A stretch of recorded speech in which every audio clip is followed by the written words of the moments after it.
And yes, Energy Kid, he was meant to be part with Daniel Gray. Unfortunately, Daniel's a late out, reason unknown. So that's going to emulate driving to Alice Springs from Melbourne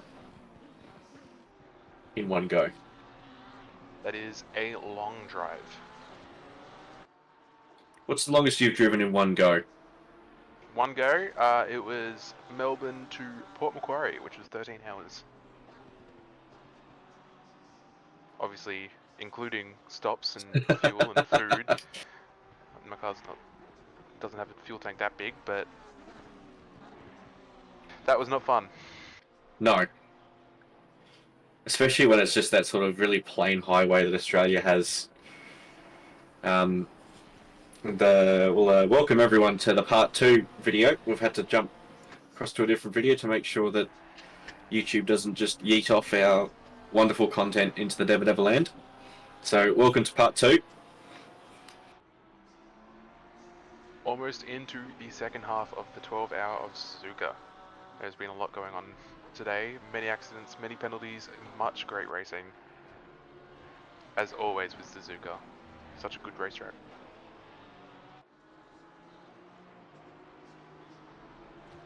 And we're welcoming into the booth Mr. Ryan Green, who's just been in a call with Pat Oliver. How are you doing, sir? Oh, I'm very good. I'm starting to power down a little bit. I'm going to be honest, though. Yeah. I'm hoping this lights a fire under me. So, what's been on for you today, apart from being Pat Oliver's personal cheer squad? Just worked in the morning, so that's why I've missed most the first half of the race. Then just been hanging out with the team, talking to them, and now over to the comms duties. So I've been all over the joint. But Pat's sitting in the call with the other two cars, so he's not lonely. He's got other people to talk to, people encouraging him on, and he's determined to finish it. He's now almost halfway in, so he's it's closer to the end than it is the start, or almost. Got to do it all over again at this point. Yeah, essentially, but he's committed. He's taken 2 toilet breaks. He'll just take it at the pit stop, so he might have like a 40-second stop or a 35-second stop. It's only just outside his door, so he's powering on. He's got some cookies, got some sustenance, got a big bottle of water. He's living. Beautiful. And how are your other 2 cars? I know you're pretty involved with ABR. How'd the other 2 cars go? Are they happy with their race so far? We're happy. We're clawing back, obviously. I watched the start of the race while I was at work, so just clawing it back bit by bit. Almost there, only 6 seconds the gap now, so this is no penalties involved, so this will be for merit. We're on the same strategy, so it's getting there. And Bigger's closing the gap too, so it's definitely looks like it's going to sort of almost combine 3 cars together at the end. Yeah. These Lamborghinis are a bit nuts here. Like compared to the BMW, it's like far and away quicker over race pace. So like that obviously is majorly beneficial to us, especially considering the BS car being the BMW manufacturer team or BMW factory team. Had kind of hard lock to that. They don't really have much of a choice. Well, they have almost no choice. So it's good we have the flexibility and we're able to pick the most OP car for the track. I mean, it's in our best interest too. So it's good in that sense. So that's at least something worked to an advantage. But those guys in the BS car are absolutely insane. So it's a long way to go. Still anything can happen. I know we're carrying a few off tracks, so that's something we got to keep an eye on. But other than that, it's been a very, very good recovery. Most certainly, mate. Most certainly. Yeah, then we're watching Matty Spinazzi right on the back of Eric Scarney in the Kovacs green car.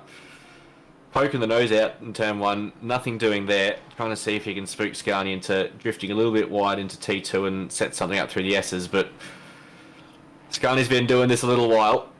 And he's a wise old hat, and I'm sure he's up to that challenge of Matthew, who is very, very rapid on his day. So it won't be easy holding him behind. Yeah, you just really want to get the move done at the most opportune time. Carl 169, stop go 10 for a collision at the same time as we're talking. But I mean, over such a long race, it's all about minimizing time loss. You know, if the car ahead, even though you might be getting a bit of wash, might be scrumming your tires, if you're not losing too much time, it's always beneficial just to sit there. It's unlike the sprint race. Enduro takes that different mindset of like just minimizing risk and minimizing time loss in total.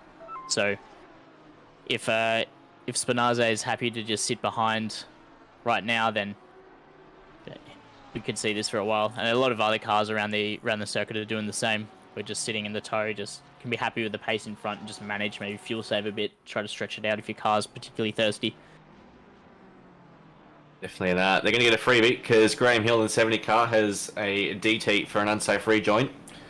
Didn't see it happen on stream, so if we're lucky, we'll get a replay to show you what exactly happened. His gap isn't miles out, so I don't know if he's had a wild off and managed to hold it, but we'll wait and see what happened there. Yeah, this race has sort of been a story of comebacks. I mean, you know, your cars have both had to come back from a pretty scruffy lap one, and a couple of other cars have had to do the same. So good to see sort of some decent actions as those guys push their way through.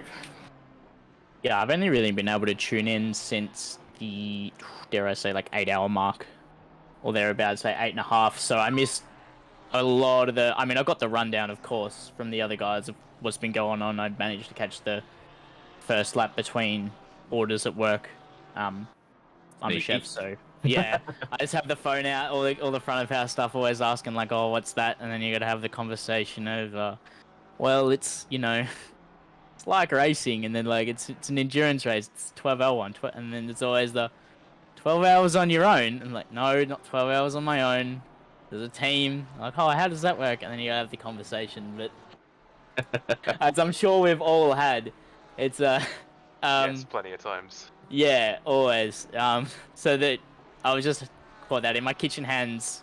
He always asked, so he knows what's up. As soon as I flipped out, he's like, oh, another race on. I'm like, yeah, got to see the start. But other than that, I was out of the loop. Had to get back in it. But yeah, very, very happy with the guys, and they're very happy. It takes a lot of mental toughness for this to happen. This is, yeah, we've had a pretty unfortunate start to almost all of the races so far, so they should be very proud of the mental toughness that they've shown in this one to really fight back and really get back in the game. It's pretty extraordinary. Absolutely, mate. Absolutely. We'll grab a replay here of see exactly what happened here. It's a Ferrari going around. Hate to say that.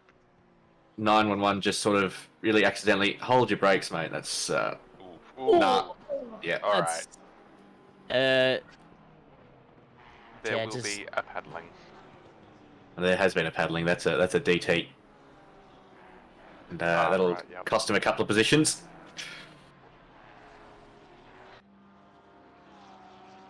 Yeah, it just looked like an awkward one. I mean, it's always different when you're taking that inside line, especially if you're letting a blue flag through, whatever else. Like, you're not used to taking turn one that tight. You don't really quite know the entry speed and quite judge the distance, especially this stage of the race. Is just a bit of start of mental fatigue starting to set in. Be a few different factors at play as to know why these mistakes can happen.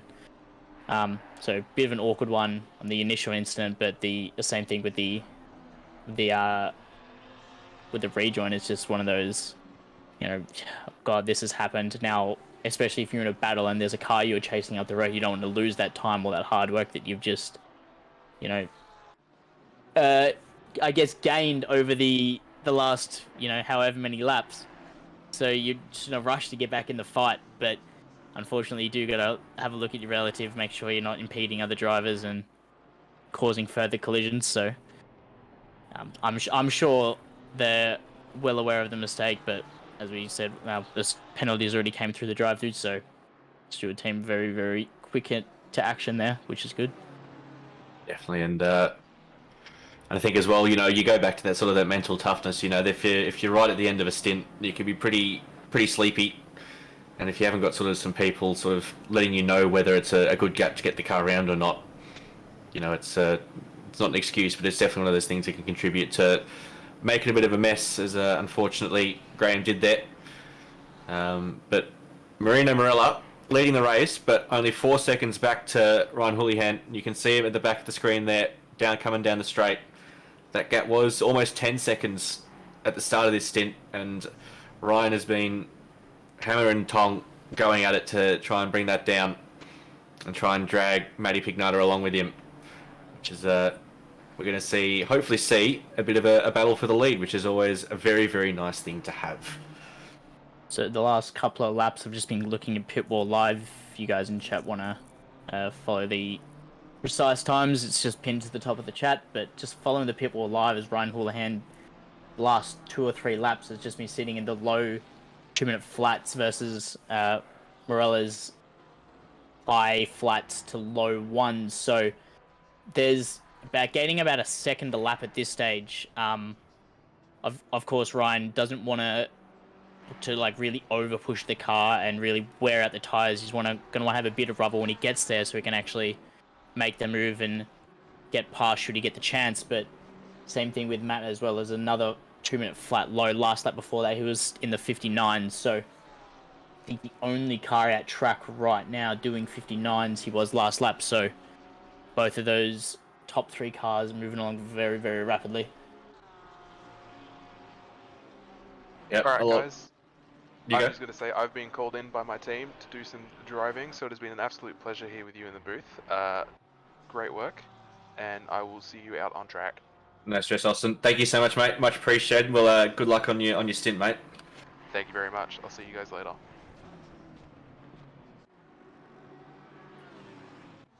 Matthew Lamb in the No Idea car has a drive-through for track limits. That will make him immensely happy.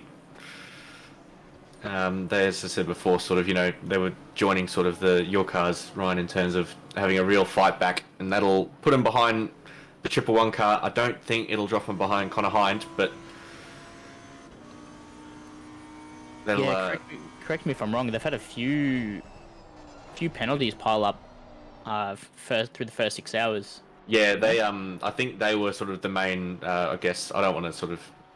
They were sort of the main penalised car in sort of that first lap mess.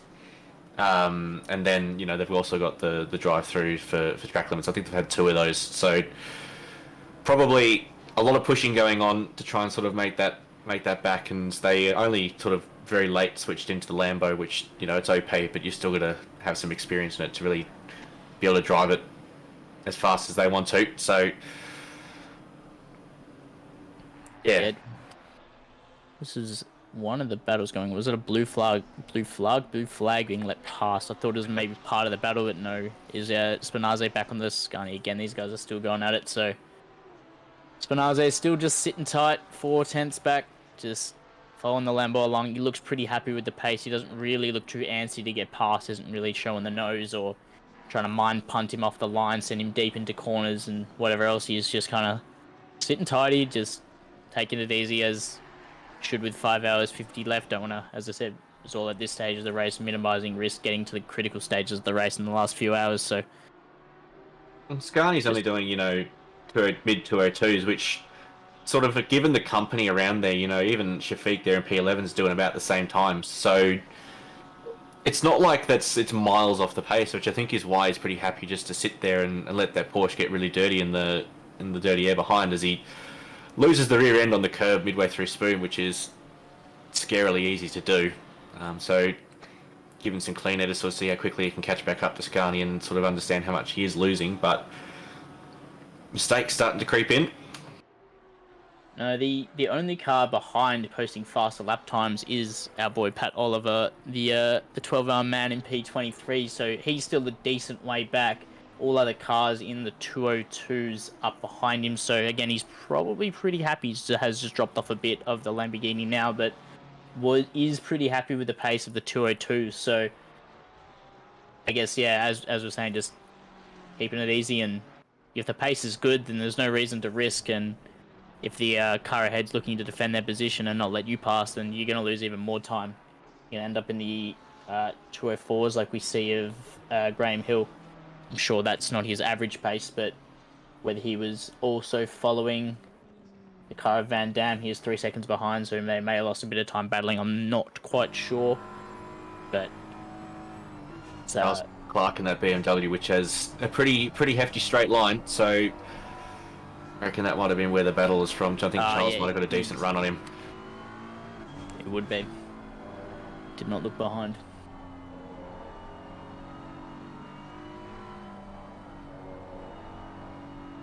But Morello, just looking back towards the front, has looked to pick it up a bit. He's down into the flat 6 now versus a flat 3 for Houlihan. So those guys are... Oh, there's a big catch there from Clark heading through Dunlop. So everyone's pace starting to even out. It looks like everybody, you know, getting through this.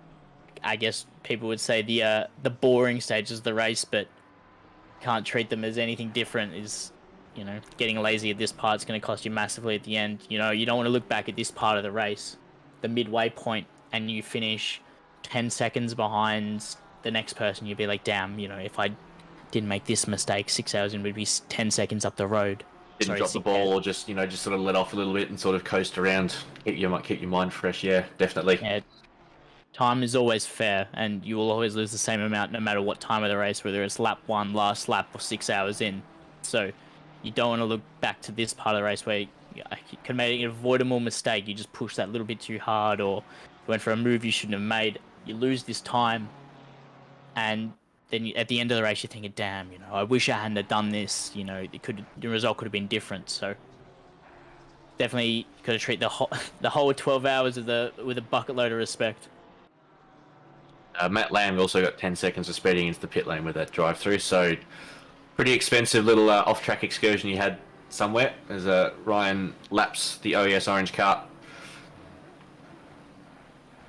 Yeah, that's a bit of extra tax for that one. They forgot to add GST to that drive-through.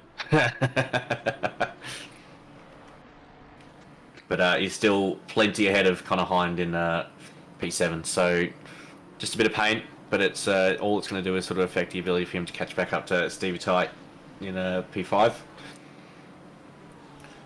But you know, if you look at the if you look at the best laps across the entire sort of top 6, it's all so close. You know, obviously Corey Sweet and the 97, they've only done a 2:06, but you know the fastest laps they're all roughly in the same league, which is really cool to see. Yeah, every guy in the car right now is just absolutely can steer a wheel. You know, through Morella, through Lamb, even Hind sitting down in P7, all can really, and if they hook the lap together, can really stick it up the front, and even in the shootout last night, can jump on the front row. As we welcome, I can't get Discord open. I'm going to welcome Bender back you. into the box. You're welcome, Greenie. How are you, mate?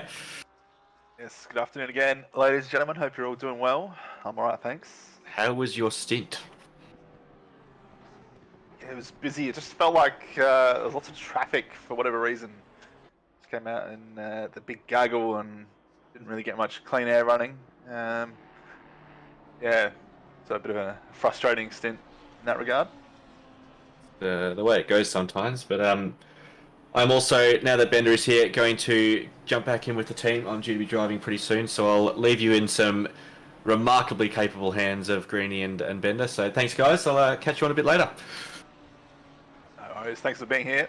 We'll see you a bit later on. Where have you left the car, Bender? I think we're P34, 35, around there at the moment. 435. Alright, I can't even see where that is on track, so last we saw you were sitting in first in AM class, so I guess you're going pretty well. Are we still sitting there, or? Hard to say because we're pitting every hour.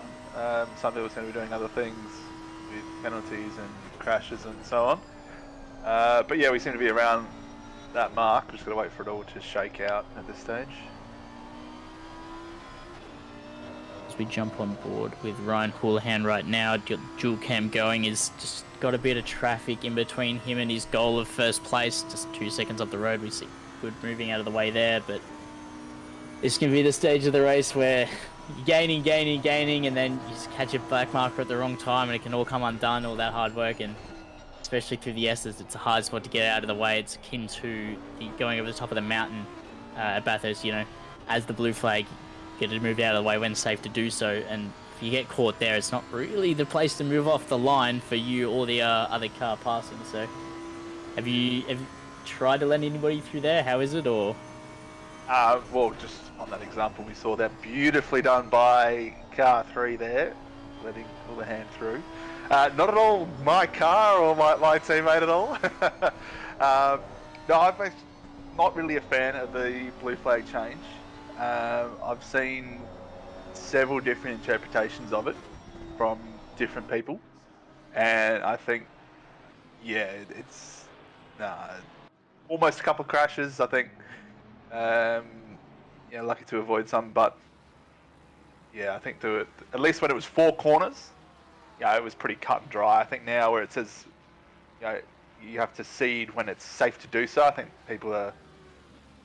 that's not ideal there. It's a big drift. Does keep it out of the wall. Lucky there's no grass at that particular part of the runoff, so that's part of the... Almost a bit of a rejoin too.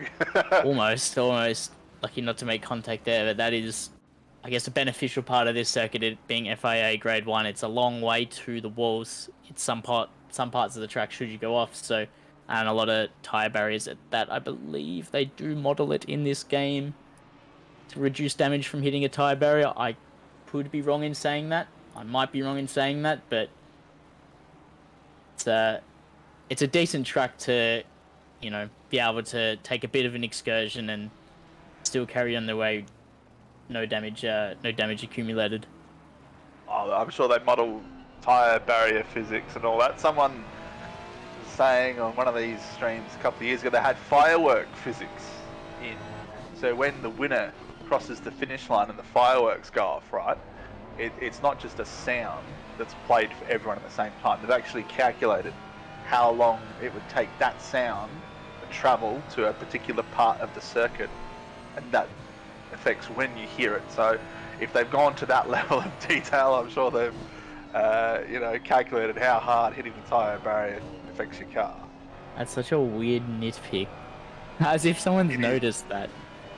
I guess it makes... I mean, when you're considering cars driving past other cars and being able to hear how far away the different cars are, as we see Clark looking to the inside of 130i is going to get it done beforehand. It's gone a bit wide, but has managed to rejoin, not into other cars. Going to defend the inside as the Ferrari looks around the outside. Apologies, don't want to butcher your last name, but Clark again hanging around the outside and got a good run. He's got legs, this BMW, so he's just going to run down into turn 1. That's brought Hill in the back right into this as well, so could see some Ferrari on Ferrari action into turn 1. It's going to be a bit far back to look at to the inside. That looks a bit deep there from the 42, but everybody's all through now. As we were saying about the sound, I come from an iRacing man, and one of the jokes we make is the iRacing has better sound than a lot of shooters do these days. We can hear exactly where other cars are, so it would make sense for games like that to have that sound model where I guess it wouldn't be too hard to carry over from distance to the way you hear the sound as well. Yeah, I mean, thinking about it, I guess it makes sense. I mean, it'd be pretty similar to how they would portray car engine sounds and other ambient effects. But you mentioned you're from iRacing. What are your thoughts on iRacing implementing rain? Should they ever actually finally do it? Well, the word on the street is season 1 next year. It won't be this season. I'd be surprised if it's season 4, which is the fourth quarter of this year. So, should be... look, the thing is with iRacing and why they're taking so long to do it is, for ACC, it's one tyre model and really one type of car. Of course, there's GT4s and there's other cars, but there's realistically just one main car that people run in this game. With iRacing, you got all the different cars, and not only that, you got all different tyre models and tyre manufacturers and a bucket load more tracks. So plus variations as well. And they wanted to do it right. They want to do the dynamic weather system akin to how GT7 is with the radar. His battles come right down now. That sector time does not look right. That might be well below 9/10, but as Houlihan's catching the back to the rain conversation, yeah, there's a lot more to do, and they're a very, I guess, they don't really take any half measures iRacing. Like if they're gonna do something, they're gonna do it right. I don't think it'll release completely 100% perfect. They'll definitely tweak it, but the way they update their game and the patch log they release multiple times every season, I struggle to see how they won't at least keep it updated and get it to a stage where the majority, if not everybody's very, very happy with it. While we're on the topic of iRacing, registrations have opened for OWA's return to iRacing, the GR86 series, starting... Is it tomorrow? Is the first round tomorrow or has it been pushed back? And maybe next Sunday. I should get that correct. It's not this Sunday. It is next Sunday. Yeah, it's next Sunday. Okay. So if you get, it's a lot of free tracks involved. GR86 is a free car as well. If you're worried about the price, Motorsport Australia on their website is giving away, I think, 3 months. I want to say free membership of iRacing, and maybe 1, and maybe 3. But if it's something you're looking to get involved with, yeah, a lot of free tracks on the calendar. GR86 is free. No license class or iRating restrictions. So if you want to get involved, want to try it out, see what it's like in a league, then definitely head over and sign up. If you've got any questions, you can just message myself or Deckers as well. Yeah, it's also one of those things. There'll be a Steam summer sale, quote unquote summer sale, coming up in June. So if you're unsure then, and you don't get the free subscription now from Motorsport Australia, there'll be chances to buy it discounted, because I know iRacing, they always discount their membership cost during the Steam sales. A lot of people only buy membership when it's on sale for that reason. Personally, I wouldn't get the game through Steam. I would just get it through their website. It seems to bug out. Everyone I've talked to has it on Steam. It's really bugged out. I've never played it personally. Yeah, if you're going to get it, definitely get it through iRacing.com and download the launcher through there and do it that way. But I wouldn't recommend through Steam. It just seems to be pretty buggy. And the Black Friday sale, they always do 50% off for new members and 25% off for existing, as this battle is really right down close now to only 2/10 at the last sector. So see what the split times are coming over the new split, up to 4/10 now. So Hooley is on the back of, well, I'm just going to refer to him as Murph because that's what he's always been around OR, and nickname is going to continue to be. So Hooley's right on the back of Murph now, and it's really been coming down. The only problem is that BMW has some legs on the straight, so if Hooley's going to get this done, he's going to have to get it done pretty unconventionally. He's going to struggle to get alongside down into turn 1 and alongside into 130R, so going to have to make up the time and try to get alongside unconventionally. Could be into the hairpin, could be into Degner 1, maybe a late move into Degner 2. There's a few places this Lamborghini can get it done on the BMW here, but it's going to struggle to pull up alongside on the straights. Is there any offset between these two? And we can see Ryan here has been driving for about 35, 36 minutes. They are on exactly the same strategy. Exactly the same? All right. Exactly the same lap. Ooh, so this is spicy then. An actual on-track pass for the lead. You love to see it. This is complete merit. Of course, there's off-tracks in play. I do believe Hooley is carrying more than Murph is at this stage of the race. I don't know how many Murph is on. I know the 818 is on 3. So they got to be very, very careful. We do believe the BMW is carrying 1, if not 2. So still could be some drive-throughs in play later down the line. Obviously, a long way left to go on no mistakes and no off tracks. But it's definitely heating up with 5.5 hours to go. Yeah, here we go. 34 minutes roughly left in this stint, maybe just under. And Pignata in the 919 Lambo, about 8.5 seconds back from these guys. Be interesting to see if he can close up at all if they lose any time fighting each other. Although the gap's just adjusted 7.5, so... Well, this could be shades of earlier in the race where Zach was defending from Philippa and brought the 818 right back into contention. So could be a bit of inverse here where they both lose a bit of time defending for the lead or attacking for the lead. And that brings the 919 into it again. So these three cars been in it all day. There's a lot of time lost going for the lead, but I mean, if you're in the lead, you're definitely not going to want to concede and let the other car drive away. It's the only position really you're going to want to defend tooth and nail, because you're not going to be able to get it back elsewhere. Yeah, that's right. So it was a 2:01.4 last time for Morella. Interesting to see if we could get Pignata's last lap time. He would have crossed the line with a 2:05. I've got it up on Pitbull Live, so 2:05 that is, not a 2 minute 5 seconds. Yeah. So gained 9/10 on this pair last lap for Pignata. So yeah, 10 or so minutes maybe, and keep the gap roughly the same, and it'll be three-way battle for the lead. Yeah, that's wide line there from Hooley. Murph's going to be the wiser of it. He's going to defend the inside almost every time into the hairpin. It's going to be the best spot for the Lamborghini to make a move, I would say, at this stage. Maybe into Spoon along the exit, but as we said, the BMW, even if you get alongside, but as soon as you jump out of the toe, that BMW is just going to run on the straights. It's just got, especially through Sector 3 here, it's got a lot of legs. As you can see, even now, sitting in the toe, he's barely gaining. So it's just going to be a bit of an unconventional spot, maybe into the brakes, into the Casio triangle.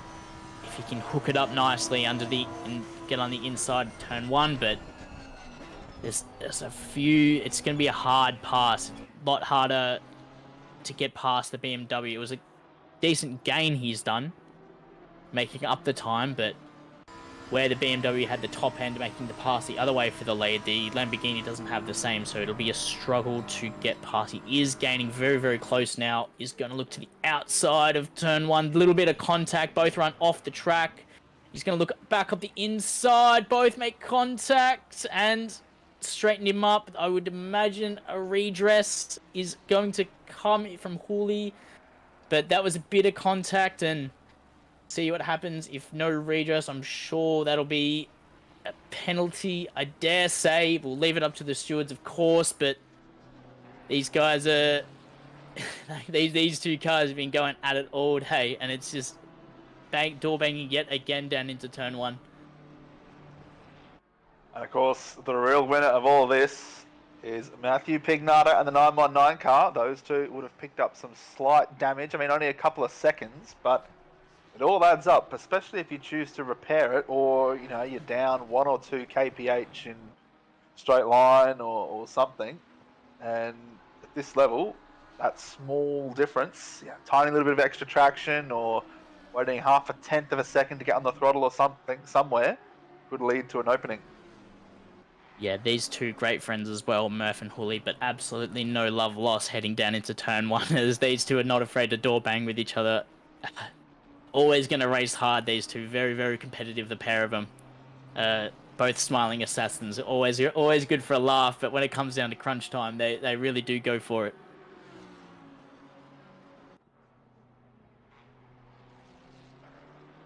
I guess now we wait and see what the stewards decide to do, if anything, with investigating that one. But look who is right there in the background of that shot. We saw all three. 1, 2, 3. And we're 6.5 hours into the race. How cool is that? The top 3 separated by 4 seconds. Yeah, it was only a few laps ago we were saying Matt's was back by 9 seconds. It's now down to only 2 seconds, the gap, 2.2 at the latest split across the line. So the little incident there between those two in turn 1 really cost the pair of them a lot of time, and that's brought Matt right back into the fray, and is surging with a 2 minute flat .3 last lap. So they did have an incident. Obviously, the top two cars, it was a 4.9 for Morella and a 2.7 for Houlihan. So those got at least 2.5 on the lead car and 4 in the second. So that's a lot of time for P3 gain.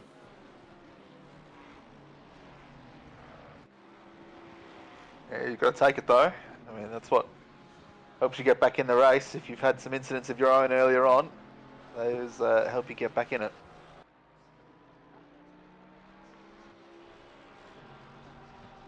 We see car 83 head into the pits. I assume at the scheduled stop.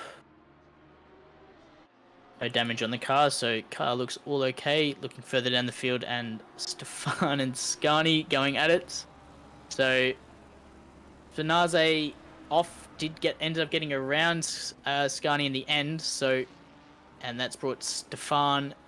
Yeah, Stefan. We'll go with it's definitely Stefan. Is it? Well, Who are I you looked going at it with? as Bailey Stephen. Steven. Oh, don't. Oh, We got the don't add another trifecta there. option. Don't add another option. There was no answer C. It was A or B.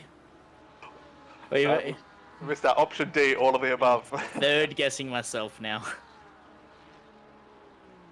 Bailey Stephen. Yeah, Bailey Stephen probably sounds right. But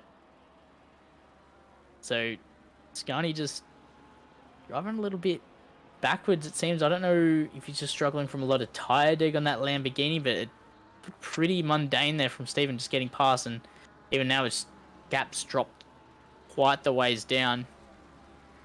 7/10 the gap, so just struggling a bit. Scani looks like at this stage of the race could be due for a box soon, as that's looking like a late stint deg. It's just a lot of laziness in the Lamborghini for a car that's so strong around here right now.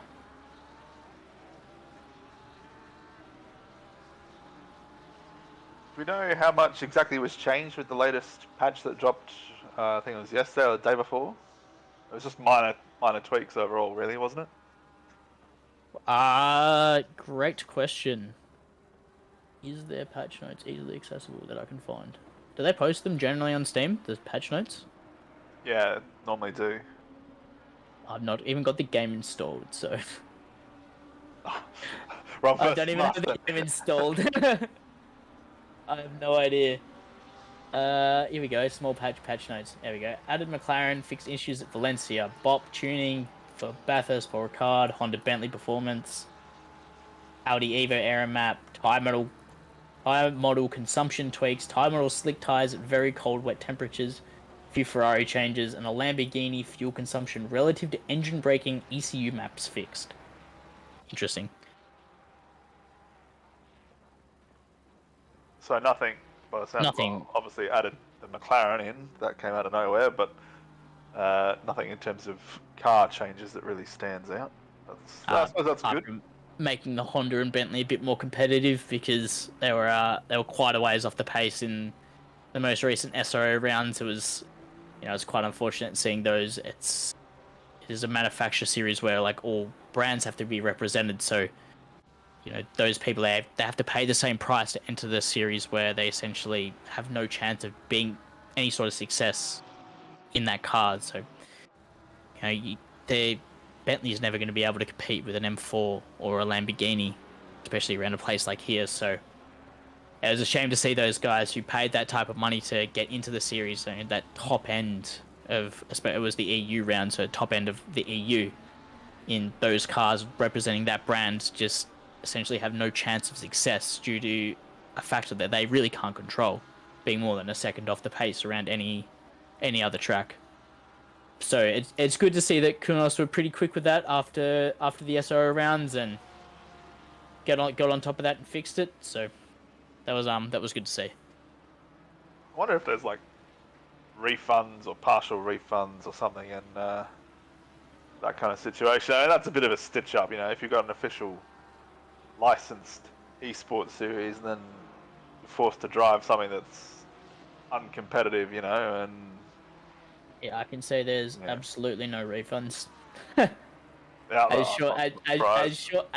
Sean's laughing, the Sean in chat being a HPD factory drivers, so he'll be very, very happy to see some performance improvement for the Honda before his first round of SRO on Wednesday. So very welcome change, I'm sure, for Sean heading into the first round to see Nico Corridor? Corey? Oh god. I have name dyslexia, so this is so bad. But 10-second penalty for ignoring blue flags. My brain was just like coriander, but it's definitely not that. No, you should have just gone with coriander. It would have sounded cooler. Nico Coriander. Yeah, I reckon it would. I rate that name. Look, people don't watch the stream back. They'd never know. Oh, what are we, midway through the race? Yeah, who's watching 5 hours and 24 minutes left in the race? Oh, wait, we just had a battle for the lead. That's probably who's watching it back. Yeah, so not Nick Cordier or whatever his name was. Yeah, he's not battling for the lead, so it's all good.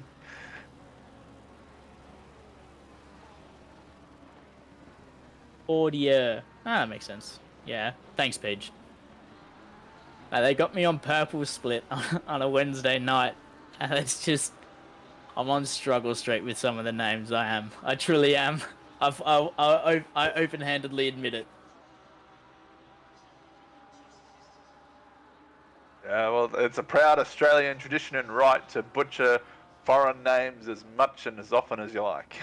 I honestly need to overthink it. I just, backtrack on it and just go, is this right? And just have a think about how it could be pronounced. I should just send it, just read what's on, just go one try, read what's on the screen. But as we see, Spinazi is really starting to surge a little bit. So it may not have been that Scani dropped off, but Spinazi's surging is right on the back of Rockford now and really starting to make a charge up the field. Bartlett ahead has the drive-through penalty, so both these guys are essentially battling for 14th position as Bartlett will drop down. And as we see, Ryan Houlihan, 10-second penalty for that contact at turn 1 for the lead there. So if the position was redressed, dare I say the stewards may have looked more favourably, may have not rewarded a penalty at all, but good decision there in the end. Got to back the stewards always, and they'll have to take it on the chin and keep racing on, I guess. As the benefit for Ryan Houlihan now is out to a 6-second gap and will look to stretch before the end of his stint. So that's the goal for him now at this stage of the race. Matt made a move for P2 that we missed off screen. So both AVR cars now up into the top 2 positions. So that looks pretty recent. The gap, dare I say, as that BMW looks to be carrying a bit of front left damage as well, so that may be affecting the balance slightly, but it's still looking decently planted through here. But I'm sure after this many laps you can most certainly feel any slight change in aero performance. Oh, the replay of the move here. So 919 managed to get up in second place, sent it at the hairpin, and gets the job done nicely. They've disguised the move quite well there, just stuck behind in the toe, didn't really show the nose until the last moment, and just maybe a bit of surprise, got the car pulled up absolutely perfectly for the corner, didn't overshoot the apex and push Murph off the corner, so he's done really well to get that car slowed up, being so late on the brakes as well. As we see a car off ahead, we've got to watch the rejoin. Very nicely done, hanging around the outside, and we'll rejoin back there. But that was looking back to that move for P2, that was a very underrated move, dare I say. It's a very tough spot to get it done. It's only a short run down into the hairpin, and disguise that move quite well. Look at Burst on the back of KO. Now that these guys fastest lap the race and looking to make a recovery, a couple of drive-throughs for off tracks, and I believe maybe another 10-second penalty along the way. There was the incident at the start of the race, of course, for the lead on turn 1. As he's got a great exit out of the Casio triangle and is going to have the inside for turn 1 as well. So and easily done. KO's not really going to fight it too much. Don't want to lose too much time. We've seen how much pace Luca Burst has had all day, so I'm sure he's just going to slot back in and pick up a bit of a tote. Yeah, just cruise past pretty easily there. Nicely done down the inside. So we've just had some information about the turn 1 incident that was the battle for the lead. So turn 1, the move was deemed fine, but at turn 2, it was car 818 was deemed not far enough alongside to make the move. So that was the steward's explanation there for the penalty being handed out from that one. This car 83 also picks up a 15-second penalty for a collision. So that's good news for car 58 there, as I'm not sure how far back they are. I will consult the pit wall. Too far back, so there's still a buffer back to car 58 for 83 there with their 15-second penalty, but car 58 definitely a lot closer now, or should be down by the end of the stint to around about 14. No, that's the math on that is terrible. 9. Nope, the math. No, I did it. 14's right. Oh my god, I can't put me back in school. Jesus, that was atrocious maths.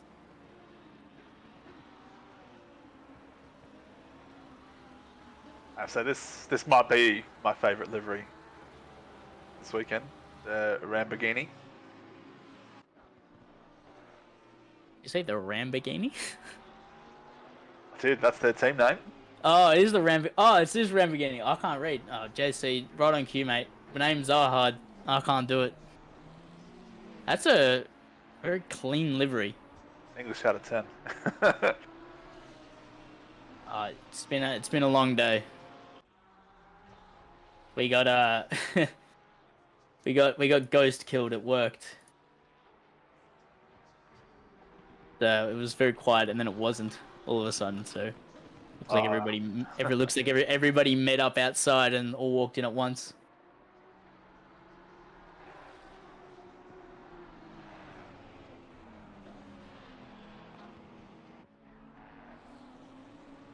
Big Lamborghini making his way past. I believe that is a back marker. Yeah, just jumping out of the way. It's just, as we see, just a bit of a weird spot to get out of the way there through the S's.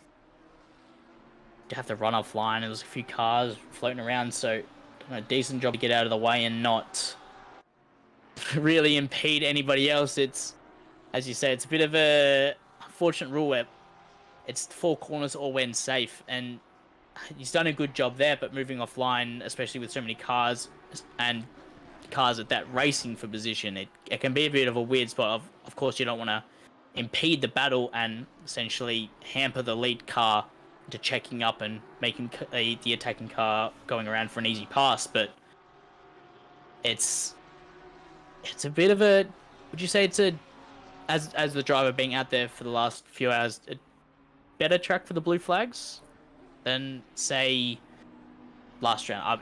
Donington's a bad example. That's always a bad track for blue flags. But round before that at blank, where were we? Imola. Imola. Are we at Imola? The 10 hour, yeah, it was Imola. Round 2. That's so long ago. I can't even. I don't know. I can't even remember back to Imola personally, and I didn't race in Donington, so it's a bit hard for me to really say if it's better or worse than previously. I mean, going back on just my experiences today, I don't think it's been better. I think it's been a bit worse, but that's just me. So, yeah. There's a few good spots of the track. It's obviously front straight and back straight, obviously quite easy to move out of the way, but you know, corners like Dunlop where it's in a sense from a blue flag perspective, doing the F1 blue flag rules where you must come off the racing line, release the floor, yada yada yada, as I'm sure everybody knows. corner like Dunlop, for example. It's very on the top line, not a lot of grip, not rubbered in. It's quite not off cambered, but it kind of crests a bit more than the inside. Inside's way more cambered than the top, and you can just wash out. If you catch two wheels on the grass, you're off. So as the blue flag car,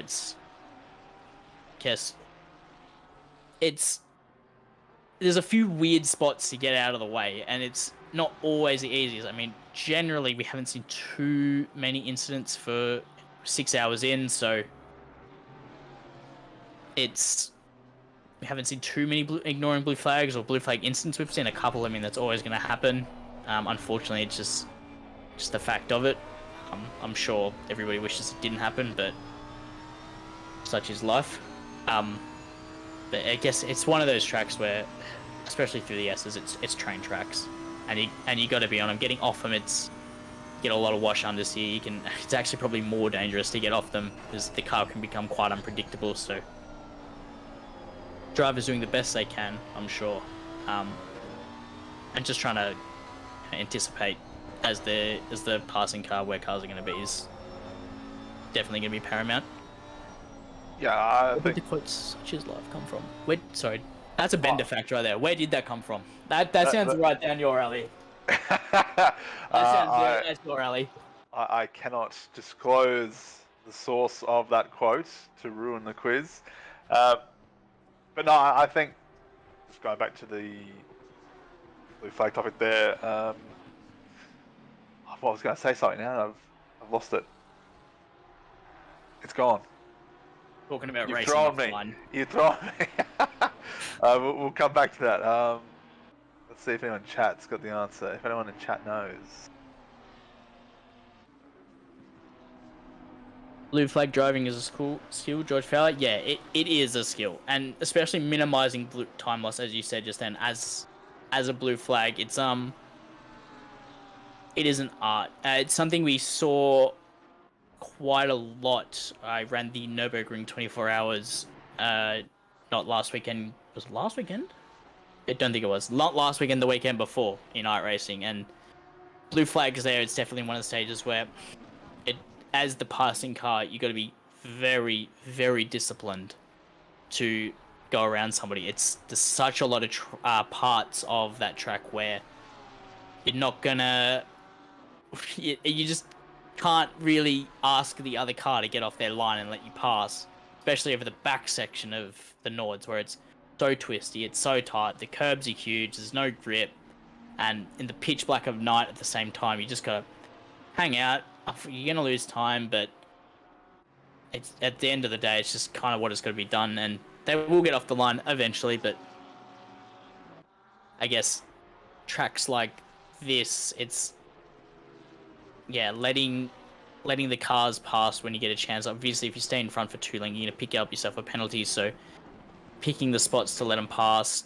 We've seen a couple of instances. A couple of drivers get a bit uneasy. Matthew McNarda picking up a 15-second penalty for a contact on lap 195. So I'm not too sure. We didn't see what happened with that one, did we? I don't believe. No, we didn't. It'd be good to see a replay of that if we can. It's come back to me. I think most people with blue flags are trying to do, or will try to do, or want to do the right thing, but and I'm certainly not accusing anyone of this, but there's always, one or two people, it's a very small minority, that, either don't know the rules or are new to it or whatever, and then do the wrong thing, and then that's what causes a big hullabaloo usually. In the same breath, it can be for especially the unexperienced drivers. I was the same at the start. When you got the lead cars breathing down your neck, trying to get that gap, it can be very stressful when the leaders, right behind you, flashing away, trying to get past, and you're at a section like the S's, and I don't really want to move off the line, but I know I'm not got the pace of these guys. I don't want to hold them up. I don't want to be the guy that slows up the leader, takes out the leader, whatever else it may be, and you're trying to do your best just to get through the section, but at the same time you're like, do I just move off the line, try to let him pass now, and get kind of stuck with a battle of both worlds, where you gotta there's no and you do a half measure, you half move off the line, and they go oh he's moving, and they go to make the move, and it all just comes undone. We've seen this happen in the past, and so I guess the key to it is very long-winded. Is you got to be very, if you're gonna get out of the way, be decisive. Don't do a half measure. It's Be predictable. I think that's be the best predictable. thing. Always be predictable. And what really annoys me is I like to think I'm someone that does the right thing. I mean, I'm sure there's people that are better than me, but if I'm already off the racing line and you're coming to lap me, why are you flashing me? Stop flashing, for goodness sake! You don't need to do it. Something they It's actually against the rules. So something they haven't got in this game that they do have in iRacing is in iRacing you can hold down your flasher. thank goodness it's not in this game. You can Some hold people down would your have used flashing, but you can hold down your flashing button, and it just keeps it on, just a constant flash. So good, especially when it's nighttime. I remember there's the lead car at the Nord's 24-hour race, like just dove it up the inside on God, I wanna say it's the second carousel, and completely shoved me off the corner. And obviously that's one of the corners where, like, on the outside of the carousel is very, very, very grim. See, 9:59, I believe that was. Or Spoon was very, very slow. They've got moving now, but they shoved me off the corner, and I've just had the flasher just pegged the whole way. Oh, the whole way up the back straight. I don't condone this. But it's just one of those things where I'm like, why have they allowed me to do such a thing? Yeah, I'm glad that's not in this game. Yeah. Of course, everybody who might be listening, don't abuse the flash. These stewards will look unfavorably on such actions. I don't condone this behavior.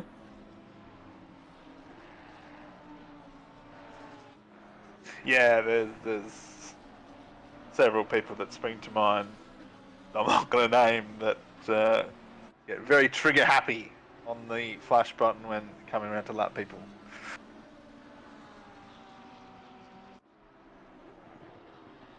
So, yeah, both the top cars carrying 15-second penalty. We didn't. I wonder if there was maybe contact with their 89 prior to making the move to the hairpin. I'm not overly certain what happened there. I guess at this stage we can only speculate. Ryan Houlihan now out to a... Is that cumulative? I believe it could be. Is it a 9-second gap to the lead? No, it is. He's out to a 12-second gap. So he has gapped his penalty at this stage. So he is clear, effectively only 2 seconds in the lead after pit stops. So, officially speaking, after the penalty, Hooley will have the race lead in the next... Gee, they've got to be close to coming in now, I would say. Yeah, I reckon they would be pretty close. We didn't see a replay, did we? No, I don't believe so, but it may be too far back to have a look, or something that our gracious director wishes not to show, which is fine. We respect of course, respect the decision. 15-second penalty. I'm sure there's something there. The stewards aren't just giving out penalties for competitive sake. So I get, as at this stage we can only speculate what has happened, but all is well. There's still plenty of time. 5 hours and 5 minutes left in the race to undo that. So we'll see what happens. Lap. So 5 hours and 5. So dare I say these guys are going to be coming in within the next 5 minutes or so. Probably tell you in a second. If my Twitch would quickly load. Yeah, so Matt should be in either this lap or next lap then. So with an hour and 7 minutes done fully at the same, so yeah. I don't think they got time to do this plus one more. It'll be very, very tight. And it'll be very, very tight, and I'm quite sure they wouldn't want to risk that. It would be such a silly penalty for the sake of one extra lap. Yeah, exactly. Would you ever consider picking up iRacing, Bender? Pay scheme not included. I mean, if we're just talking about the game itself, it's got a lot of things I like. I mean, you know, stock cars like NASCARs, Indy cars, that type of thing. I don't have the time right now, and I think that's the hardest thing for me at the moment is having time. Just finding the time. Yeah, I guess you've got the one sim as we welcome Thurkalini to the booth. Hello. G'day guys, Damiano here, as I'm watching a pit stop for Mr. Briss in P7. Cracking race, that's from what I hear. Yeah, battles for the lead, top 3 positions, leaders are in. Wonder if looks like Morella's coming in as well. Yep, top 3 all in, so track position they exit the pit lane in will be the race order. I see they also got some penalties there. A little bit of contact or speeding from previous pits. The contact for both of those, I believe, as we also welcome friend and colleague Mitchell Hobbs to the booth. Well, hello, Mr. Green. Hello, everybody. How are we going? G'day, Mitch. Or Hobbsy. Mitch is very, very quiet for me. I don't know if that's the same for you guys. Or... who knows? Nah, mate, speak up, mate. Say it with your chest, Hobbsy. Come on now. Yeah, say it with my chest. Yeah, righto. I did not know who's meant to jump. I did not look at the schedule of who's meant to jump out now. Come on, Greenie. Is it me? I don't know. We are checking. We are checking. Yep, that's right. Are you due for your stint soon, Bender, I'm assuming, or? Yes, I'm getting in about 5 minutes. So. Okay. So you're there it is. The culprit. Yes, I'm the one that's departing. I'm either in the car or I'm here, and it's alternating until the end of the race. Or you're in for a busy time. Yeah. It's a pleasure talking to you, mate. I haven't spoken in a while, so it's good to catch up. See you all. I'll see you all again in just over an hour. Right. No worries. Thanks, Bender. Thank you, Bender. And there's the legendary MRT car off. As soon as have I got some bad effect on people? What's going on here? Oh, I don't know. It's the first time I've seen you on, and there was a pass. Whoa! And a bit of a slide off the circuit there. Locked the brakes by looks of it, I think. They might have just tapped the brakes to get the car rotated in, and it's bitten them in one very harsh slide, but come back on the track, found a gap. Almost found a gap, almost bit of a odd rejoin there, but Price comes into the pits anyway, as Padova has a DT as well, the 717 car. I think you should just get that removed, honestly. Any DT to Pat Oliver should just get removed. He's got enough mental ballast as is. Oh, that's right. He's the solo driver, is that right? He is soloing. He's oh my goodness. He's keeping on at this stage. He's doing his thing. Oh, battle. This is exciting stuff. This is missing with Floyd now. Floyd does have that 10-second penalty, as we see. Well, they're going to go side by side to 130. No, Floyd backs out, and I think Missing knew that was going to happen. So Burrs is Burrs a little bit further back, I should say, is in a good position because both drivers either side of him have penalties, so it's going to positively affect him. Guessing these two drivers either have just pit or need to pit, so we'll wait to see what the strategy is there. And looking at the timing table, the No Pro-Am has snuck into the pro area of top 11. I recall earlier on there were some sneaking Pro-Am drive teams in the top 10. There sure was. The one Pro-Am team in the top 10 that was Kovacs Red, which are currently sitting P15, so a lot has changed over the past just under 7 hours. But these drivers coming close together after all that time. It's great to see these sort of battles happening after such a long period of time. Floyd's going to try and get onto the back of Misson again. Of course, as we said, that 10-second penalty going to be applied in the pit stop. Bit of a slide there from Floyd as well. So these two will continue battling with just under 5 hours left. Looking Yeah. further up the field as well, Philippa has jumped back in the car, and so is Zach Flasblom. So those two battling very, very hard earlier in the race. So we could see round 2 of that battle happening in, let's take a guess, at 8 laps time. We're unsure, but that's my estimate. Yeah, I would give it probably... Oh, they all pit at the same time, so tyres are going to be fairly similar wear, fairly similar heat. So I'd give it about, 5 laps, I reckon, because we know the pace of Philippa, and she won't hold back after what's happened this race so far. So I think it'll be, give it a few laps, and Philippa will be in on that pretty quickly, and then making her way up towards Zachary Smith. And I'm noticing that the temperatures start to drop now, so we're getting into the late afternoon at 5 p.m. The sun sets at 7, and we'll get a bit darker after that, so there'll be some tyre temperature changes kicking in. Yeah, that's absolutely right. Zuhaili, though, or Zuhaili, however you'd like to pronounce it, is on the back of Carpenter now. Carpenter going for the defensive line. Carl Johnson is just behind here in the Kovacs blue car, I believe. Just trying to get his nose in on this one. Maybe going to wait for one of the cars in front to make that mistake. They've got a 13-second gap to Stoddart and P17, so they've got a fair gap ahead of them just to battle and try and do their best. Keep it as clean as... Okay, so as bad as I say keep it clean, he's nearly rear-ended him. And he's gone off the track because of it, so Johnson's through. Oh, he did keep it clean, did the correct thing, went to the outside of the corner to avoid any contact there. Good work.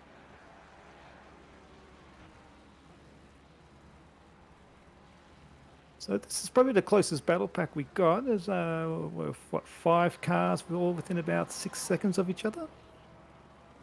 Yeah, it's a fairly close, mainly between these three. You've got a couple of drivers that are, 1 to 2 seconds behind. In some other battle, Dreya's not too far back as well, just behind Cook there, 7/10. So, fair battle in the midfield here. But Zuhaili's going to look to try and get that position back off Johnson after that potentially catastrophic mistake there through Spoon. So, we'll have a look and keep an eye on this little battle. Yes, and reaffirming with the temperature drop, would you say the circle be getting slightly more slipperier than what it normally is? Yeah, look, there'll be a slightly less amount of grip, but of course the times should become a little bit faster. There's sort of that crossover of temps. It's probably not here. I'd go a couple of degrees cooler, maybe 2 degrees cooler, when it'll start to really affect the drivers. Okay, yeah, because the cooler air will make all the engines work a bit harder or faster.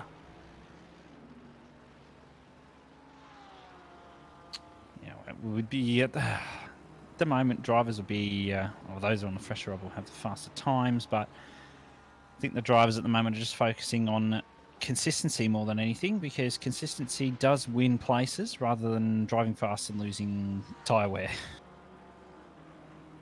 Oh, yes, with the new tyre model update in 1.9, yeah, it's a bit of a throw of the dice there. There are a few changes of how it works. I think with the iteration 3 in about, 5 weeks? Yeah, that'd be about right. Just more so, not necessarily changes to the tyre model as such in this update, more so looking at BOP and a few changes there, trying to bring some cars closer over a few tracks. And we can see Zali getting closer on Johnson.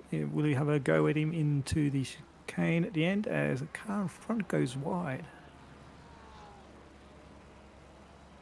Oh, he's looking to the outside at the Casio. Zuhaili might look for the better exit and does look for it. And Johnson's slid the car around, so maybe this is a chance for Zuhaili here just to get in the slipstream. But Johnson's not having any of it, trying to keep away. Ferrari's not the best in the slipstream or top speed in general, so not really going to catch there. But going around, it would be better through the mid-corner, and Johnson's made a mistake, gone a bit wide of the apex, so maybe this is a chance for Zuhaili to really get in on here and put some pressure on Johnson, have him make the mistake so he can get back through up to Carpenter again. Yeah, watching Johnson driving through some of those corners there, he's a bit short on corners and wider on corners. He's certainly feeling the pressure from Zuhaili. Whether that pressure will make a little slip there by Johnson that exiting through that Dunlop as they come into the Degners 1 and 2.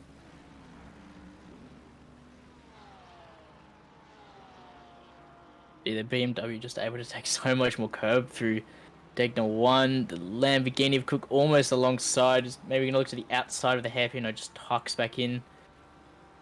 And they keep on keeping on. The Lamborghini got so much more pace in this middle sector, but that BMW, as soon as it hits the straight line and with the foot's flat on the floor, it just runs and runs.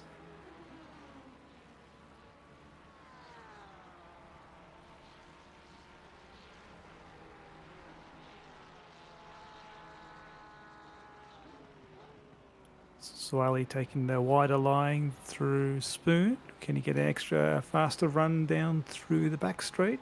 Doesn't appear to be the case.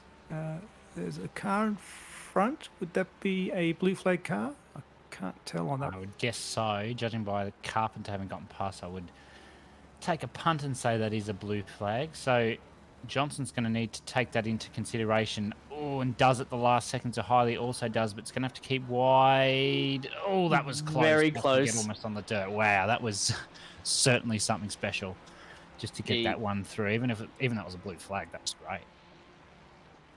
That was very, very tight. That was about 3 plies worth of gap there between those two cars.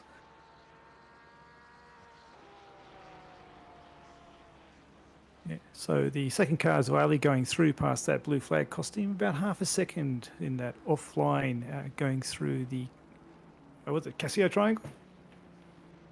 It is the Casio Triangle, yeah. I'm trying to learn it a better name. I keep calling it the chicane. It's a very tight one. They keep remoulding it every year for the Formula Ones, don't they? Yeah, of course there's a few different iterations. There's the MotoGP one that runs a bit deeper, and there's the obviously the Formula One as well. You can turn straight right, it heads into the south course of to the east. Can't remember. One of the other configurations is more of like a downhill double apex right-hander. So there's, of course, in ACC only all of them. Yeah, of course in ACC and there's only the availability to run the one configuration, but Suzuka does lend itself to having quite a few different configurations. The MotoGP circuit, I do believe, keeps turning right here. No. After 7. I'm wrong. Oh, here, there he goes. There's the right-hander. That's where the MotoGP goes down there. So, like, midway through Dunlop Curve, loops back around to the start-finish straight as Pat Oliver, the 12-hour man, moves off the line.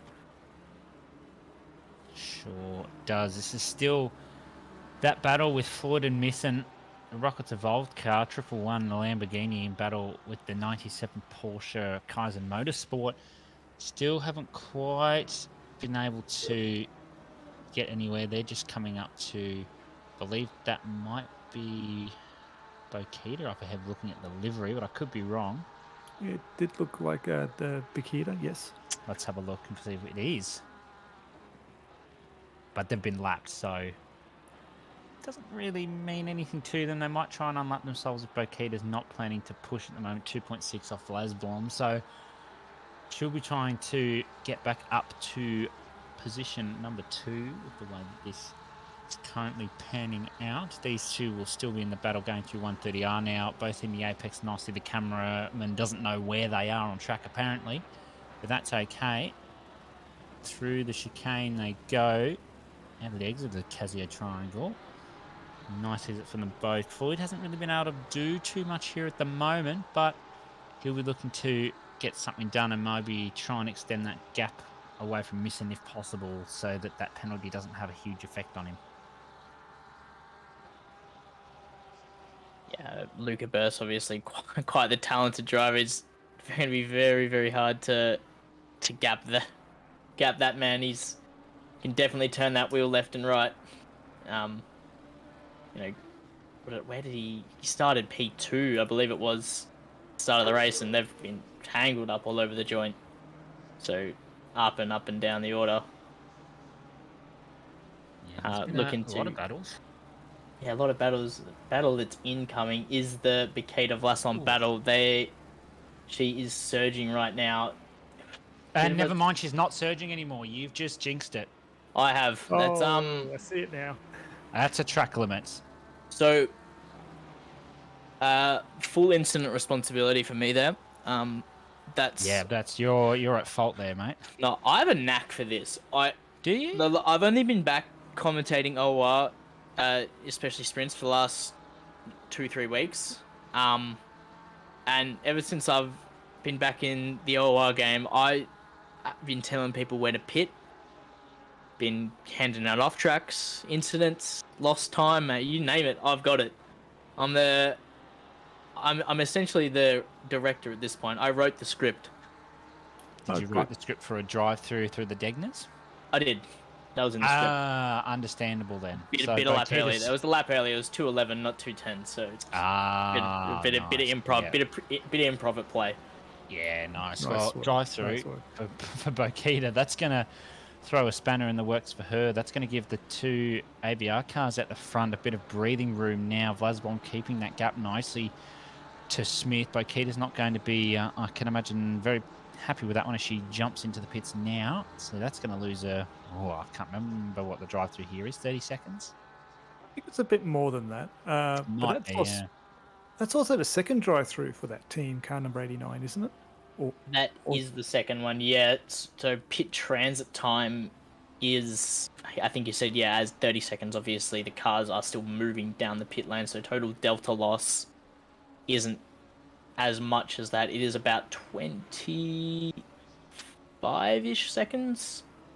Obviously, that's doable in 4 and a bit hours. 4 and a bit hours. Yeah, I know 818 is... we've been doing the last about 2.5 hours on 3 track cuts, so they're overdue. 919, I'm not sure. They were doing pretty good before I jumped in the booth. Only had the one, so not sure how they've been going since I've been in here, but they were still on track. But yeah, that 818 car, I haven't served a drive-through yet, but they are teetering on the edge of jumping in the pits as well. Yeah, absolutely. Brad Cook here in the Porsche appears to, I think, may have gotten past Zuhaili, or maybe Zuhaili's made a mistake, and now they're in this 3-car battle again with Carl Johnson, who's just pulling away nicely. He wants to try and get away as quickly as possible, not give any cars any slipstream. One thing I have noticed, though, where's the rain? Now that it's coming lap 300, it's in the script. Ah, right. So final hour or something. Yeah. Still a bit off. Yeah, I think it's also because I only got 2 stints in this race, so it's not going to rain. I normally to rain there.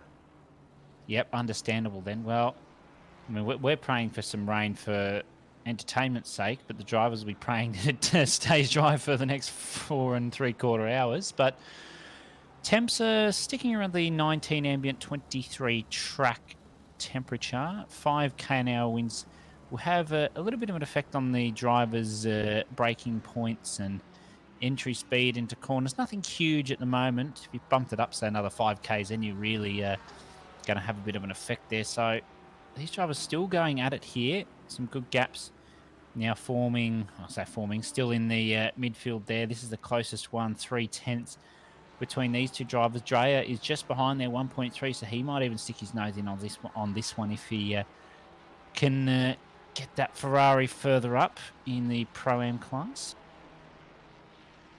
And isn't it a precursor of more wind? Is a precursor to weather change on the way? Look, there tends to be a correlation between wind and weather. Sometimes it can just be 0 kilometers an hour and it can pour thunderstorms, but who knows? I'm hoping that if we see some higher winds that might move the weather, might bring some rain across. Well, there's certainly plenty of time for a change of weather. 4 hours and 45 minutes to go in the Permobil Suzuka 12-hour round 4 of the Endurance Series. And if you haven't already, please like and subscribe. Now, here's a question. Have we been through the class leaders recently? No, but we can go through them now. Go through them, yeah, sure. We'll on the to-do list. On the to-do list, start with the pro class. There we go. In the lead at the moment is Zach Smith, leading the race as a whole in the 818 car. Then leading the Pro-Am class, you've got Gafour Fahad in the 711 car. And leading the AM class does have a 15-second penalty towards his name is Hughes in the 216 Porsche. So that might actually spice things up. David Bender McNulty is in the number 3 Ferrari now, is under that 15-second delta to Hughes. So that could actually bring big old Bender up into the AM class lead. That'd be exciting to see, Bender McNulty leading the AM class. That car was in the lead before he jumped into the booth, so whether something happened over the time he was in here with me, not unsure with that. As you said, 15-second penalty for the 216 is going to drop them back well and truly closer. Bender, I do believe, maybe the fastest man in that car. I'm unsure of that. Don't fact check me on it, because I might be wrong. When I say probably wrong, but I might be wrong. But can we just go ahead and just give Pat Oliver driver of the day now? Oh, well, I mean, driving solo 12-hour, yes. It's been long enough. Give this man his... I don't have a good analogy, but just give it to him.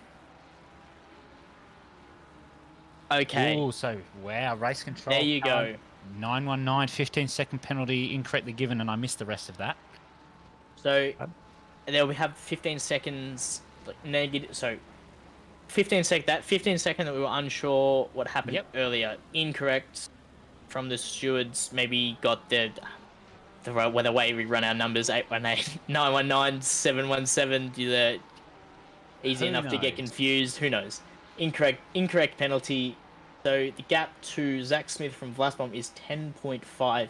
So that would effectively, if the race, this is the white flag lap, would have them winning the race by 5 seconds. That's exactly right, but we'll keep an eye on that for now. Won't worry too much. Look at that closer to the end of the race, but everyone put that down in pen and paper. That's what we need to keep an eye on. So that's good of the stewards to recognise the indiscretion and get that fixed up. It's very easy to be like, nope, we're right, and just keep it as that. But it takes a lot of maturity and a lot of professionalism to admit when you're wrong and then go about the correct actions to undo the mistake. So, congratulations to them for I'm stumbling on my words. So yeah, congratulations to them for recognising the mistake and fixing that one up. Aaron Zord, how will they fix that? They'll just minus 15 seconds from their total race time at the end of the race.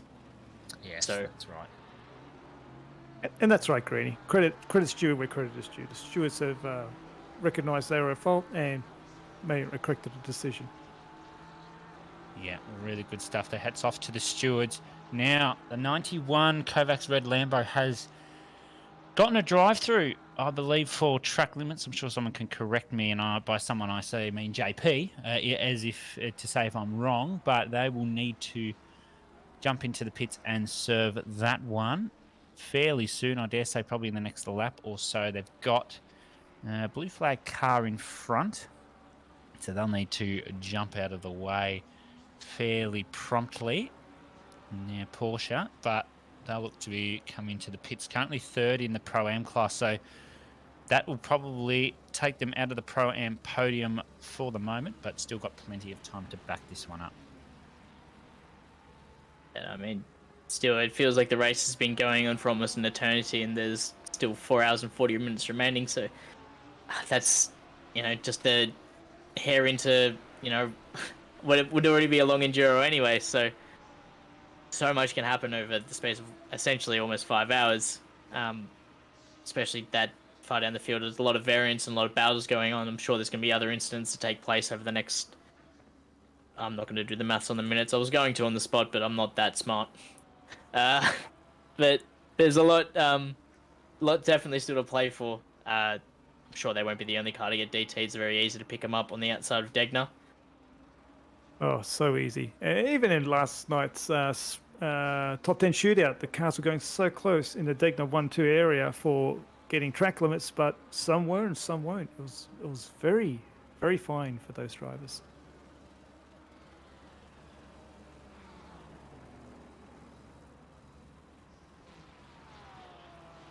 So now Jamie Koza, currently P10, fighting with Alex Kay as Carl Johnson gets a 15-second penalty for dangerous driving on lap 207. So I don't know where we would have seen that one. Might have to get some eyes in on that one in the coming minutes. So we stick on board with the 555 car, OES Orange, still trying to fight with Alex Kay coming up to Spoon now. That 58 Lamborghini just trying to hold on here. They've got Bowen in front for the MRT team, and she's got 10 seconds to the car in front. So Alexis Bowen's going to get a position out of that with the 15-second that Hunark, is that how it's pronounced? I'm going to screw some names up here. Has got for an incident potentially earlier, so Alexis should be very happy with that one. You're just about as good as me with Ooh. names. Oh, I know. Some name I can pronounce more complicated names than I can more simplistic-looking names like that. Is there something wrong with me?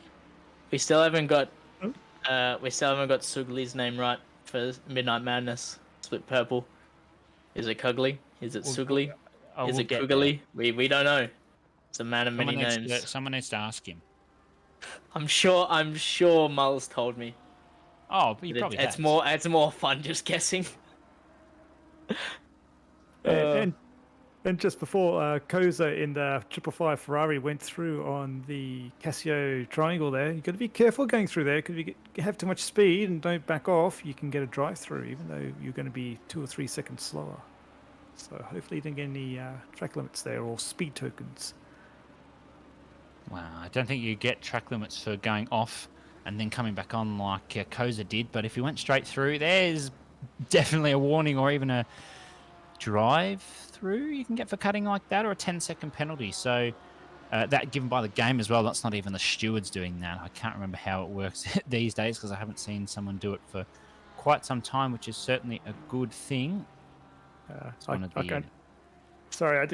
can add some extra info there. One of my teammates avoided an incident, went through and powered through after almost stopping as Maloney Sears serves the drive-through penalty. And we got our first track warning. Yeah, so that's just part of it. Oh, look at the sun. Can the driver see the apex through there? Holy moly, that's certainly one to look out for. Temperatures have actually now come down on the track. 18 ambient with 22 degrees there on track at the moment. Still 5 km/h headwinds down the straight to 130R. This is going to turn into a night race, I dare say, in the next, I reckon, hour.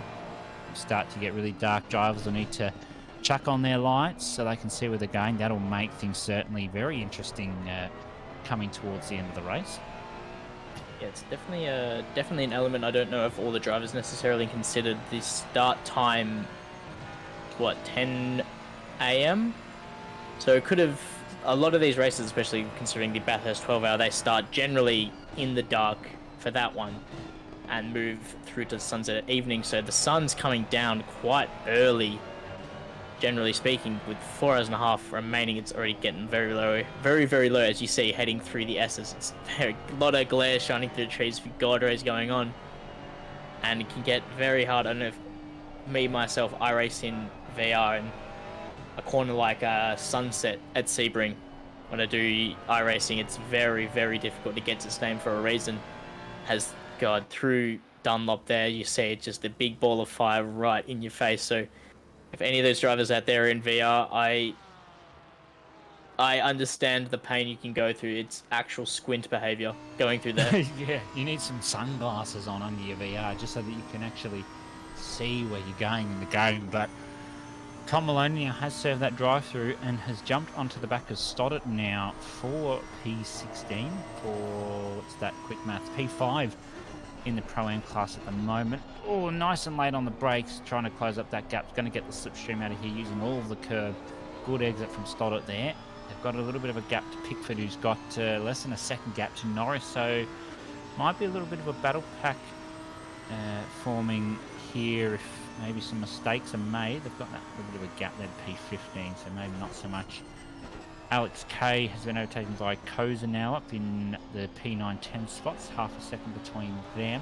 Oh, giving a good sniff of the rear end just blocks Maloney, goes to the inside, has to back out because that would have ended very badly had he not done that. And Carpenter's now going to get a real look in on this one, hoping maybe for a mistake from one of the drivers. This is great stuff.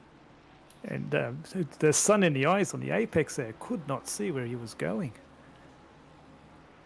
Yeah, it's an element of driving that you don't really consider when you're heading out for your stint, especially at this stage of the race and early on if you're doing the sunset stages. It's not something you really, I don't know about you, I've never really thought about, oh god, the sun's going to be my eyes this stint. It's only when you're out there, and then especially when you're battle like this with Maloney, it's following, it's another element. You can completely lose it if your screen just completely fills up with brightness. You maybe just miss the braking zone by, it only has to be 5 meters when you're following this close and you're in the back of another car. So Oh, certainly, good heads up driving. You just got 4.5 hours left. Pull the braking points back a little bit. Just be extra cautious. It's not quite rain. Like with rain, you know what you expect. It's everyone. Yeah.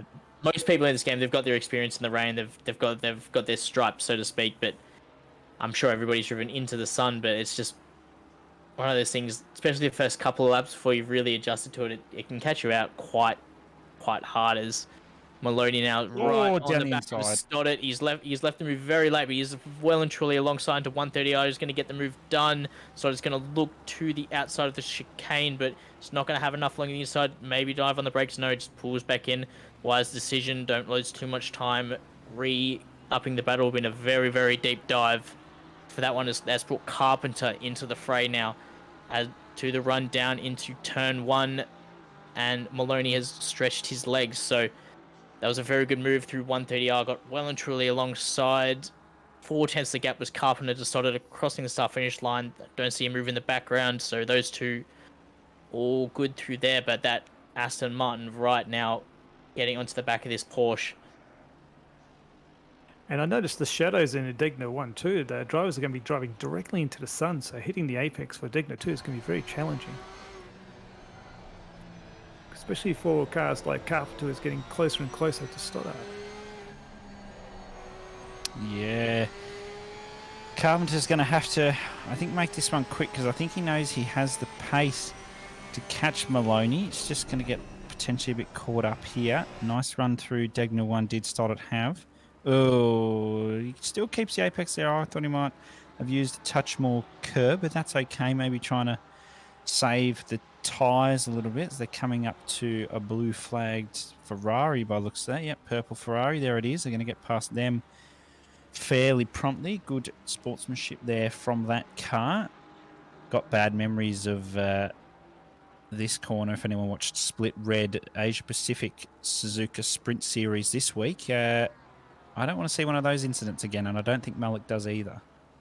It was a bit awkward. Stationary cars on the track. Yes, it was certainly not one for the stewards to enjoy. Here's Philippa Bokita now back.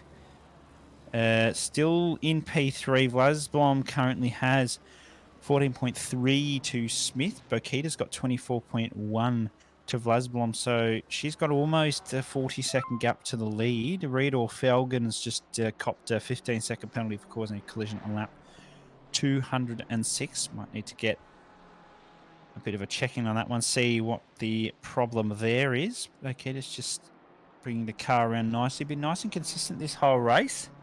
Not as consistent as Misson and Floyd, who are still battling it out after 400,000 laps. It's only half a second between them as well.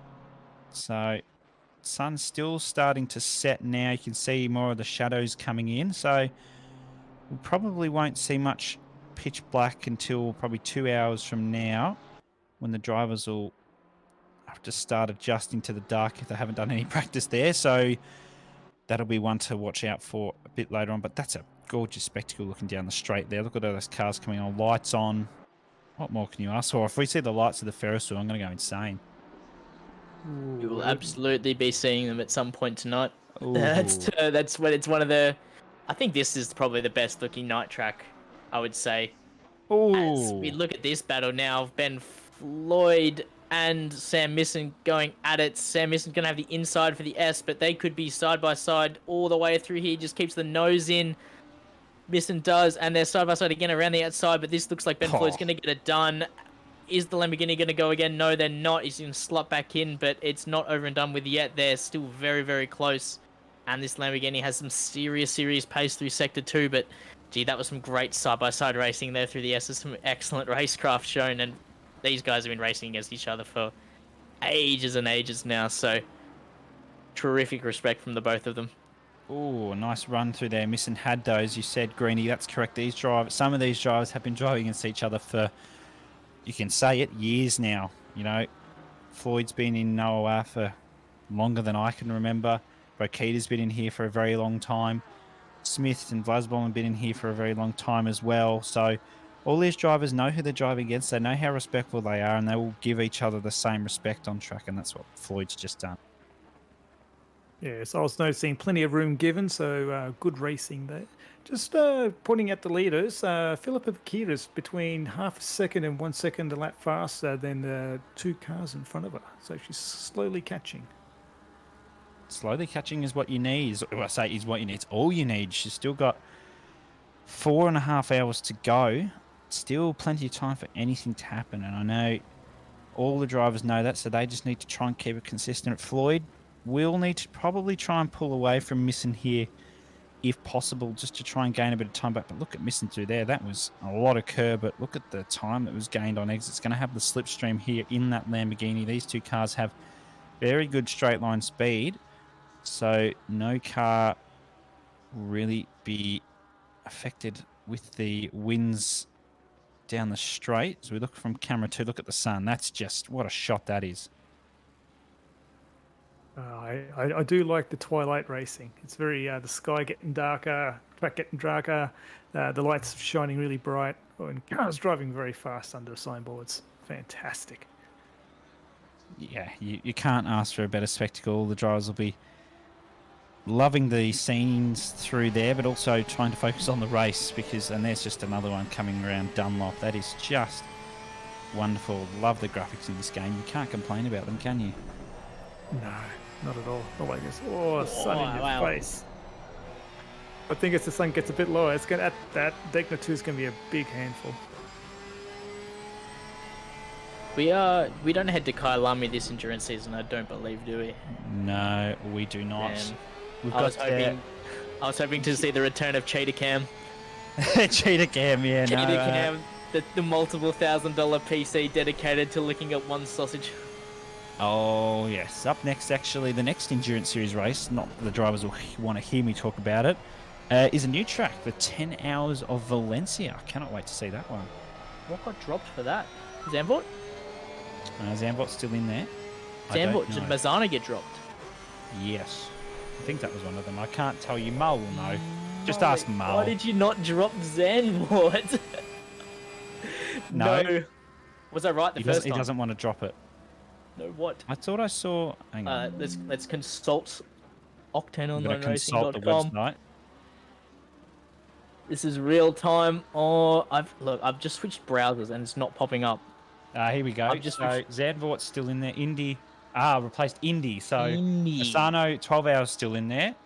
8 hours Zandvoort after Valencia. Then Massano, then Nürburgring, then Barcelona. That's good. I'm glad to hear Mazzana's in there because as a team we're going to be not in there. As a team, where Indy is a great track. Indy's one of the all-timers. Indy 500 this Sunday as well, 1 a.m. Eastern time. Is anyone you guys going to be watching that? It's right after Monaco, so it's actually great scheduling. Monaco qualifying? No, Monaco qualifying the race. So it's after the race. Race should finish at about 12:45 ish, and then Indy 500 at 1 a.m. So great overall scheduling, I'd say. No, I've got something called work. I don't know if anyone knows what that is. I think you're sick on Monday. Yeah, look, that could be the way. But can't wait for the Monaco qualifying tonight. That's going to be exciting stuff. That should get underway just about as this race finishes, dare I say. Midnight Australian Eastern so it's at Standard Time. I wasn't sure whether it was 1 hour forward. These drivers should use that as an incentive to drive faster. They drive faster, more laps, the race finishes quicker, then you can watch Monaco. Think about that. But isn't it a timed race? No, it's a facade. It's actually a lap race. Oh, that's a very, very Ooh, slow Porsche on the hello, apex there. Porsche. What's going on there? That's There's one a- of the blue flag spots. Sorry, guys. There was an incident between 130R and the Casio Triangle as the Oh, yes, leader was slow there as car. well. Yeah, so the leader Ooh. and yellow flag at the same time. Hopefully nothing Ooh. dire. Hopefully nothing too malicious or potentially hazardous there. Ben Floyd going on the defensive on Misson. Nicely done, though. Keeping my right eye on the pit wall, monitor any gap changes for the lead as well, but these two still going at it. Lot. Just Flash Blonde was probably about half a second slower than probably what it would normally have been. So it looks like nothing major.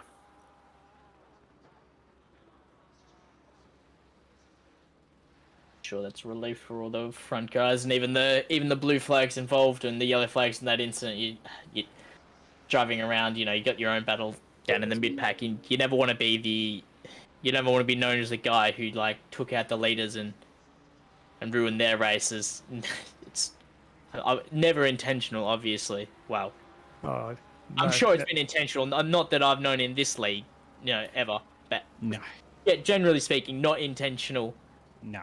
It happening, but it still it can be quite quite embarrassing. You feel bad, like you never want it to happen, but people don't really consider the fact that it may or may not have been an accident, and it kind of one of those tags. If it happens, it's hard for you to shake as well. As Adam Hughes picks up a 15-second penalty for an unsafe rejoin on 2:14, so about 9 laps ago. Yes, it can also be a case of sensory overload. In my stint, I was closing on a blue flag for me, and I was keeping racing for position for a guy that was 1.5 seconds fast behind me. Oh, as the replay comes through, what do we have here?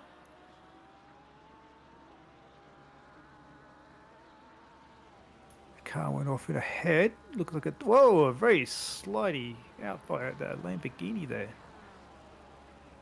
Yeah, it just looks like you may have asked a bit much of the car there. Just carried a lot of speed through 130R. As soon as he touched the curb, it just looked like it made it a bit uneasy. And in this stage of the race, could be changing temps. They may not have just their temps at the stop, so the tires may be under pressured or over pressured even.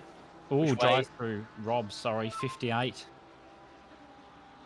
Track limits, I would take a guess. Shea Pools gets a 15-second penalty for causing a collision on lap 211.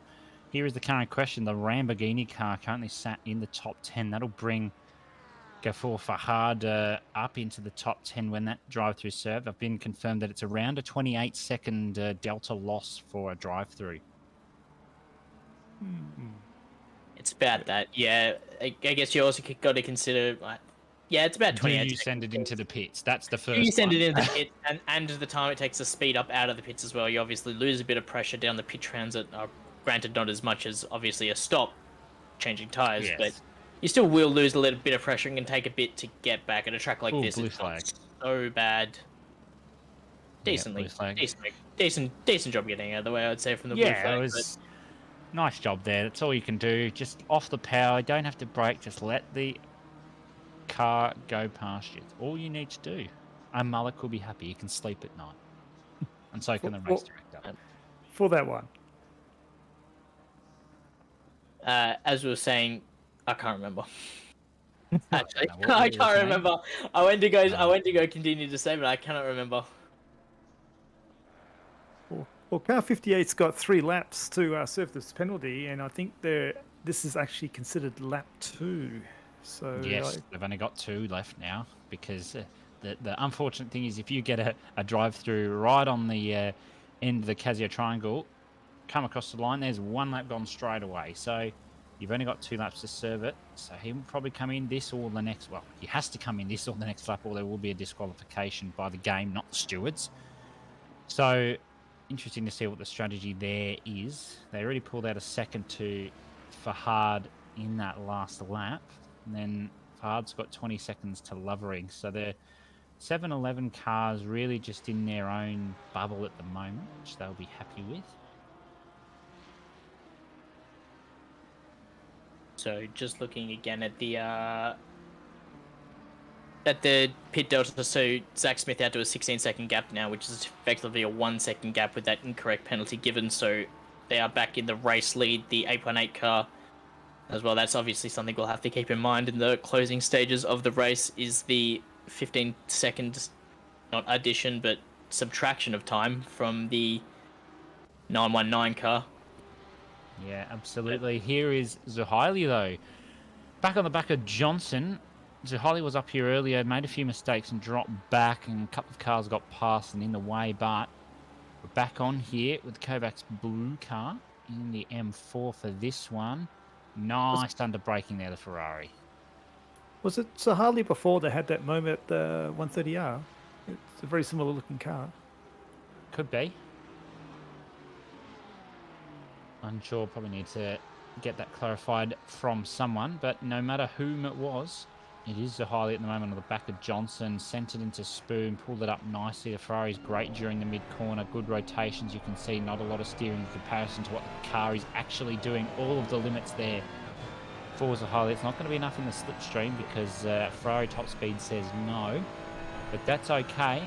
They've got a gaggle of cars up ahead though. This might be one to look out for through here. Johnson sees it as well.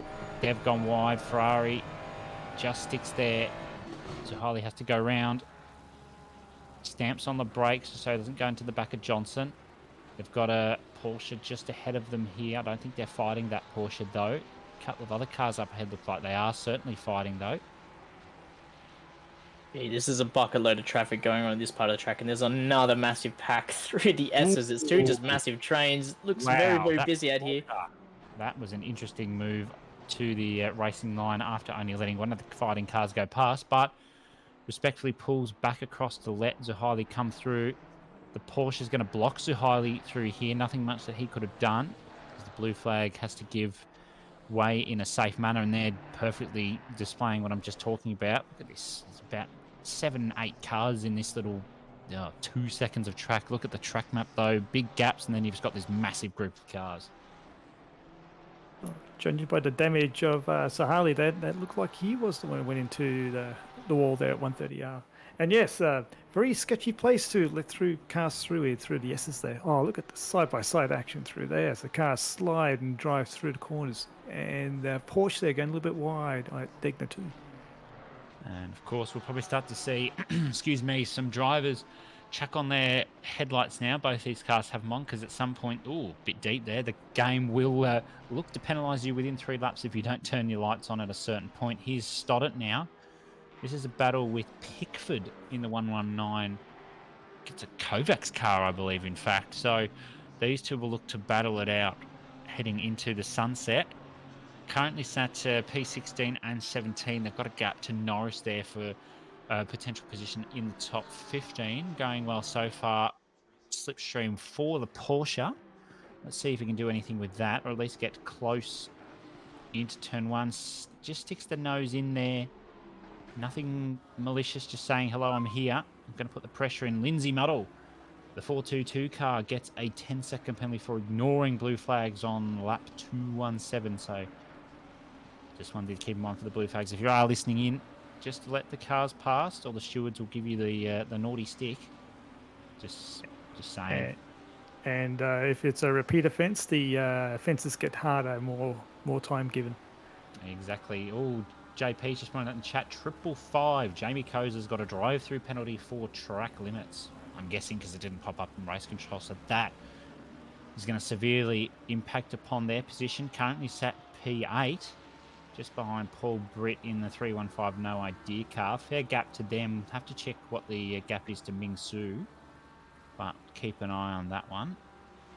Ooh, 30 seconds. That'll be a close battle coming out of the pits if Koza does approach the pits a little bit slowly. That'll be one to keep an eye on when they do pit. But of course, our lovely broadcaster Mullock's already got that in his mind. I'm sure he does at least. And car 58 has cleared its drive-through penalty as they're circulating with no penalty against them. Oh, lots of red here now on the power. Can we just pretend it's not there? Yeah, it does a little bit. Can we just pretend those penalties aren't there? Is that possible? Just so that there's no red and that the leaderboard looks nice? jeez, all these cars, is the BS cars trying to make their way past this massive bunch of group. It's a bit of blue flag city for the BS cars. There's racing going on at the same time in the pack as McNulty and yeah, Bender and Glow going at it. As the BS car made its way around the outside, that was very hairy. No one made contact. Whoa! Yeah, the BS car ahead. This is Blue flag madness for the blue and black car of Philippa Bikita.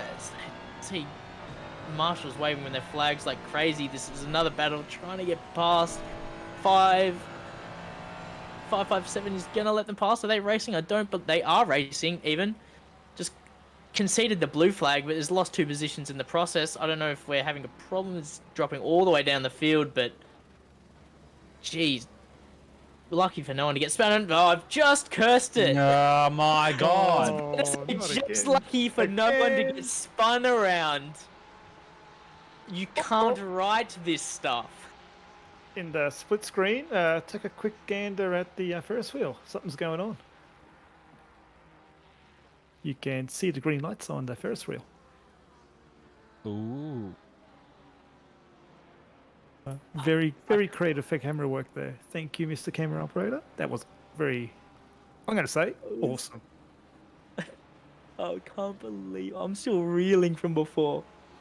What was that? I was saying very lucky for no one to get spun. Why are you in the comms box now? The drivers probably want you out. Oh, I know. I'm the director. There are going to be protests on the street of Melbourne next week. We want Ryan Green out of the comms box. You're a sleeper agent. Out of the country. It must be, yeah. Needs to do a runner. What was that? Unreal. You can't write this stuff. Well, no, you certainly can't. Maybe you can write it in your head. Yeah, you've evidently written it. So good. So it's going to make the next round of pit stops very curious to see who ends up where, but by judging by the number of penalties, everyone's going to be in the same position, except for Hughes. Oh, replay coming in. Oh, here we go. You can call it again.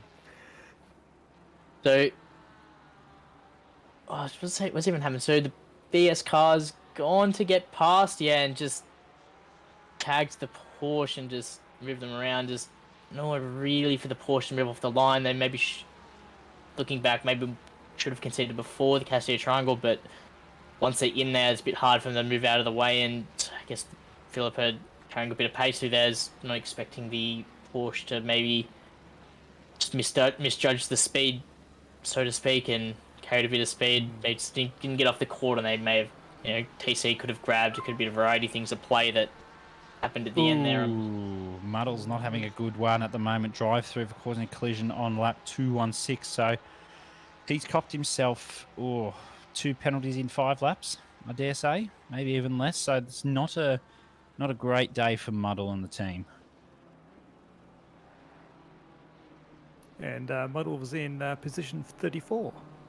Yes, and with the top drivers, they are so fast in the last sector, which is like a fast corner, a braking zone, and a chicane, and they are more than 1 second faster than me. So I can appreciate the delta closing on the exit to that Casio triangle there.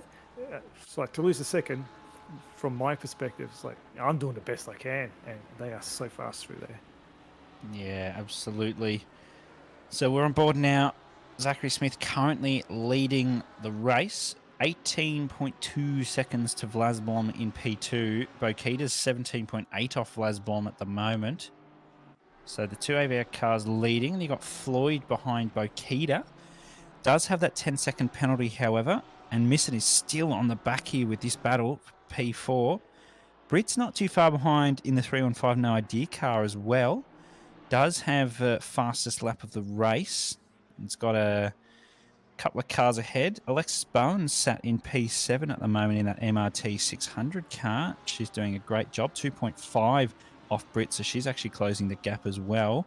Koza got a drive through before, so he's in a little bit of trouble just behind, just coming in front, in fact, of Yenming Su in the SX83 SimSport Taiwanese entry, first endurance race, a debut for them as well, so great to see them. And then you've got Robs in the 58 Lambo for the top 10 sitting there just in with a bit of damage, judging by the front of that car as well in their Lamborghini entry, and he's for hard in the pits now. They must be slightly off schedule by the looks of that. Maybe there's a damage reason. Didn't look like they had any incidents, so could be a slight off schedule with 4 hours and 10 minutes to go. Yeah, well, maybe it's just differing strategies that could come and play into their hand at some point as Stoddart goes down the inside of a blue flag car, forces them out wide. They need to get out of the way. Stoddart's only not too far behind Pickford again. They were battling earlier. Pickford's pulled out a little bit now. Stoddart needs to try and catch up on a Lamborghini in the grass. Okay, that's a clenching moment. Line. That's how the incident earlier in the week in the sprint series split red started. That's not what I want to see. And still rolling. How good is that? I don't think any time was lost there by the Ferrari. This is gee, the amount of cars in this one area, it's giving me shades of the Suzuka 100 community event that ran only about a month ago for the 1.9 launch party. It's just cars all over the place at this part of the track, but then you look at a car like 787 and they got an absolute paddock. It looks like they're hot lapping on their own out there. And car 900 as well, yet granted they have a car right behind them, but again, just absolute paddocks out there, followed by massive groups. It's some weird spacing, and we're about to hit into the pit stop window anyway, so a few of these groups are about to break up a bit, but gee, it's, you know, almost 8 hours in and there's just massive groups like this. It's a bit, on a track this large, it's a bit of a strange one at this stage of the race. Yeah, I wonder if there would be a time where all the cars are on like one half of the circuit or not. You know, the law of probability says everything can happen as blue flag lets through Hamer, and the wind has kicked up a notch to 6 kilometers an hour. I'm very keeping a close eye on that wind. I'm curious to see if the rain's going to come in because I got one more stint in a couple of hours' time. So Damiano wants the rain. That's what we like to hear. Rain at night. How good? Oh wow! What on earth was that from Stoddart? That was Anchors. Plan of the anchors. Loveric's just going to get past though. Blue flagged from Stoddart. So a couple of cars just in this little gaggle here. Raschuti in the 90 Lamborghini. Looks like they've had a tough one. They were much further up the field ladder. Here is David Bender McFulty. Here he is. Currently sat in AM Class P2. Does have a 15-second penalty because, there you go, that's my answer. As we welcome to the box, Mr. Thomas Preach. Riley, how you going, Preach? Thanks, Hobbsy. Hello, everyone. It's good to be in the commentary box. Bit going on out there, I can see. Yeah, just a tad, mate. Just a tad. It's all Greeny's fault. Yeah, that's right. It is. All Greeny's fault. He has cursed quite a few people. It always is. There's no other way to put it. It's always Greeny's fault. Just blame it on him. Charlie, don't you start with me. You start. He's going to start, and with that, I'm going to start my exit. I will be back in an hour to bring you the coverage to the end of the race. So have a good call for the next hour, boys, and I'll see you soon. Thanks, Hobbsy. Thank you, Opsy. And I will be also leaving and rejoining again in an hour. So thank you, guys. You driving now? No, I got a bit of a gap. I'm not sure when my next stint is. We've decided who's gonna. I'm from car 800, so Mike Crick will be driving the last stint, but we haven't decided who's doing the next couple. So we'll find out. Well, good luck for you and your team. Thank you. Enjoy the call, guys. Thanks, mate. Hey, mate. Hello. I've just been trying to keep up as best I can throughout the day. You've got the lowdown? I think I've got the lowdown mostly. Penalties. Greeny is cursing. And... I'm the director. I'm not cursing. I wrote this. This is me. No, you're the puppet master, mate. Yeah, exactly right. Pull on the strings. I am for this Mullick. one. Sorry, Mullick. Yes. Mullick is a facade. Okay. I'm going to jump in while Bender's not here. Mate, you need you're a supervision, facade. mate. I put you through a AI chat voice thing, and I am you. That's fair. Well, you got the cursors right. Dude, I can't believe I said spin as there was a spin. It's talent, mate. It's unreal. It's unreal. Anyways, 4 hours left and the sun's gone down. so yeah, it's gonna be an absolute dark one near the end of it. What was on the rest of the script? I forget. Rain at lap 300. Rain at lap 300. I reckon there's going to be 352 laps. 352. Yep. Yeah, up. You got 50 laps of rain. 50 laps of I rain. can get behind it. Lock it in. I don't hold That high sounds- hopes for not saying rain because there's already been several hours, 8 hours already. 8 hours already. And it's still 4 hours. Been enjoying it from the sidelines.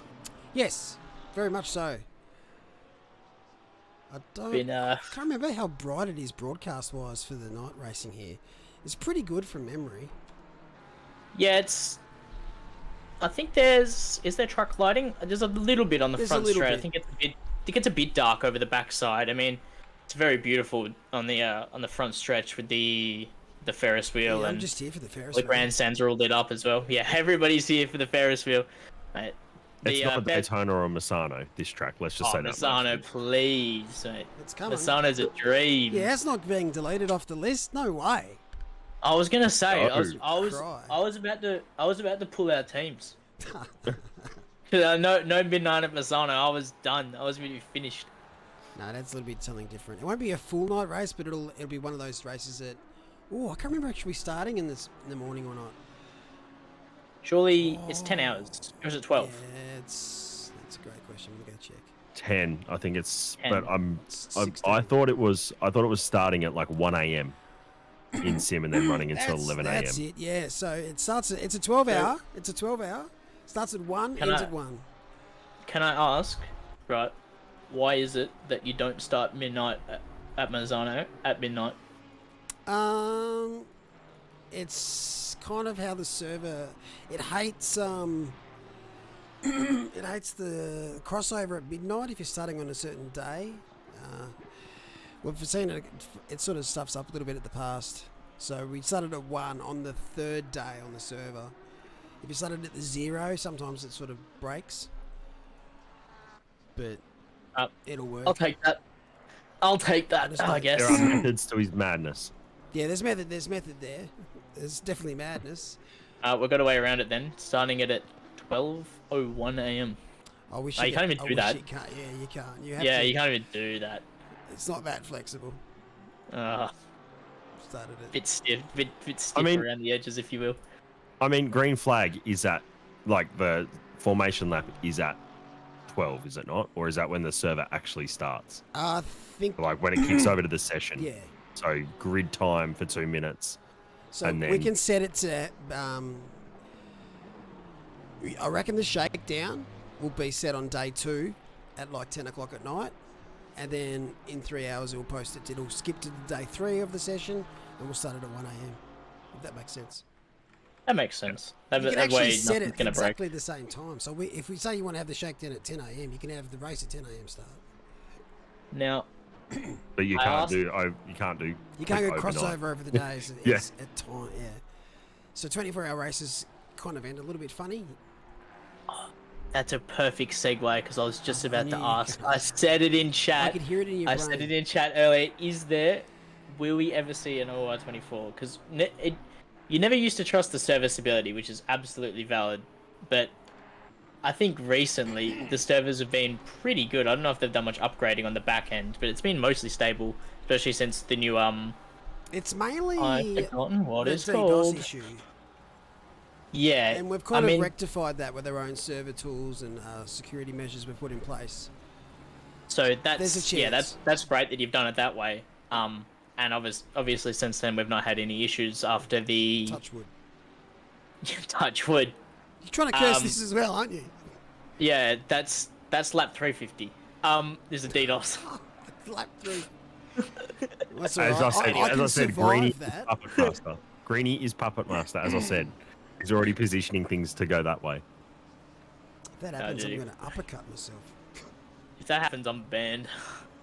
Well, if I'm you- in on it. well, I'll be in on it. Anyway, have you considered a 24-hour? I assume it's been, at least been It's discussed more, now it's, at this oh, stage. definitely. It's just more staffing. We don't want to give a lesser product because we don't have anyone around for certain times. I And guess usually the catch-22 I guess the benefit is that you do have the NA and EU part of OR as well that you can reach into.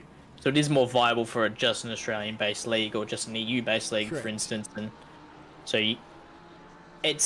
there's at least an avenue, and there is at least hope, at least more than there was when I was racing in OR, where the service to back end could just be prone to going down at any point in time. You'd have no idea what's going on, and just stuff would just break. Run races for too long would break. All kinds of unstable, and Yeah. so Well, and also it works a bit better now because the way you do YouTube videos, how you can kind of split them up and send different stream keys off. So someone could potentially be doing a 6-hour stint whilst I'm sleeping to cover that, and they have their own stream key. And we'll break it up. That's the one way we can do it as well. We've been trialing a few things in the background, but never say never. It's just about deciding what track to do it on. Oh, look, I know you guys I are will going to be say Spa. I will be a proponent for Spa just for realism's sake. I'd love to see No, OR fuck it. do Don't a touch. do it. Do as close to a Wait. I want a final say here from Peach and John Sneakers in chat. Do you want a Spa 24-hour? they hate Spa. Wait, Who hates I want to see Spa? what they say. They've got to be asked. They have got to be consulted. They Who dismissed out hates today. Spa? What type of driver hates Spa? Quite a few. What are they like? Do they like Barcelona?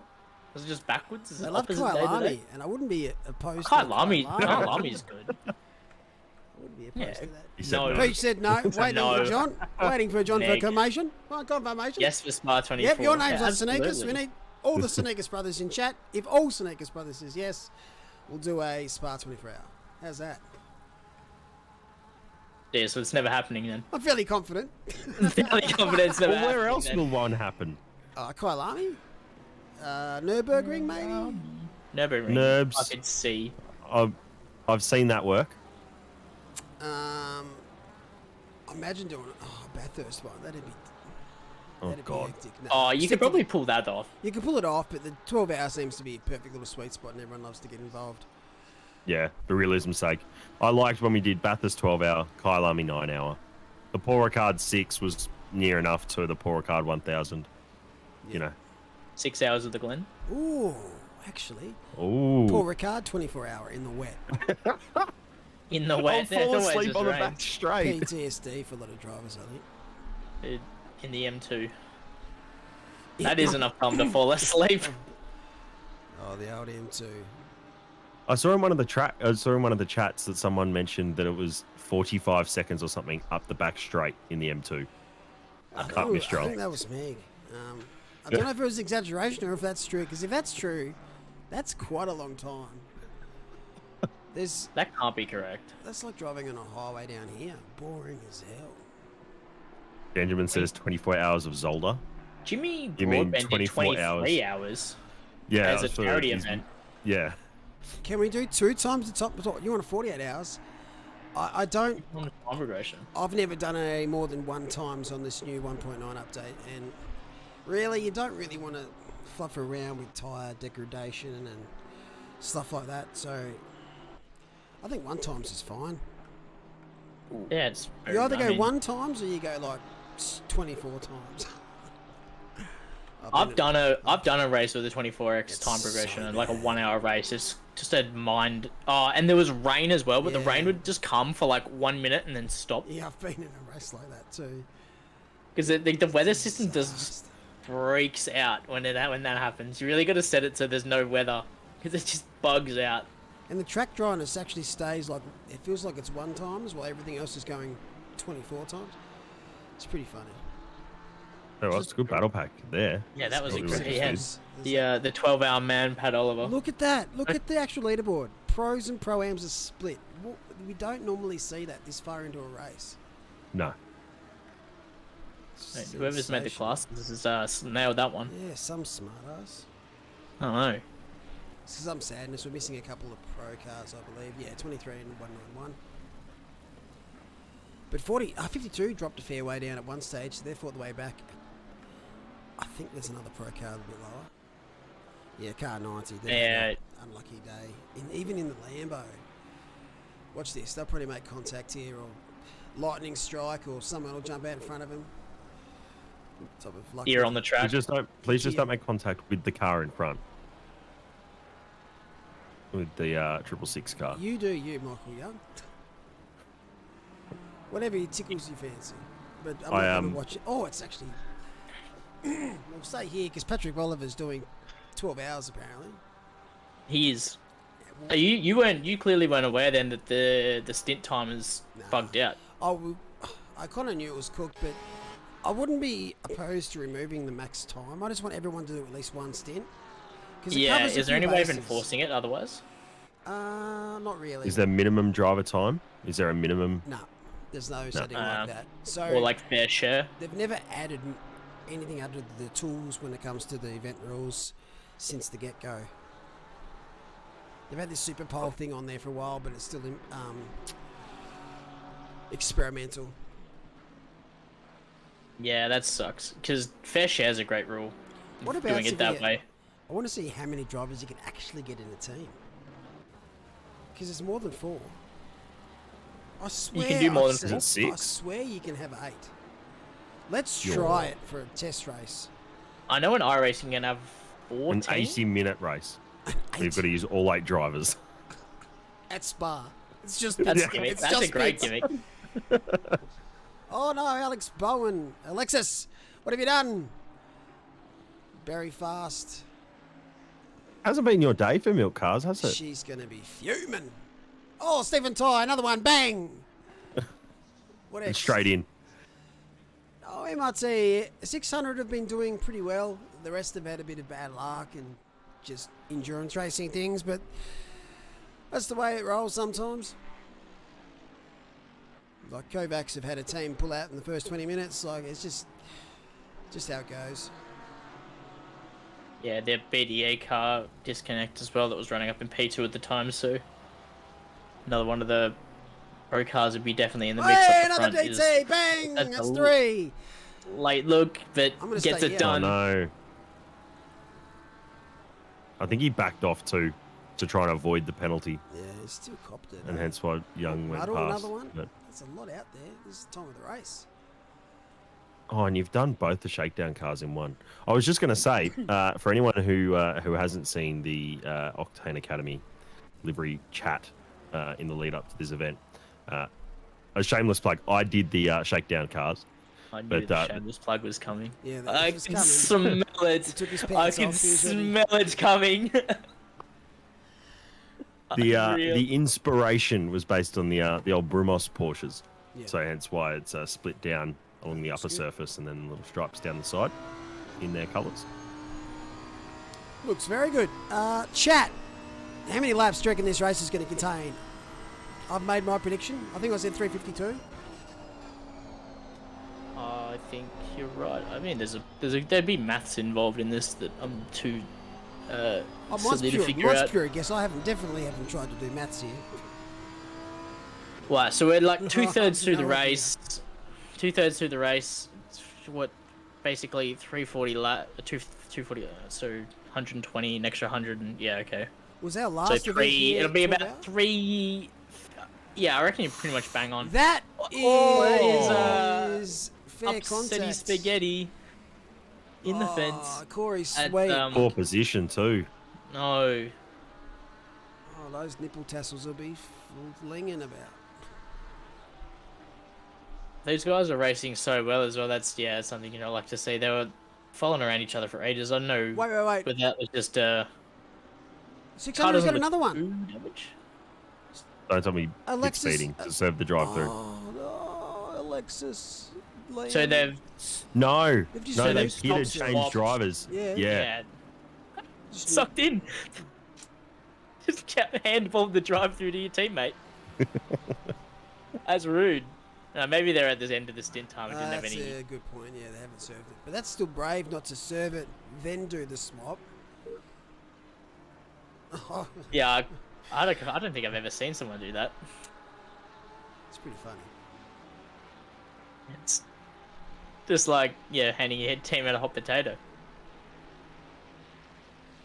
I think I did it. I gave it to Paul Boxall during the Silverstone 12-hour. Not like before. I think I did it. I handballed the drive-through. But yeah, that was also for driver time. So We have a look at Fry having a look at Bushel now. You're definitely not going to get along the inside replay of, I'm going to say, the incident from earlier. Just thought he had a bit of room. Yeah, just tagged the rear quarter. It was a little bit late on the brakes as well. Maybe just missed the apex even after the contact. So following, maybe just missed the braking mark. It can be pretty hard to see when following that close as well. So unfortunate contact. Obviously, the onus is still on the attacking driver to get the move done cleanly. So I'm sure there'll be a penalty inbound. It's a matter of how big. It's up for the steward to decide. But unfortunate, those guys have raced against each other for, since I was racing, and a lot of these guys around the front have been, literally as Hobbsy was saying earlier, years they've been racing against each other. So I'm sure there's mistakes are always going to happen, and these guys will be fine with it. I assume there'd be no love lost really. Corey will have his have his little rant to him. It happens, just miscalculation. It's unfortunate though, but 315 have had a fair share of incidents today, unfortunately. Just one of those races. Normally they're a super clean team, and when it rains it pours, as it's going to do in the last 2 hours of this race. Isn't it, Bender?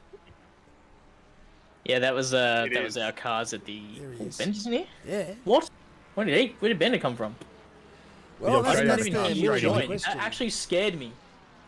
I was like, what? Well, once Hello, upon a Bender. time, 45 years ago when Bender was born, Come on, mate, get it right. It was actually 57. yeah, 57. Hey, you're still a young You're man. looking good. You're looking good, mate. Oh, thanks, mate. Thank you. That's all right. And on that note, I will bid you farewell.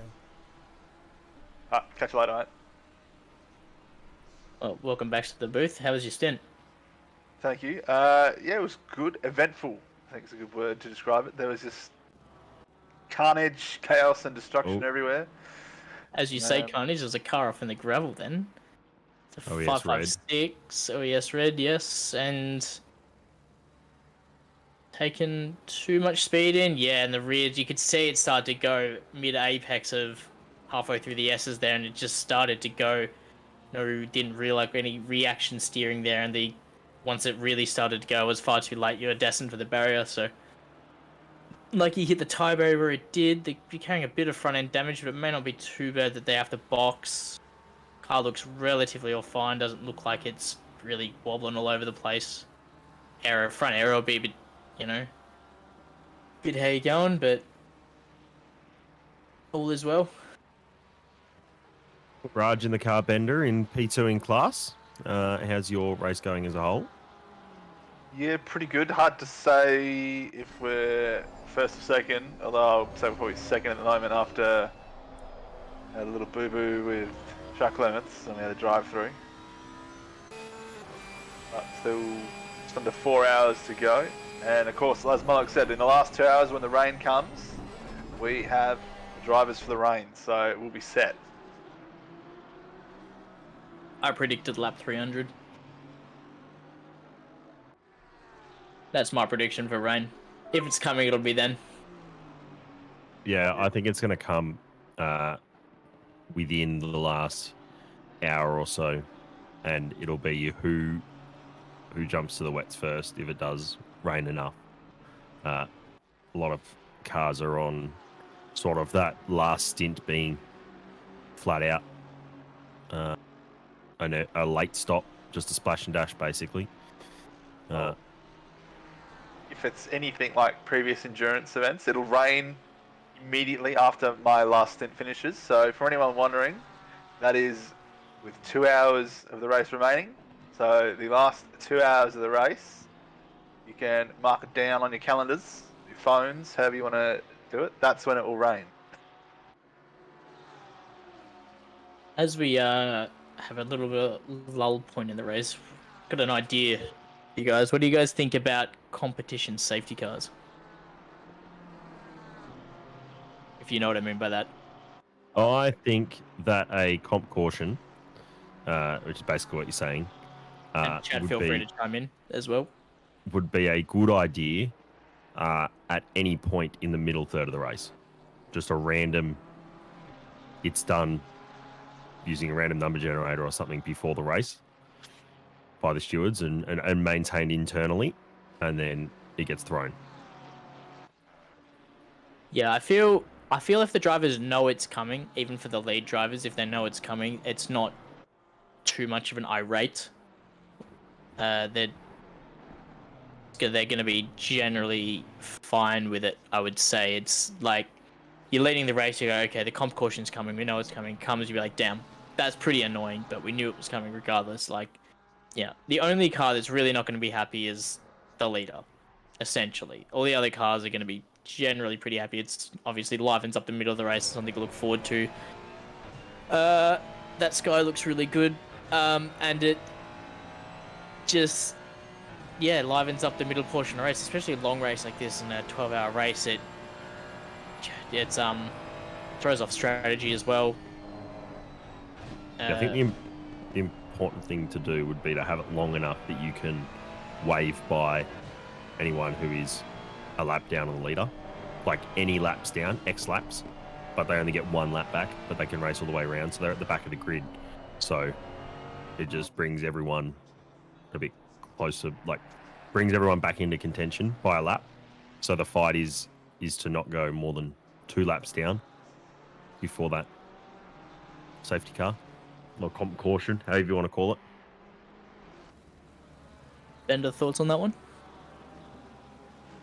Yeah, don't really mind it. I mean, I guess the question would be is what are you really gaining from it now that the race doesn't provide already?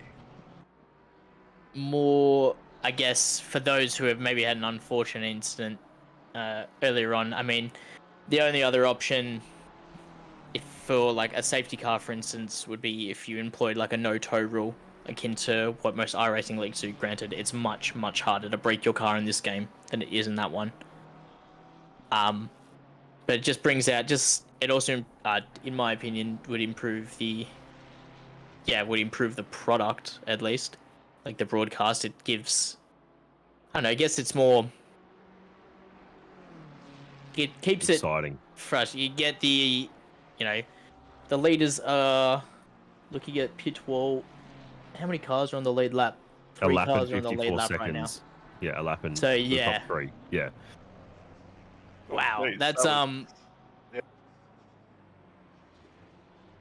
that's not sure quite what happened there. Unfortunately, Mullock has stepped away from the booth for a bit, so we won't be able to get a replay of it. Ambitious, I think, is the word. It's a bit for. ambitious, yeah. All is well though; they all got through. Gee, how do you pronounce that? Wingard? It's not garden. Wingard? Definitely not. Ben Wingard. I think you're on it. I'll take pronunciations from here.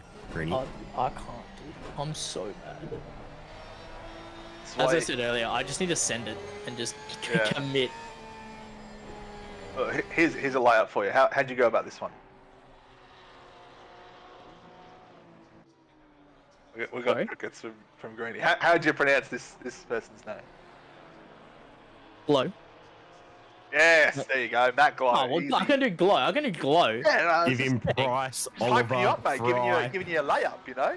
Yeah, you gave me a lab. I was like, I was thinking, is this a trick question? Like, where's the butt?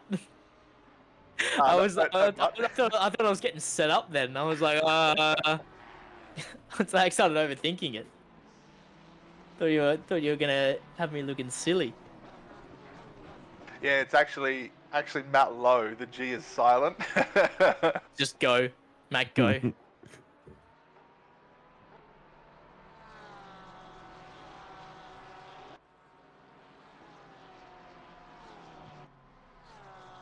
Benjamin saying P7 starting to look spicy.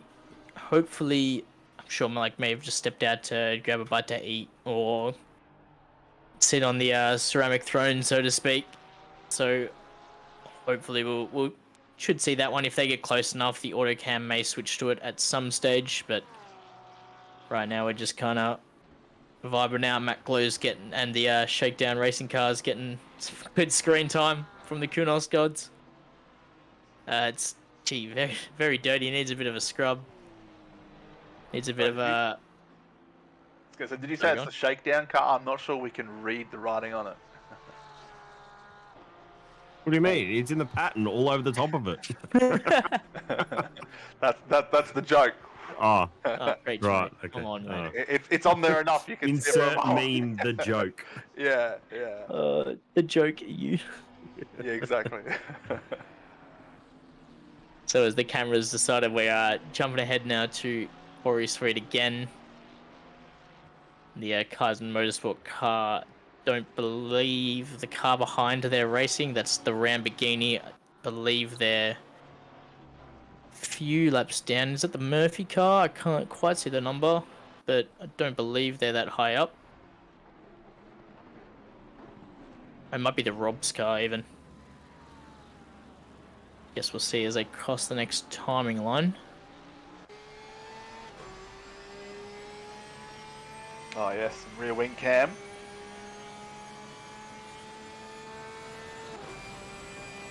The auto cam's going off right now. Look at these camera angles. Oh, they've looked to the inside the Lamborghini car. As too bad. We're on to Anthony Bate now. Being strolled.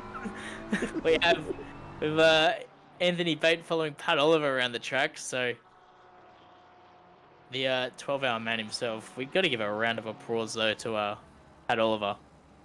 And this is like bias, wowzers! That's an aggressive move back to the racing line. That was that would have ended badly for only one person. Was the man who committed the move there. Gee, that was very lucky not to get his nose or the rear of his car chopped off there. Gee, I didn't realize it was a BDE car. The three. That's a livery I haven't seen. No, the BDE car. I haven't seen this. I haven't seen the car. Being very quiet then. I haven't seen the car on track much at all. But 26th Anthony Bate is he a lap down on Pat Oliver? He is. So although Pat Oliver is only 3 spots ahead, he is a lap up on the 26th placed BDE car here. So still going strong. Did you speak with Pat at all before you jumped in here? Preach? No, I didn't. I did not. I've been busy all day. I got home about 15 minutes before my stint, but I'm assuming that he is in another world now. He's got to be. His spirits are pretty high. Before I jumped in, granted there was still there's a couple of slides there. The track temp's really starting to come down now. 19-degree track and 17 ambient, but before I jumped in here, he was really his spirits were quite high. Granted, there was only 5 hours into the race, about 5.5, and we're a long way further into the race now. So, still a bit of the way to go for him. I know he has his drink bottle. I know he has some cookies. I know he's been taking toilet breaks at the pit stops, and he's determined to get it done. He's at this stage, you'd be hard pressed to call it quits now.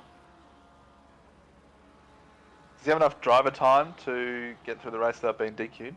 He does. The driver's stint time is bugged. He started the race with 14 hours of driver's time through the 12-hour race. He'll easily make it home, so he can do the whole race. I don't know whether he will get disqualified because DG hasn't sat in the car or not. I don't know if the game picks that up or whether it just considers... I don't know whether it considers the fact that... I don't know if it just looks at driver stint time or whether it considers the other driver hasn't sat in the car. That I'm not sure how it works. From my memory, thinking to, I think it was Kyalami 9L when I was in the box at the end. If a driver hasn't done a stint at the end of the race, when the car crosses the line to finish, or starts the last lap, I think it gives them a 30-second penalty. Dare I say, the stewards will remove that one. I think it's I think it'll be a well-deserved remove penalty. I But don't expect. I know Malik said earlier in chat that if he exceeded the driver's stint time limit, they were going to remove his penalty. But if they get a 30-second penalty because the other driver didn't drive, I would dare say that that's also going to get removed. I think he deserves it. Driving 12 hours straight on his own, he's never going to want to see Suzuka again. I think by the rules, because there hasn't been another driver to do laps, and it's just been him, it therefore isn't a co-driver race. In which case, it's an endurance, yes, but it's not by the books having a second driver, so it would be a DQ by the rules. I hope not. For an infraction on 253, so was that wasn't how it happened at the triangle. That could have been something else. I don't know what car, quite remember which car that was. Rusty saying in the chat the last hour he will be delirious. Yeah, look, he was kind of losing his marbles. He was a little bit too happy for being driving for 5.5 hours straight earlier. This game, a sim even, I can say, is a lot more strenuous than iRacing is. iRacing is a much easier endurance game. Like, there's way more micro corrections in ACC compared to iRacing. I feel like the force feedback's a lot heavier as well. I know he's turned his force feedback down at the first pit stop, so to save his arms. But this game, I feel like there's just more going on with your hands and feet compared to iRacing. It's much harder. That's why a lot of drivers don't double stint in ACC. They only do the single stint. Personally, I've triple stinted in iRacing and been completely fine afterwards. I could have gone another. But you would dare not do that in this sim unless you had to, or in Pat's case, do the last almost 9 hours at this stage. So he could have chosen a better car to solo run. Yeah, well, I mean, Paige, to be fair, he did choose to solo run. It was he got a call at 10 a.m. as he was on the grid, saying his teammate couldn't make it, and he was just like, I reckon the hardest part about doing it all himself, not, as you're saying, using your hands, your feet, or your eyes, whatever, just sitting down on your ass for 12 hours, like, without moving much. That would be the hardest part, I reckon.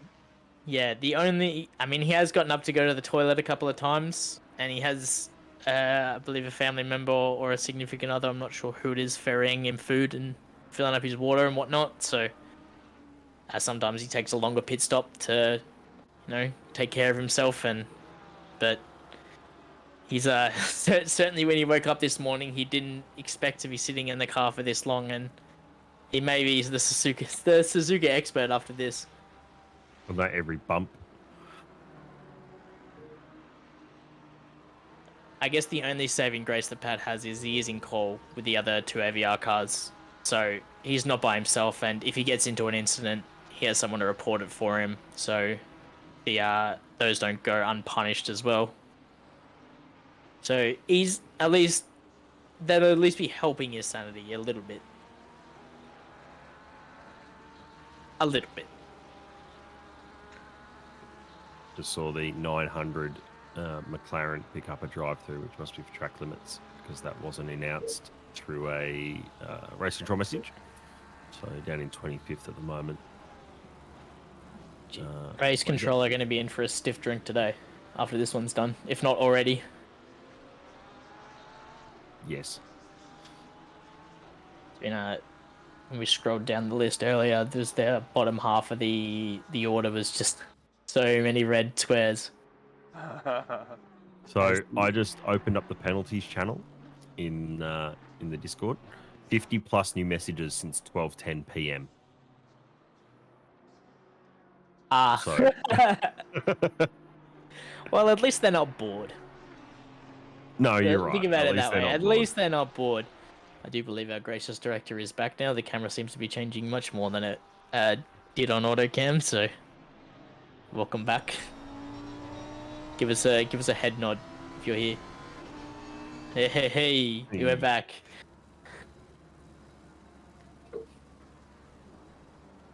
It's alright, Mel. You didn't miss much. Well, you may have. We don't know. Autocam does what it wants. He missed everything. Yeah, there was a move to the lead. Just keeping in mind as well that their 919 car subtract 11 seconds from its total race distance at the end, so that puts them 7 seconds off the lead of Ryan Houlihan. Houlihan doing a 59.9 last lap versus Pinata's flat 5. So still lapping a bit quicker and still gapping a bit as Paul Ritt gets a drive through for causing a collision on 238. So that would have been the Casio triangle. That 315 car, yeah, just been in the absolute wars this afternoon. It has got the fastest lap of the race, but hasn't really been able to completely show their pace. When they have showed it, they've, seemed to push the limits of the track a little bit too much, getting, drive through for cutting the track as Mark Bushell runs very, very deep into the Casio triangle there, maybe just picking up too much toe. And it's getting to that stage of the race as we're seeing a lot of drivers just couple of mental mistakes, not big ones, not huge incidents, but those little mental lapses that could lead to something. It's starting sun starting to set, can get a little bit lazier on the eyes. The game's a little bit easier to look at this time of night, so can really start to relax the brain. It takes the ease off. You might start, your muscles start to relax a bit more. I know when the sun starts to set or even comes up when I do other enduros. I did the sunrise stint for the Nordschleife 2 weeks ago. It was like a very relaxing feeling. It was a gradual change. It was very surreal. It was you have to stay locked in though for these drivers, especially in the toe like that. It can be very easy to just miss your braking zone and run straight into the back of a competitor, which is obviously something you don't want to see. You know what else isn't great about these particularly sunrise, sunset hours? The virtual mirror, right? And it's great at blocking out the sun when the sun is in one spot. Not so great when the sun moves because the time's changing. Yeah, the virtual mirror as well. It's especially once the sun completely goes down, you get those headlights right at the back. It's so bright. It feels way brighter than whether it was just a regular rearview mirror. I just feel for those drivers in cars with the digital rear camera as well, because then you've got 2 sets of it. Oh, which one's the really zoomed in one? Is the Merc? I feel like the Merc's the one that's really zoomed in. Not the Merc, BMW. Apologies. I think it's the BMW, the camera's super zoomed in. Don't know why. But it's like binoculars.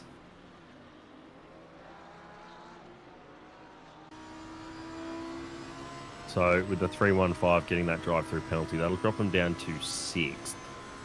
They won't lose a lap as a result, I don't believe. But they'll still be down in 6th. We can see they're in the pits now. Teams who pit now will get home on 2 more stops. Given that we've just ticked over to under 3.5 hours to go, at least on fuel load. Not sure on how tyres run for a lot of these cars and whether that's a quicker way to go. But the opportunity is open now for 3 stops to finish. We've been doing stops on the hour for us, and it's been working out all right. I think the time difference kind of looks like it's evening itself out over the whole race. Other teams getting a couple laps at the end on really slow, old tyres. Would also be part of traffic playing in there, but over 12 hours, I think you can kind of make up the time difference. Over a shorter race, then no, you just don't have much of a chance to make up an extra stop. I suppose now also with the 1.9 update and tyre wear being more of a thing than it has been in the past, you know, pushing hard, running the 60 minutes rather than, you know, extending out as far as you can, probably does get you more benefit in terms of overall lap time throughout your stint. But not sure how these drivers feel about it. We'll see who decides to take tyres at that last stop, though, and who's been able to extend out far enough to make it a quick splash, or is there benefit in taking the tyres? Do you find the time that you need in that last stint? Yeah, given it would be night time, I reckon you wouldn't take a new set of tyres. Pressures might be a little bit off, and if you're sitting in the pit lane or just trundling down the pit lane, you're coming out on old tyres, so you probably just go for the new ones anyway, I would have thought. Yeah, I think the other thing at play there is the fact that, yeah, do the tyres warm up nicely after they've been in the pits and then go through a whole heat cycle with the conditions and the fact that the temps aren't changing. Probably by the time we get to that last stint, they'll be more or less consistent, rather than if you right now you'd be balancing pressures, changing pressures on the fly depending on how the last set went throughout the stint. Lots of things to consider in endurance races, especially when we go somewhat around the clock and around the daytime nighttime cycle. Oh, so I've just been reminded, yes, people will be pitting at the end of the race for tyres because it will be raining at that point. Absolutely. So, yes, there will be splash and they'll be taking tyres. So this is the battle for AM class right now. Raj and 5.3 seconds up. The car's directly behind Raj, lap cars. yeah, so that gap is it's not closing. Raj is gapping a bit. He did a 2:02.6 last lap versus Van Wijngaard's 4:05. So Raj got a bit of pace in it. Looks like he's got a couple of blue flags, or maybe not blue flags. Maybe he is blue flag trying to get past. Not sure who the car is in front. Can't quite see on the minimap either. But starting to gap a bit. So that was Bender's car. Maybe due to box soon. Then not sure how long he's been in the car. 20 minutes till pits. Yeah. About 20 minutes. So who's doing next? Obviously not yourself. Yeah, I'm in next. Oh, you are in next. Yeah. Oh, you just jumped in the comments box for a short stint. Yeah, I'm in short stints all day, mate. Yeah, right. Fair enough. I thought having you a were race just in update the and comments box. dipping. I'm like, you'll be. Who's your teammate apart from Raj? Peter Parallax. Okay, so Parallax. Yeah, so I thought Parallax would have been in next. Yeah, well, I just assumed this. You know what they say when you assume you make an ass out of you and me. So Yeah. judging by the fact that you're here, but no. Are you? Would you say you're the alpha driver of the team, or you're all around the same pace? No, those two guys are. Ooh, so Hammond sends it there. Those two guys probably half a second to maybe 3/4 second lap faster than me. Okay. So yeah, it looks like Raj has definitely got a bit of pace in him for the P30 slot anyway. It's looking to get a wriggle on. As he's gonna look to the inside. It does make a little side-by-side contact, and that goes around the Ferrari, so he most certainly had a look, and bit of bouncy ACC physics saw the car of Will, it is Will Hammond, go around, so the IPEC Racing, God, I can't talk, I've done 3 hours of talking straight now, and it's showing. IPEC Racing, yep. IPEC Racing, so... I can't really comment on that because it's my team, Yeah, but I think I feel the same way. It was happening earlier when the AVR battles. I was like, so I was like, I was calling it. I'm like, do I talk about this? I'm like, I guess I have to. But look, I will say it was well done, Greeny. You were unbiased, and it I was. did my best. It was very difficult. I was also Ty looking for the move on Sweet. Are we going round 2? I think we might be. Man. Round This is X. But yeah. So I've never had to do that before. Commentate battles, especially for the lead. For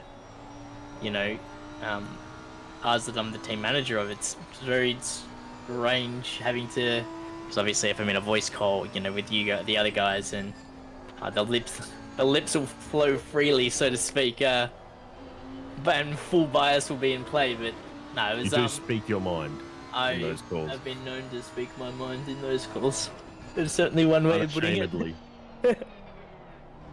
But everybody's passionate. I'm sure every one of these drivers is passionate about them or their team, whether that team just be one car, multiple, or just a pickup name for just this event. Everyone out there is of course out there to have fun, but everybody's out there to compete. That's the point of this, really, in the end. Like, everyone, no matter whether you're battling for first place or 31st place, everyone's out there to compete with each other. We're all doing it for the same reason, to race.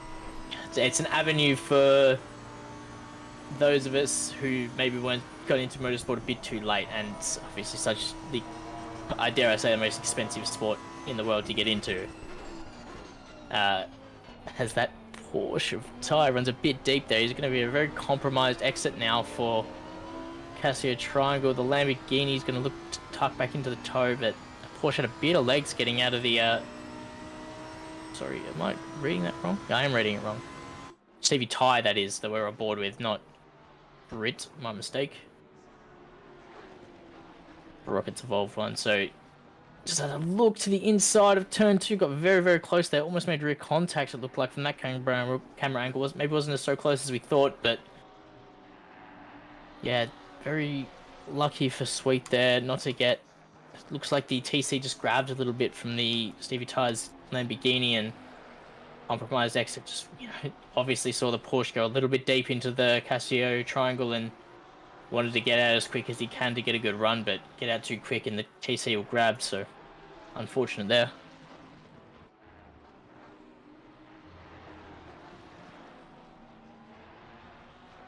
Do you know who the car driver behind is? I assume that's just a lapped car. I believe so. Yes. Yeah, Oh, Lovering. okay. What a great name as well.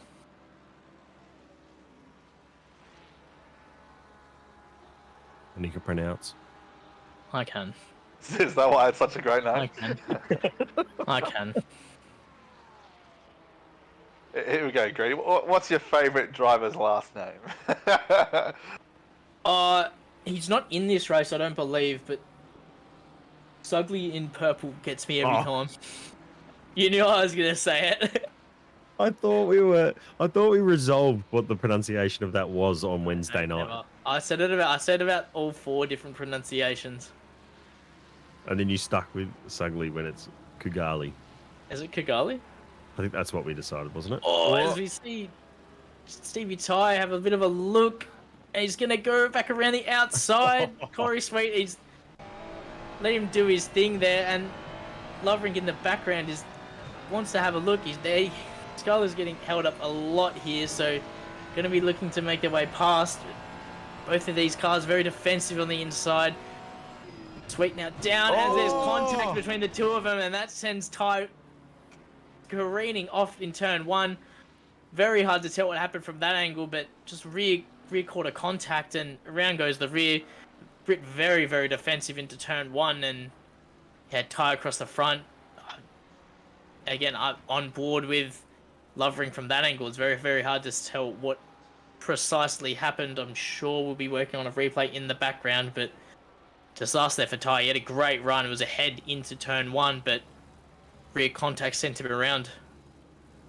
As we have another look, so Brit very, very defensive on the right-hand side, almost all up against the wall. No room for Ty. He has to commit to the left-hand side. Brit now moves back over to the left, and they both get on the brakes at the same time. It's very hard to tell what happened. I don't want to make any assumptions on who's at fault.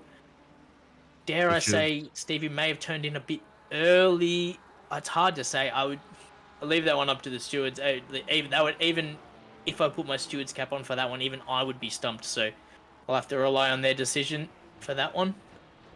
That the stewards will consider. It'll be the location where the incident happened relative to the apex, which was well before it. Was there a chance for the Porsche driver to avoid the incident? I mean, he hadn't even really committed to... He'd committed to the corner, but it's too early to see what his line was going to be. I don't think you can apportion blame to him for understeer or anything like that.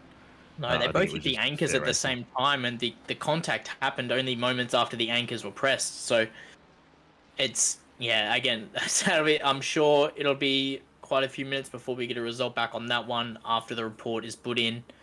Lovering jumps into the pits after all of that anyway, so maybe an early stop may have been in order Brit into the pits as well. So not enough excitement. No, I think it's not necessarily referring to the incident we've just seen, but not every incident needs to result in a penalty, and I think whether that's us up here or people in chat watching along, it's very easy to think everything is black and white, but that's not necessarily always the case. No, it can be precedent, but every incident is judged on its merits.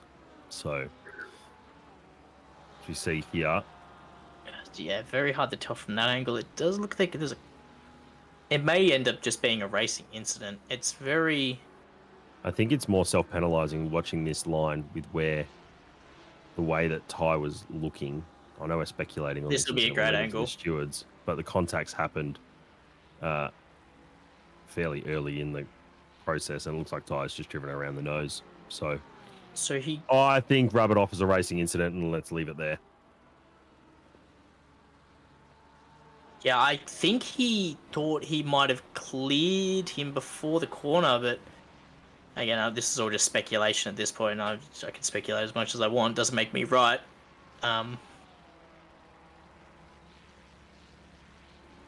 Yeah, maybe driven across the nose. It's hard to say. It looks like Brit was in front. I don't know what Malik's trying to tell me with the mouse.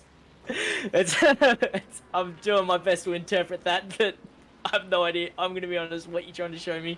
I think you were saying that Ty was trying to go around the outside, maybe drove across the nose. I think I've been inclined to agree with Preach. Again, don't want to speculate too much on the decision, but a self-penalising racing incident. Seemed to have the nod of approval from our director as well. So, tell you what, if it wasn't contact, it would have been a great move. It would have been an excellent move. Granted, he could have got it pulled up. I mean, it is, two right-handers, so it would have had a great line going around. So, I think it'll be. It might have been up there in competition with Matthew Pignata's move at the hairpin on Marino Morella.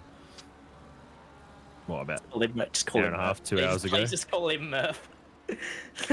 I just called him Murph all during the battle. I couldn't do it. I was just like, I'm just gonna call him Murph. We love our Murph.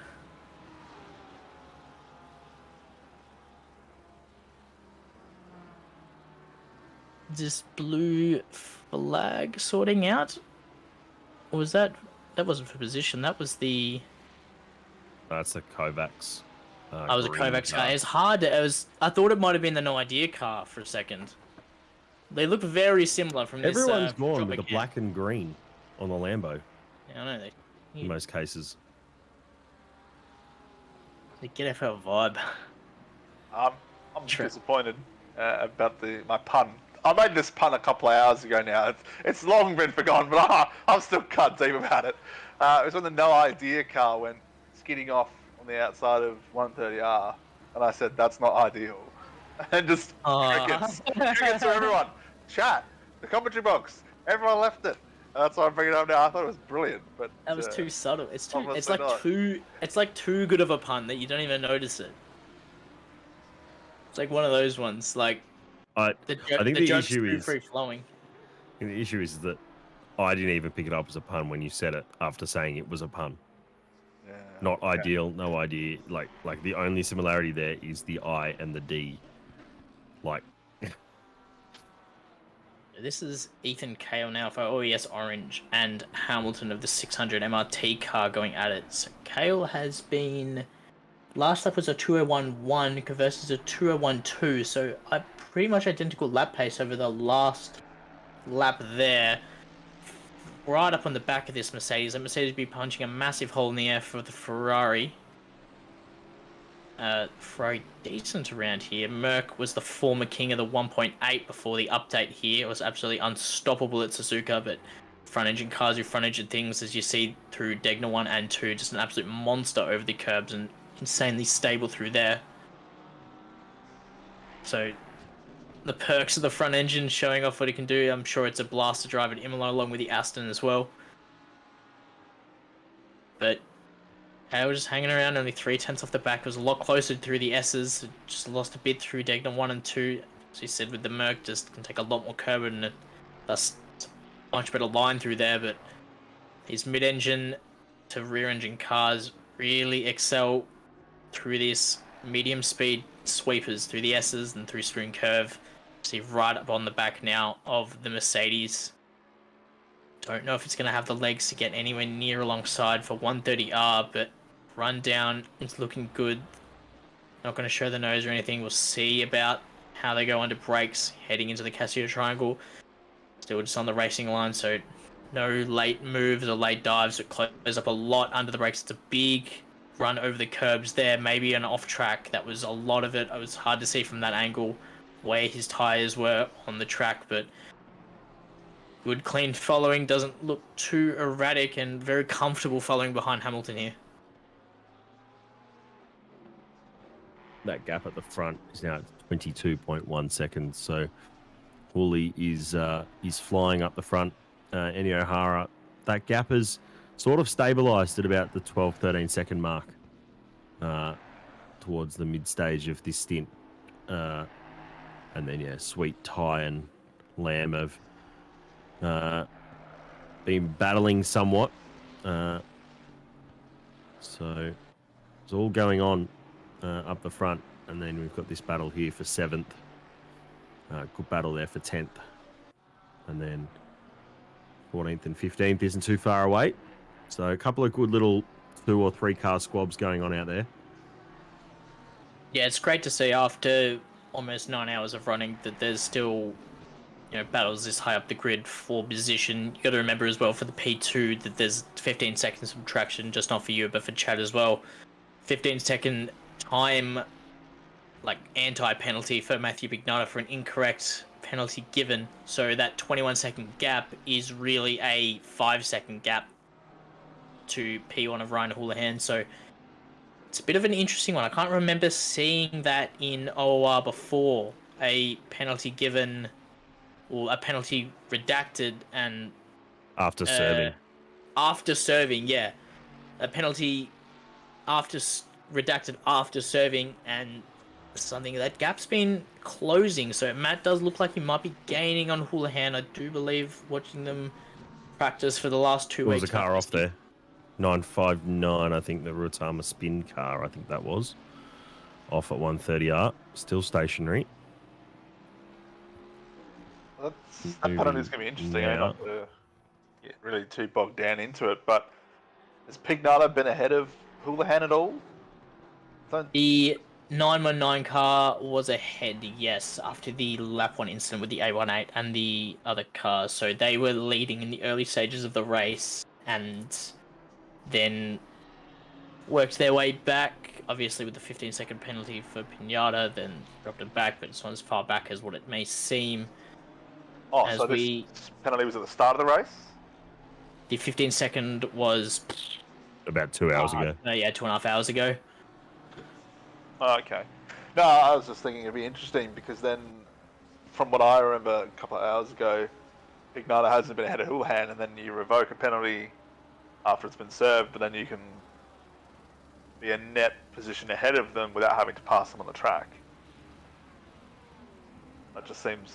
No, I think the only time that if it's never happened before, then it's interesting.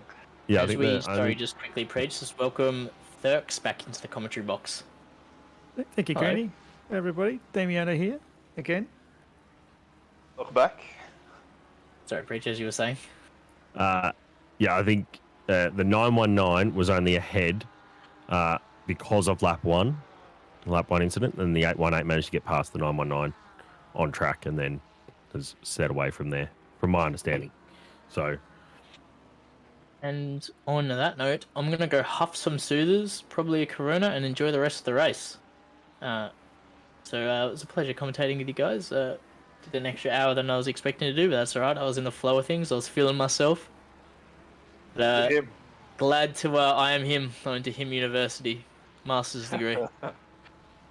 Nice. Thanks for stopping by today, Ryan. Much appreciated. Right. Pleasure to be That's back degree. in the it's a pleasure to be back in the endurance commentating scene. Gee, last one I did was Silverstone 12-hour way back, so good to be back. No, Yeah, au Granny. revoir. Enjoy. I hate Oh. Mitchell Hobbs. and we welcome that man that Granny just mentioned, Mitch Hobbs, back into the comms box.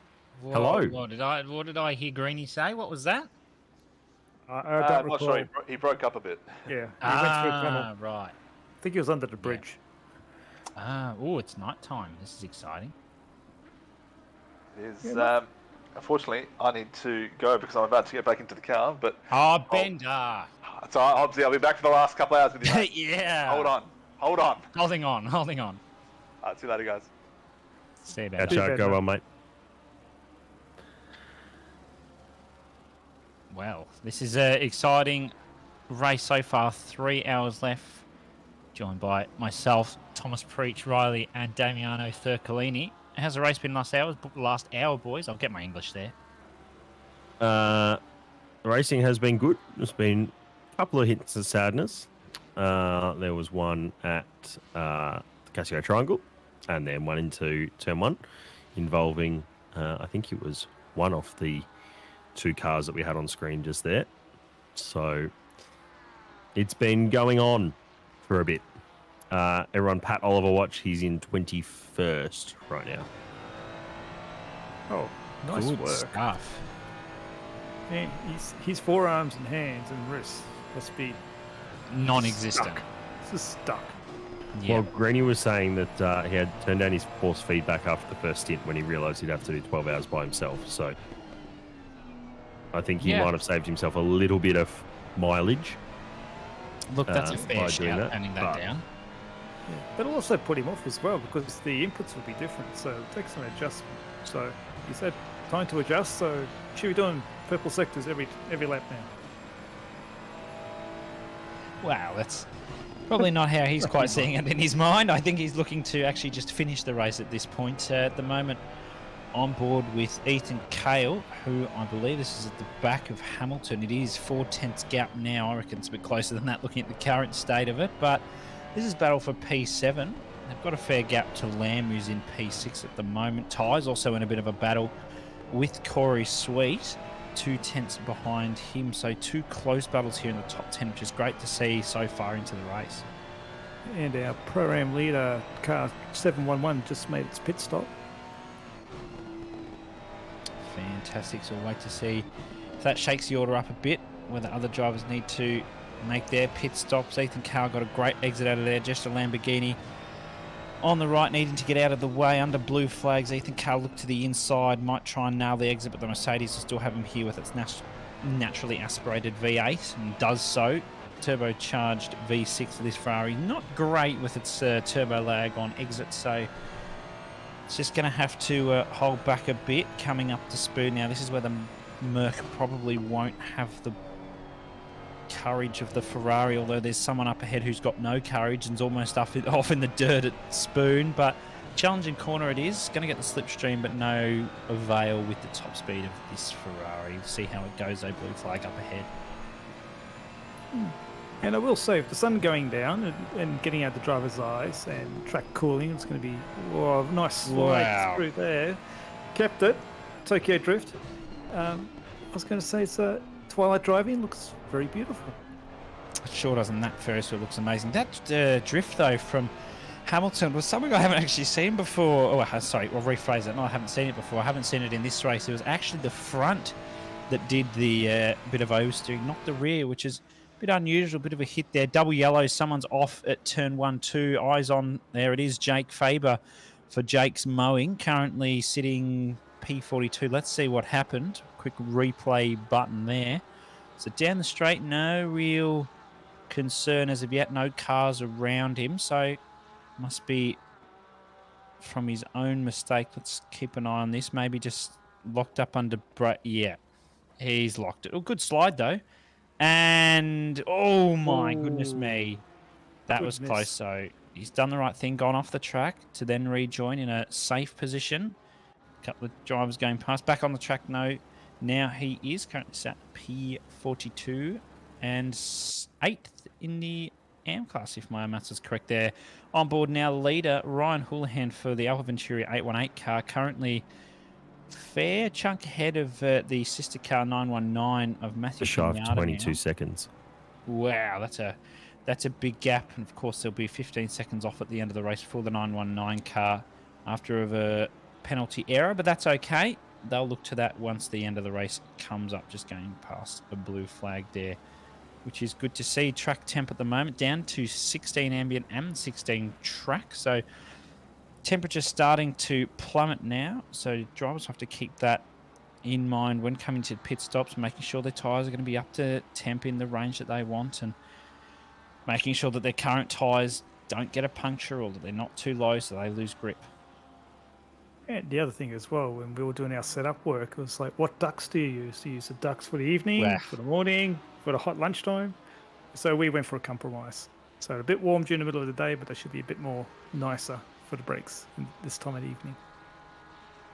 Yeah, exactly right. It's all about that compromise coming into the race. You might need to compromise maybe a bit of steering input for maybe if you thought it was going to rain. Still potential for rain. Just under 3 hours left. Still haven't seen any rain as of yet. And Houlihan's in his own little bubble. There's 2 cars up ahead. Looks like they might be battling. Here is a battle though. Stephen Tye is on the back of Corey Sweet for the Cars and Motorsport 97 car now. He's almost got time up on his stint, coming up to an hour in the car. So that probably pertains that Sweet may be in a similar position. Could do an undercut potentially on Sweet, get him in the pit. Sweet goes wide. Ty saw that coming by the looks of that, went for the tighter exit into the wide entry through the S's, now through Dunlop. Porsche's just got the guts on the exit. That's some good drive, the Porsche. I drove it here during the sprints this week and crossed over to the Ferrari, and I can really feel the differences between the cars. Wow, one's a Porsche and one's a Ferrari, so that's one big difference. Thanks, Sherlock. No worries. Thought I'd just point it out. Had to be there. Raj Sandhu in the car 3. That's the car that Bender's about to get into, I believe.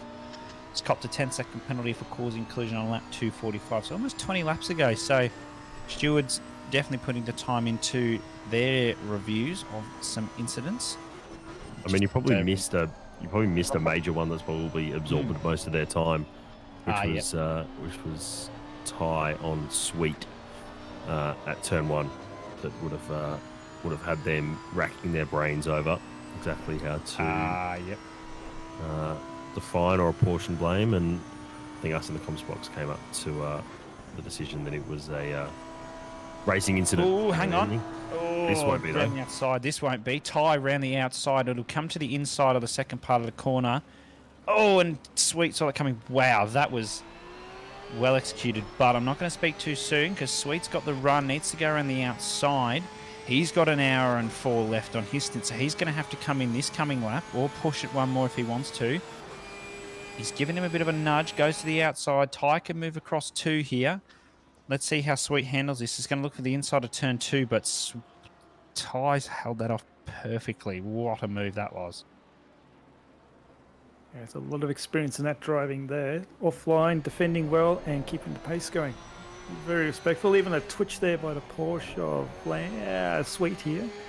So, yeah, a lot of respect for these drivers from me. Yeah, very good stuff from Sweet. Very experienced driver is Sweet. Been in OR for a number of years now. I dare say almost longer than me. And nothing but respectful Corey is. Knows the limits of the car. Also doesn't like the Porsche, I can tell you that. He was not very impressed with the way that it drives sometimes, but seems to be enjoying it at the moment. Currently sat P5, so I can guarantee he's probably enjoying that car currently, but tyres already pulled out a gap. There's a blue flag car ahead, so they're going to get out of the way. Is this Lamb on the back of them? I don't think so. The timing No? hasn't Okay. caught up quickly. I think Lamb's how far? 30. He's Oh, about yeah, a sector that's not- behind. Yeah. Yeah. Yep. Oh, Thomas McGuinness, 732, picked up a 10-second penalty for ignoring blue flags on lap 256. So I know. only 11 laps ago. I'm reading in chat. Pat binned it, and he's dropped. Uh-oh. Oh no. Oh, he's in the pits. But still running. Good. Still running. Yep, still running. Oh, doesn't look too... Maybe the front's the issue. That's okay. He'll soldier on. He wants to finish this race. I can't imagine his brain will enjoy these next few hours because he's probably already cooked after about 6, but he's pushing on, which is great to see. Chris Murphy now. It's just Maybe on it the was back of Hughes. Maybe it was a strategic moment. Oh, Pat says. Oh. Anyway, I'll leave what it says in chat, but maybe it was strategic so we can get up and stretch his legs for another reason rather than just do it whilst the pit stop's going on. A bit of extended Comfort break. break and everything. Yes. I wonder. Right, what on to the happens. next. Yeah, On to the next. next. I'll say Moving on. the teeth on the Lamborghini there. I like the teeth on the front of the cars. It's a great part of delivery. And I'm noticing that from the driver's perspective, when we go in car, the headlights are now starting to take over from the daylight. So really crossing over now into the nighttime.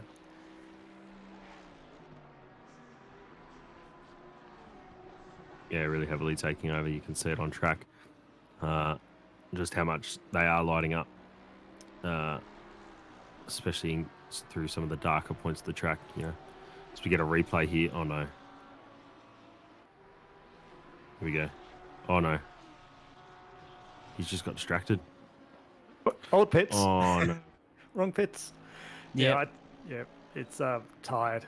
Definitely tired. Tiredness, yep. Yeah. He might say otherwise, but I would say it's tiredness. Yeah, it's gone back out on track though. Yeah, respect for that. Like my longest driving I've ever done is 5 hours, and that was just practicing laps, no pressure. You know, Ooh, no take a thanks. setting. Yeah. Resetting to pits, yeah, that sort of thing. Ooh. Whereas when you're doing it all out, Yeah, that makes it much, much harder. Or the Lamborghini go very wide through Degner 2. Degner 2 is so dangerous. There's so many cars sliding through there now as the temperature's coming down and track's getting more slippery. Yeah, absolutely. We just saw there Geordie Slater and the 422 cars picked up a drive-through for a collision on lap 256. That 422 car's copped a lot this race. Has had a drive-through, a 15-second penalty, or a 10-second, I can't quite remember. But there's a lot going on for that car, so probably not a day to remember for them. But that's okay. They're still pushing on, which is great to see. Great sportsmanship and great passion for what is a sport that I think all of us can say we've got a lot of passion for. At least Preach has passion for making liveries for. yes, very Yes, much so. Exactly. Do you see what's happened here to one of the Ferraris? Is it a teammate car in front? The brakes. Inside Looks and for a turning in on. move. Yeah, Oh. that's probably going to be one looked at by the stewards. The car probably wasn't fully alongside enough to warrant a move, so stewards will have a look further. They'll give out the penalty if necessary, so we'll see that come up through race controls. We're on board with Moyen Taufik leading the Pro-Am class for GSR Esports at the moment in 711 Ferrari. It's a nice livery too. Not bad, is it? It's not No, a it's- Rich Designs livery, but it's a livery. One of the nice ones I saw was the one with the unicorn on the Lamborghini. I forget the team name. Ramming something. You know, Oh, Lamborghini. Lamborghini. Lamborghini, that one. I thought that was a nice looking livery. Oh, I don't think there's a bad looking livery out there. There it There is. we go. There's the Thank you. unicorn. The only thing I would say is I don't like coloured diffusers, but that's fairly That's a fairly biased common knowledge. opinion. Yeah. Yeah, I'll back you on that one. Yeah, I think I might even back you there.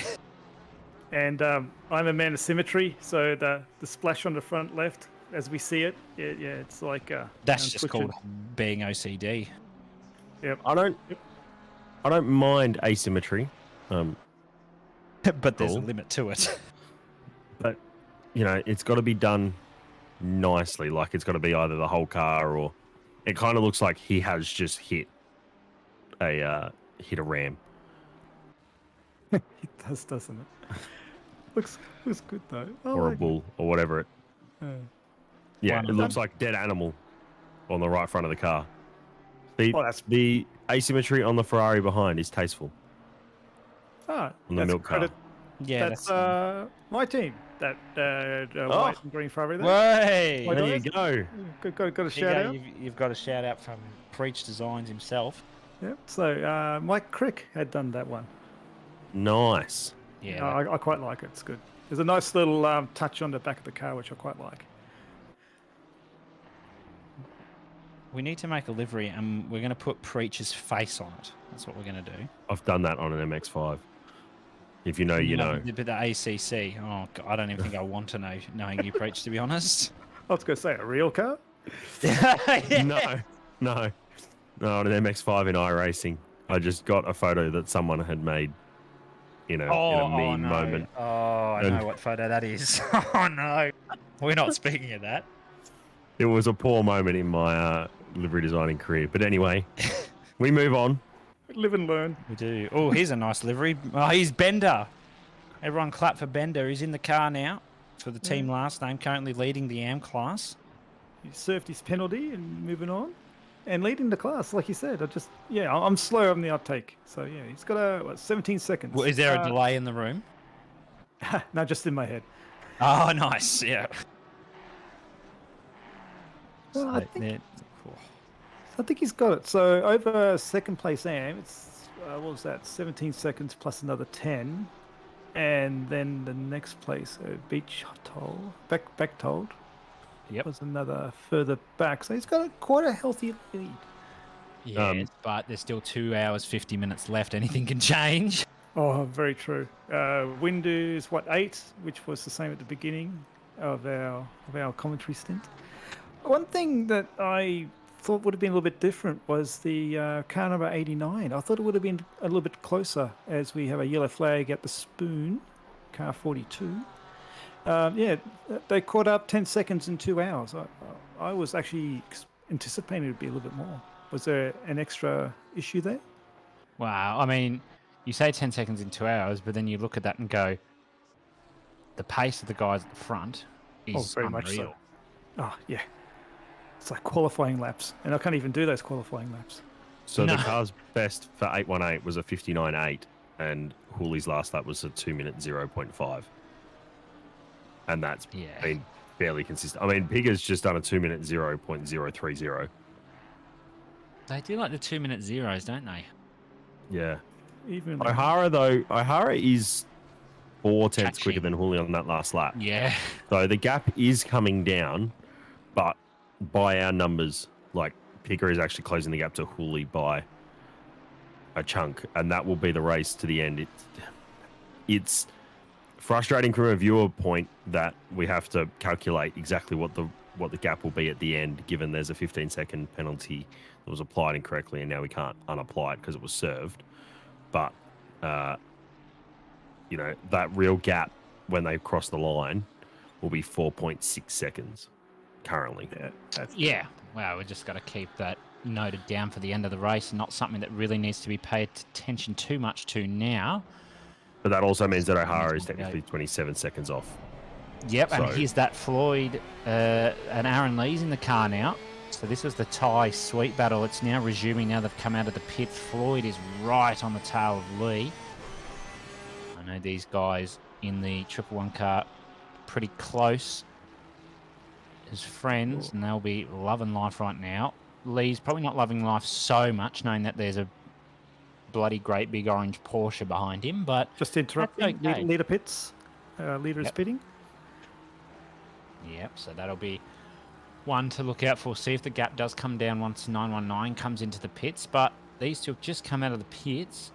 Here comes Floyd. Didn't get quite the run through 130R that he'd hoped. They've got a Ferrari behind them. I think it's blue flag to them anyway, so no real threat. Lee goes deep. Floyd's going to get the run because of it, and does. He's going to have the slipstream too. Is it going to be enough? This is Lindsay now. He's just tucking in behind nicely, knowing there's no real way he's going to get past. Ryan Houlihan there. And here goes Floyd. Looks to the outside. Lee's going to have to defend the inside. I smell a switch back here from Floyd. And there it was. Oh, my goodness. But pulled out because he made that mistake. That was so close to being something more, but he's pulled that up absolutely brilliantly. And Lee's doing his best to defend. We'll wait and see. It's still going to play out. I think Floyd will have the warmer tyres, so I think he needs to take full advantage of those and get past Quick Stat. He's going to have the better run through mid-corner as well, but the Lamborghini just has that bit of an edge over the Porsche over one lap. And they've got a bit of damage on the front of that Kaizen Motorsport Porsche as well, by the looks of that. So that could probably affect be them a little from- bit in the long run. That'll probably be from multiple Yeah. incidents with the triple 111 and the 315 car throughout this race, but probably more likely the last incident, a couple of laps. Oh, look at the Porsche out of there, ago. though. That was That is just so close. incredible. Yeah, you can't really complain about the Porsche. The hairpin goes to the outside. Lee keeps the inside. It's going to get him the shorter run to Spoon. Floyd might look here, bucks off, might wait for the straight and get in the slipstream, go through 130R. Good strategy. See if he can nail the exit. Does just pull it there. Fair gap in the slipstream, but still going to be plenty to get back up to Lee. Is it going to be enough for 130R? I would think not. So maybe a look into the Casio is the way to go. Lindsay's just in the background there going, hey boys, can we get a move on? I want to get past. Now let's have a look. Floyd actually didn't have the best one. And there's a Lamborghini round. Can we get eyes on that? That's the 315. Oh, it's 315. That's Matt Lamb. Another incident at 130R. Is that not there? Not sure. I'm fairly sure I saw in the broadcast when I was keeping my eye on it that they'd had a couple of moments there.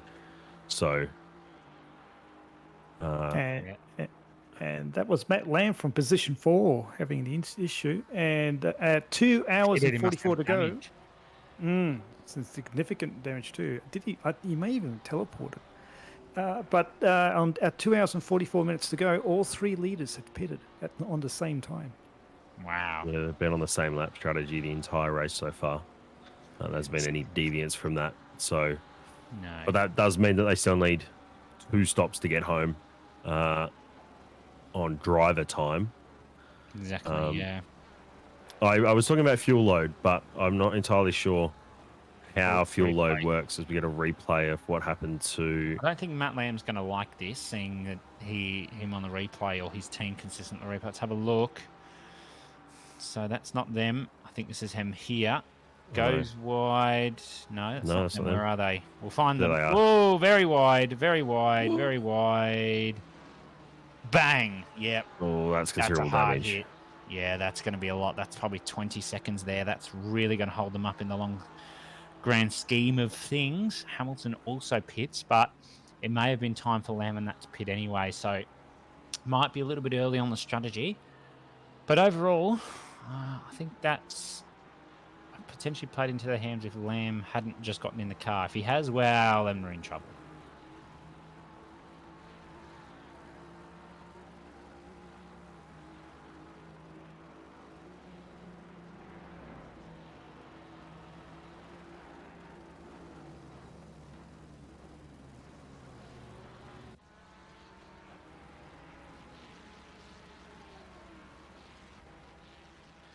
He is the race leader at the moment. Zachary Smith currently just jumped in the car off Ryan Houlihan. We'll have to look at the gap as both Zachs for the AVR teams have jumped in the car. We'll wait to see once they come across the line what the gap will tend to look like. 11 seconds. There you go. 20, almost 21 seconds between Smith and Vlasbom. Bokita's 11 and a bit seconds from Vlasbom, so she's probably back in the car to try and close that gap back up to the top two. They're going to have a hard time, I dare say, getting back up to the 818, but to the 919, it's most certainly a doable option for them, but we'll have to see how the strategy plays out with the rest of the drivers they plan to put in the cars for the next two stints.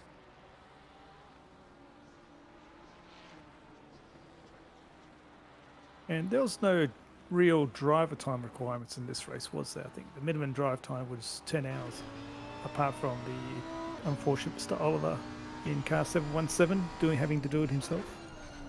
Is that right? Yes, I believe so. I think, yeah, well, each driver has to do at least one stint. That's not rules of, oh, wow, that's the rules of ACC with endurance racing. I think it's fair. You don't want a qualifying It's- specialist. It's down to max driver time Yes. set by right. Kunos. So, yeah, for a two-man team, it's 420 minutes. For a three-man team, it's 280 minutes. And for a four-man team, it's 210 minutes. Yes. So basically, a four-man team, a driver can only do a quarter of the race. Yeah, Yes. makes sense. Which actually applies generically, but you know. Yep, here we go. Lindsay now.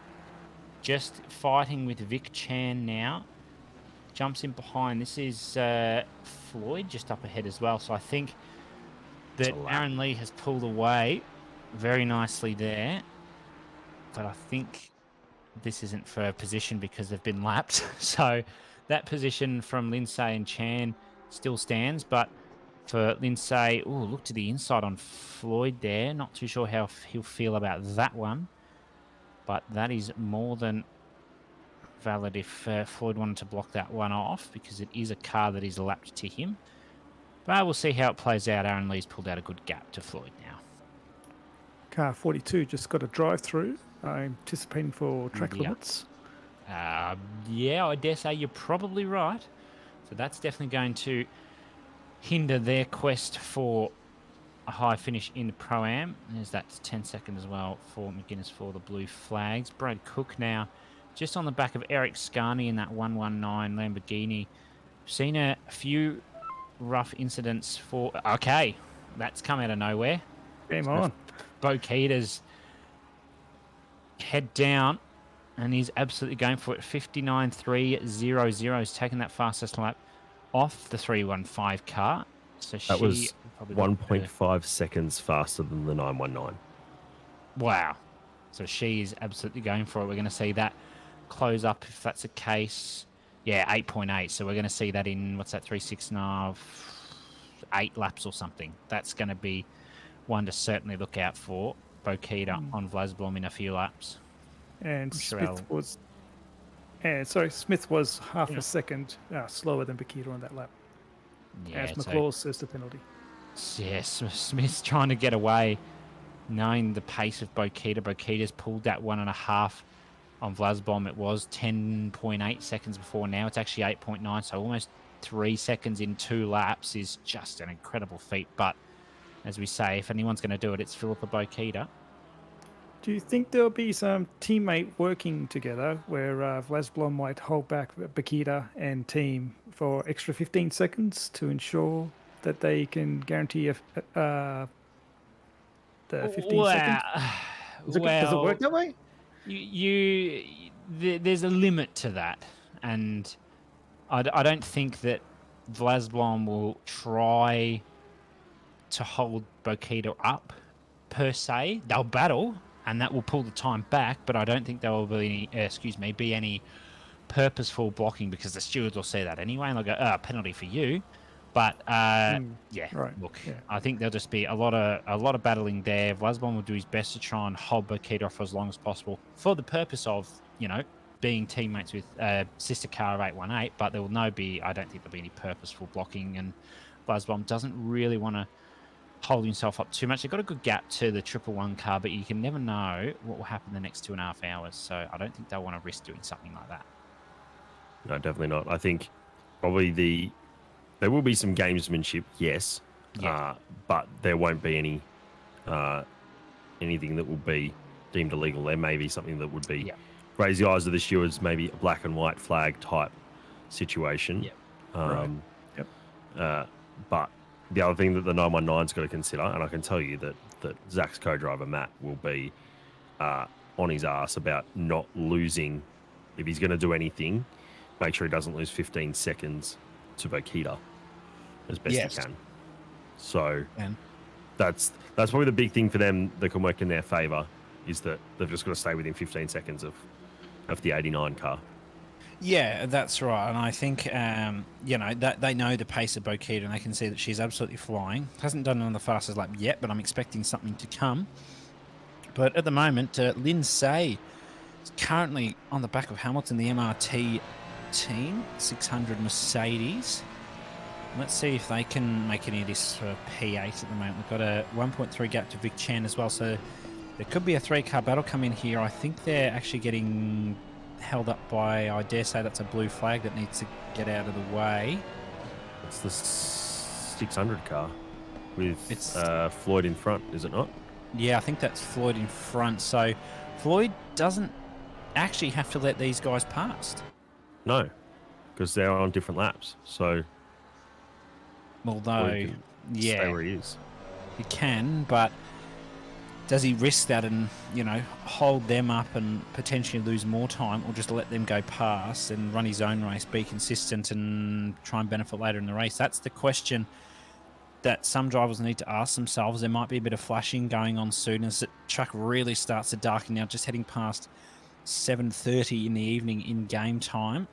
And Lindsay's absolutely stomped the brake pedal there to get up to the MRT car again. They've got Vic Chan behind her. We're doing a similar technique of line in the same car, but still optimum track. No rain on the radar. 16 temp still. Higher K-winds than there were earlier, so maybe there's a chance of some weather, but I'm not holding my breath at the moment. No, I agree. It's looking pretty clear. It's been sunny and clear all day. A couple of little high-level clouds, nothing significant.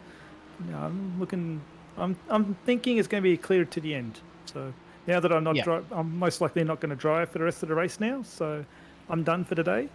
Because my other two teammates really want to do the night driving, so I'll let them do that. So no rain for me, guaranteed. Wow, you'll be loving life then, but I mean, it doesn't look like rain's guaranteed at the moment. Ben Floyd still holding up the 600 car, battling with 83 and 555 now. 600, goes to the inside. Floyd sort of let that one happen, which is fair enough. Doesn't want to lose the time now. Ooh, maybe didn't want to totally let that one happen. Now, this is where the 600 will pray that that Floyd will hold up Lindsay and Chan. Maybe use that as an opportunity to scamper away so that they don't catch up within the next 1 or 2 laps, just to build that gap and maintain it. But hopefully, but the issue that they've got is that Floyd is going to give them a slipstream, and that's not what Hamilton wants. It's not what Hamilton wants, but Hamilton at least has clean air. Yes. To try and open up something. And I've just caught up with the whole commentary for the last 5 minutes, and I've just realised Lamb and Ling Hei are unlapping themselves from Floyd. So the viewers who are like myself who couldn't work it out. Well, welcome to the commentary. How are you going? Thank you. I'm great. This is great. That's I love this. Awesome. You now know what's going on. But yes, Lindsay and probably Chan as well will look to unlap themselves to Floyd here. But, I mean, Floyd's not really giving in. And Miles saying in chat could be an example of unlappy etiquette here. Absolutely. So, just see what pace is. I mean, if Floyd's keeping pace with these guys, there's no real reason for him to give way, as there's a blue flag on the left there, just giving way to these faster cars. Have a look through 130R, just see how the cars are handling in general. Merc looks pretty good. Porsche looks fine. Ferrari's all looking good. Fairly early into these stints. Nice grippier tyres, but they'll start to drop off in the next probably half an hour, 20 minutes, half an hour. So they'll have to conserve a little bit if they want to try and keep that, as the Ferrari Lindsay there just makes a bit of a mistake out of the Casio.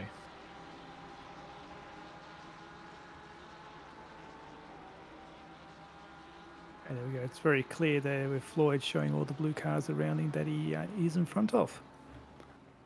Yeah, absolutely. The interesting part now will be maybe that Floyd's seen these people go past and go, hang on, I need to actually put the boot down here. So he might actually look to get past Hamilton again if he can keep pace and go faster. Hamilton's got a couple of blue flags ahead though. Pat Oliver's got a drive through for causing a collision on lap 271. It's only 3 laps ago. That is not a good day in the office for Pat Oliver if he's getting a drive through as Hamilton just let through by the ANZ CRL car. And I think Floyd's going to get through as well and does. Only just though. What on earth was going on there? Oh my goodness me. Lindsay went for that send and that's going to help Big Chan get past. They're going to go, oh my, wow. What? Whoa. Is that for position behind? No. So that's Lindsay and Chan. Lindsay pushed Chan. Oh my goodness me. What in the goodness's name was that? That looked like a bit of rejoin blocking covering the position. It did. Sorry, I just need a second to process what just happened there. Well, I say I need a second. The stewards are going to need about an hour to process that one. That is wow. It's a lot of activity there. For me, it looked like I don't know the numbers of the cars, but one car went around a blue flagger, got pushed onto the dirt, and Degno 1-2, came back on the circuit. The car they were fighting against was closing up behind. They squeezed them into the other blue flag car to keep the position. Maybe intentionally, maybe not. I don't know. But they moved across on the circuit. And at the hairpin, probably just outbraking. Yeah, I think that the hairpin was, that's just an accident. But the Lindsay Chan incident. Lindsay went round a blue flag. Then Chan's coming through. They were going to go 3 wide if Lindsay didn't come across. And I'm not sure that's the safest thing to do. But, of course, it is for position and the blue flag needs to get out of the way. So leave that to the stewards. See how they play that one out. Still got some great racing here. Carpenter's on Maloney, the 91 Lamborghini here for 4th in Pro-Am class at the moment. As I say, that he's gone wide, has Carpenter. So I've just gone and duked that. Let's have a look at the replay now. So this is... whoa! So this is Lindsay. Went around the ANZ CRL car. Ooh, lost it a bit. Don't think there was a tap. Come to the rejoin and has blocked Chan from getting past, put him into the blue flag. That's a... not sure I'm going to comment on that, actually, but that's one for the stewards. I'll keep it at that. And just there was 3 at the top. Yeah, 3 cars at the back. Whey. It's room. Go back at that one. It's going to be deep. And... Ooh. So was the ANZ CRL car letting them through? Yeah. And then it's just another car has decided to dive it around the outside and 3 into 1 when it's really... 3 into 1 doesn't work in a hairpin. Don't know if anyone knows that. No, not that late. No, correct. So the stewards will have a look at those two. We'll see how they... interpret that. We just sit here and talk. That's all we do. I will say this. I just watched a quick replay of it. If the middle car had not gone as deep, like let's say 2 tie widths as deep, I reckon they would have made it. Oh yeah, look, it's definitely makeable, but in the grand scheme of things, not ideal. So just look to see how that one's handled. Zach Smith now sat here in the leads, doing very consistent laps in the low 2 minutes. Bo Keita's 4.6 off Lasblom now, so this is going to start a bit of a battle in the next 2 to 3 laps. We'll have to keep an eye on that one. A couple of other close cars within 1 to 2 seconds of each other, so they might come into battles in the next few laps if drivers are keeping consistent. But, I mean, what can we say? The 818 got span lap 1, was near the back of the field, probably at the back of the field almost, and has come through and is now back in the lead. That's a feat in itself, isn't it? That's a good drive. From a bad day to a good day.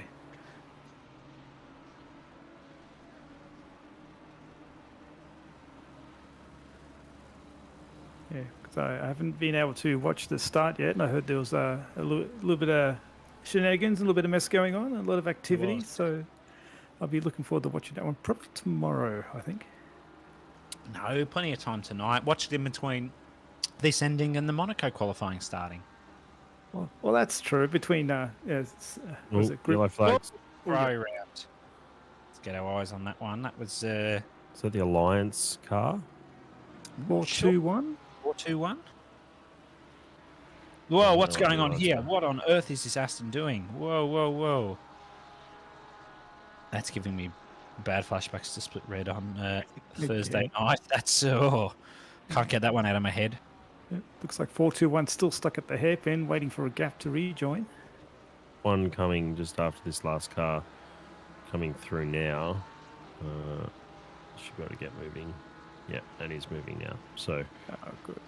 found a gap in the traffic, which was nice for them. That's wide for Smithy.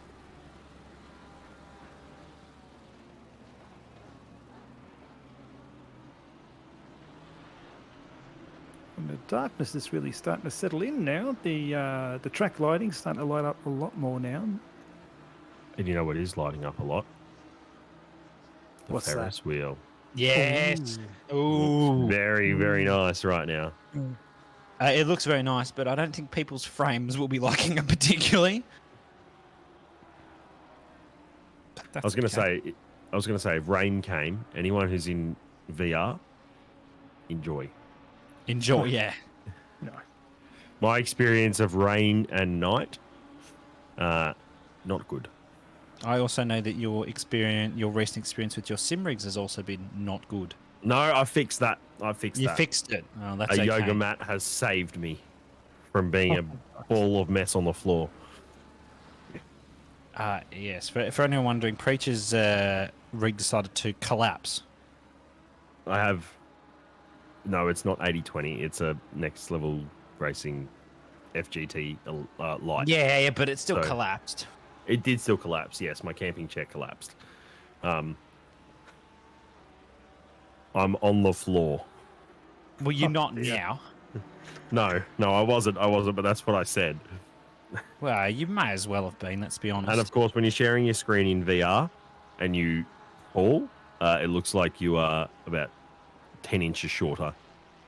Brilliant. Yeah, that's great. Looking up at the steering wheel.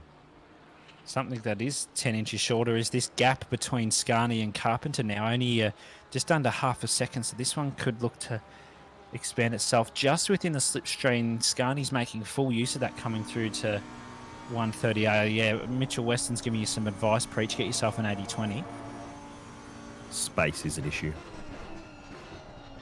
Wow, make space. Isn't that the idea? I've had to move home with my parents, so ask them to make space. Mrs. Preacher, can you make some space? Lucky they're on their way to the Maldives right now. So Oh, and they didn't take you. That's rude. I know. Oh, he's having a look at the Aston. And Scani's on his way to P16 if he gets this one right. Ooh, but doesn't. Carpenter says no. Yes, Scani won't say, take no for an answer here. He will push and dog and chase you down. Push like a dog and chase you down. Push like hell and chase you like a dog. I thought you were going to say playing cat and mouse is more so what I was thinking, but yeah, that works. I just think he's going to try and go for a move and just make Yeah. it. That's, Wow, that's the idea. That's the concise way of putting it. Don't put any of these the metaphors in the way. Well, JP's recommending a Track Racer TR80 light. It's nice and compact. No, you don't have a rotund frame, JP. Don't be like that. Although there's quite a big frame in front of us here, showing the gap between Scani and Carpenter. Still within that half a second. Slipstream, of course, will be an option again out of Spoon, depending on what sort of exit these two can have. Aston will have that turbo lag, but then it's gone, as we can see there. So Lambo, a bit wide there. Don't think that's a track limit warning. But this is okay. Scani's got the slipstream once again. Going to come through 130R. No real chance for an overtake unless there's a big mistake from Carpenter through here, and there's not. A touch wide, but I think he's still on the circuit enough for no track limit warnings. Should cut all the curb here, and yeah, uses all of the curb indeed. Looking at the sector times between Scarney and Carpenter for the last lap, Carpenter's got him in the first sector, but Scarney's got a little bit clawed back in sector 3. So that's where Scarney's advantage is at the moment. Yeah, it's where we tend to see him sort of close up, but the Aston seems to really pull away through this first sector. Carpenter's always seemed to have it under control in the stints that I've seen him drive, so maybe it's just an Aston thing, or maybe Scarney can't quite hook the Lambo up as a whole, but I mean, he's doing a great job to keep on the back and fight for this position. He's getting real close now. He's going to come through Dunlop. Let's see how this one goes. I think he had to lift off there. Got a bit of a waggle in the waggle. I don't know what the word is in the rear there. I'll just come up with new words in a minute.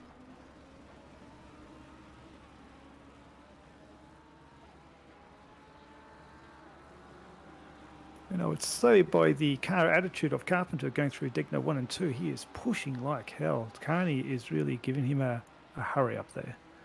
As we switch over to, it's Carlson. another moment for the Alliance Gold car. Coming into turn 1.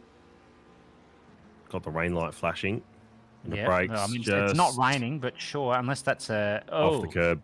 Broke on the curb. That's not an ideal situation for that car. That's okay. Going to say you might have to reverse that one a little bit and to get a flick turn in. Would you say as the evening's coming in, the track would have some a little bit of moisture, some dew, possibly? Does the game emulate that? I'm not sure if it does, but I'm also enticed by the emulating of the battle between P2 and P3 here. As we Aaron look Thomas at has got a good view. He does, certainly does. He's got a 10-second penalty though, so that's probably not a great view on his HUD. No, but he's got a great view of the battle in front. Oh, absolutely he does. Oh, Bokita, get wide. Oh, what a save. Oh my good. Can we get new pants for Bokita? New pants, code brown. Wow, what a save. Gee Bokita whiz. pulled that off. A well-controlled rejoin. Woo-wee! Unhappy. Flash of lights there. Ooh. Maybe Bokita saw that, or believed that 919 pushed them wide if they're flashing the lights, or just flashing the lights to tell this car to get out of the way. One of the two. Well, I mean, 919 was in front, and there was absolutely. no overlap. Yeah. So no. It's just a moment. Yep. So now 919's giving the flash and saying, "Excuse me, please get out of the way." Looked like a lot of curb. Yes, it did look like too much curb. In fact, so 919 needs to get past here, but this Porsche's giving a bit of a block as we go to the replay on Bokita. Let's see how close to the wall this was, because I can't imagine it was a big margin between them and the wall. Let's have a look. Here they come. Bokita wide, dirt. Ooh.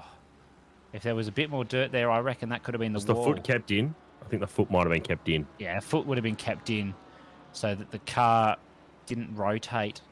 Yeah, wow. Oh. Back up there. Oh, that's...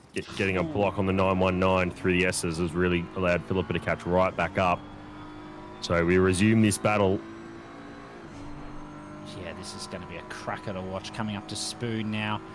The M4 is going to get the slipstream from the Lambo. Oh, right and late on the brakes is Bokita. Goes wide. It's going to nail the exit.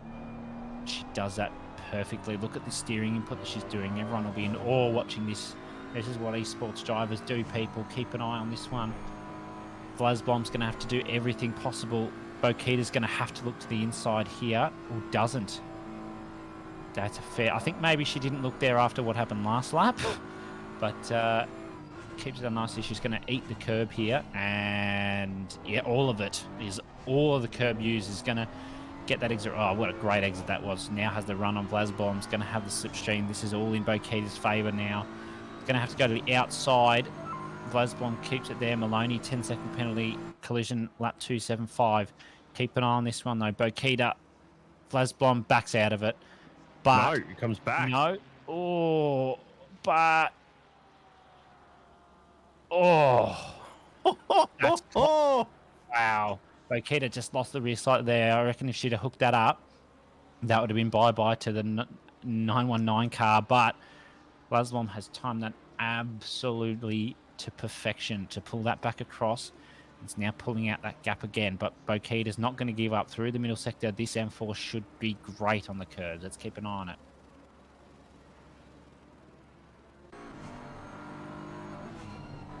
Take the one. What's the curb? Where is it? Oh, here we go. Better run through Digna wow, too. that's Wide though. Down on the TC for the hairpin. Won't look for the dive because that's not a smart decision, but we'll look to the exit. And doesn't get the correct exit in comparison to the Lambo. Still a fine line, but just couldn't nail the exit. Now coming up to Spoon. This is where Bokita went slightly wide, but it's a good line because then you can have the tighter exit out of Spoon. Right up behind Vlasblom is Bokita now. Does the same thing as she did before. Let's have a look at the slipstream again down to 130 up. Vlasblom's got a much better exit out of Spoon that time than he did last lap. Let's see how this one goes up to 130R. Slipstream for Bokita. Still not going to be enough, so it's going to have to hold back. Ooh. Ooh. Ooh, stuck the nose in. Forces the AVR car wide. Comes. Ooh, that's a big re-entry from Vlasblom there. I think he might even go deep. Pulls it up nicely, though. Bokita's there. Uses all the curb coming out of the Casio now.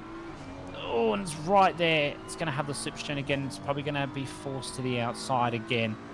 That's just great coming onto the start-finish straight now. Coming down turn 1-2. Let's see what Bokita can do. Looks to the outside again. Is Vlasblom going to go later on the brakes? Doesn't this time. Bokita's going to look for the switchback and slots it in there absolutely perfectly. A bit of a tap. Oh, big tap.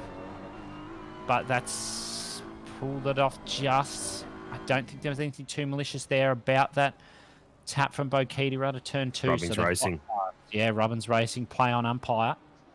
And there was also room there for 2 cars, so it wasn't pushed off the circuit. Yeah, and that battle, an incident before, has certainly helped out Zach Smith now in the sister 818 car.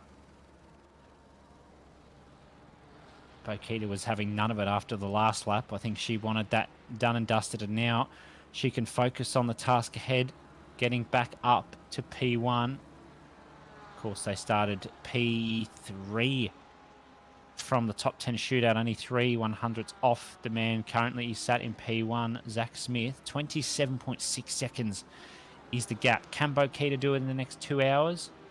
We don't know because there's still another driver to jump in the car. We don't know who it is. I'm guessing it might be O'Hara, but we'll have to find out. Jump on the replay now. This is that turn 1-2 between the 919 and the 89 car. So Vlasblom went later on the brakes this time in comparison to last lap. Bokita knew that was coming, so went earlier. Bit of a tap, and then another shunt, but nothing malicious, just a bit of Robbins Racing. So that's all fair and square. So P2 for the 89 car, P3 is 919 now. But of course, there is that 15-second off the total race time coming for 919 due to an error in penalties from the stewards. So we'll have to keep an eye on this gap for the rest of the race to see how that plays out. And 2 things I noticed from that battle was some of the drivers were going beyond the track limits, so it'll be interesting to see if they got any track warning limits there, or if they were good enough to ease off and not get the limits. And also, through all that battling, they only lost 2 seconds to the leader. Yeah, it's just what great drivers do. Ooh, and Vlasblom's taken a bit too much of that exit curb on turn 2, which can actually get you a warning, so hopefully there's no real warnings there for them. Bokita now has a good chunk of clean air. There is a car up ahead, the 787 car. But other than that, nothing to worry about. They are actually battling by the looks of this. Is the 787 and the 700 car. So Bokita's going to come up to this. These drivers technically don't actually have to give way to her because they are battling. Bit of a mistake, though, from Petty Bridge. Out of Degna 2 up to the hairpin they come.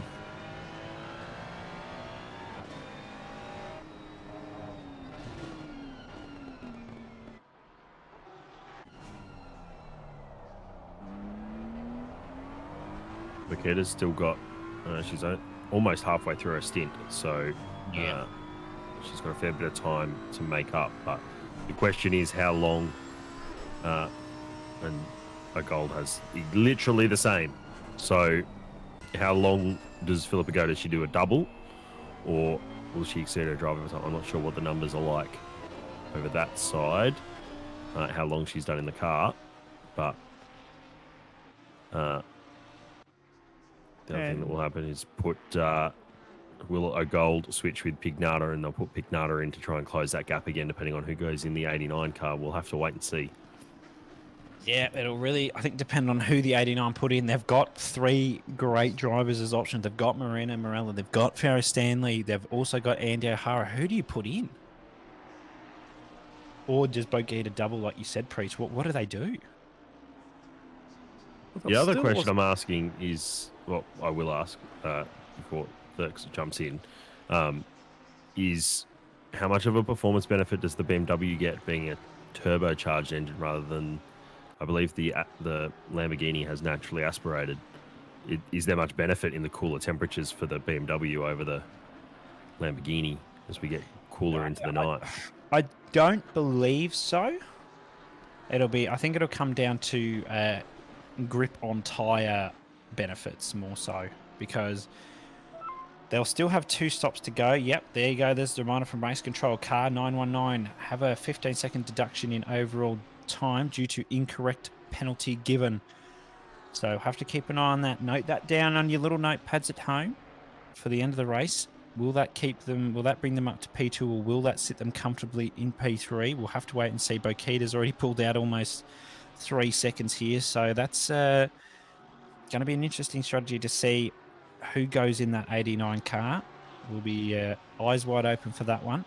But my question to you is, does Bokita double, or do they put someone else in the car?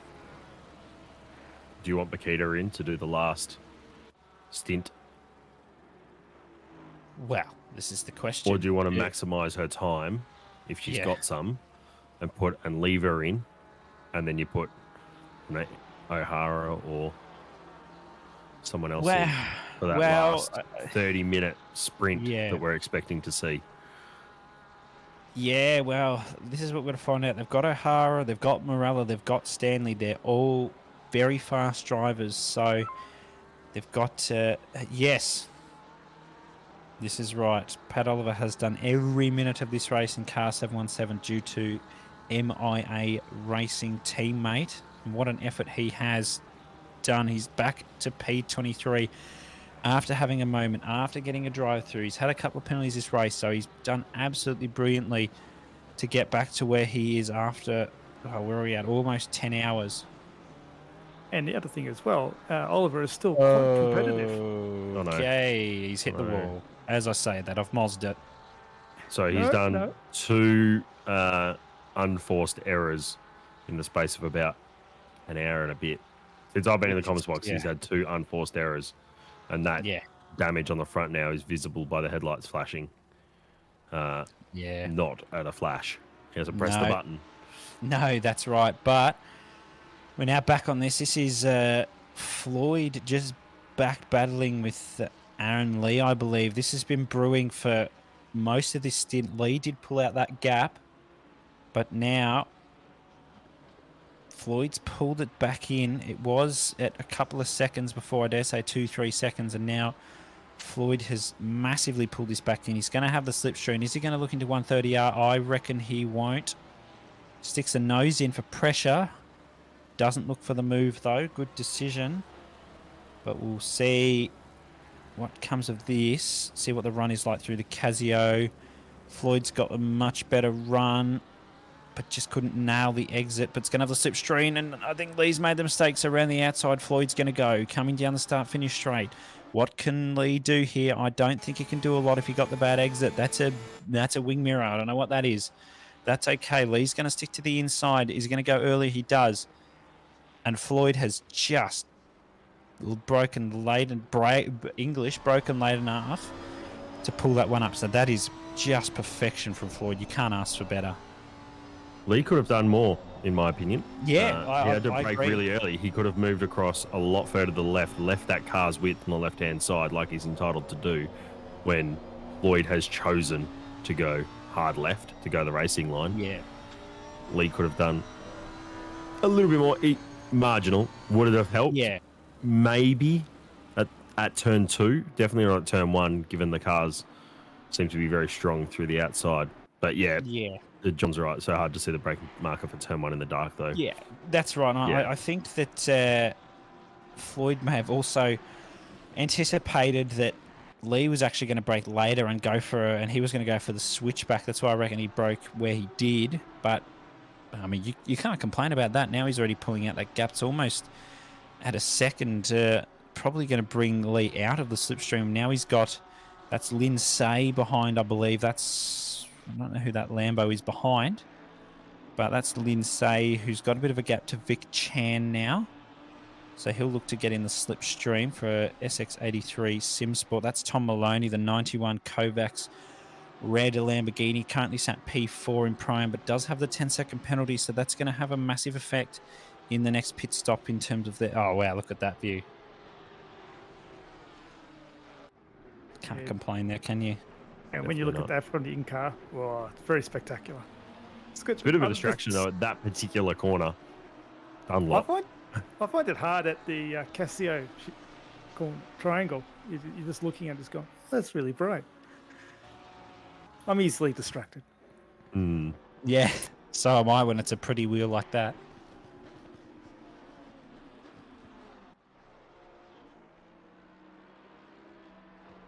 Rusty reckons 20 seconds is the magic number for the penultimate stint of 30 laps. It really depends on who 89 put in and whether Philippa has enough drive time. I think that's going to be the number. That's going to be the turning point for this race, for this battle for the lead. Who does 89 put in? Do they short and then long run the last stint? I think doing a short final stint is the way to go on tyres. Well, for utmost pace. Whoa, there was a bit of an incident there. Oh, here's something I just thought of.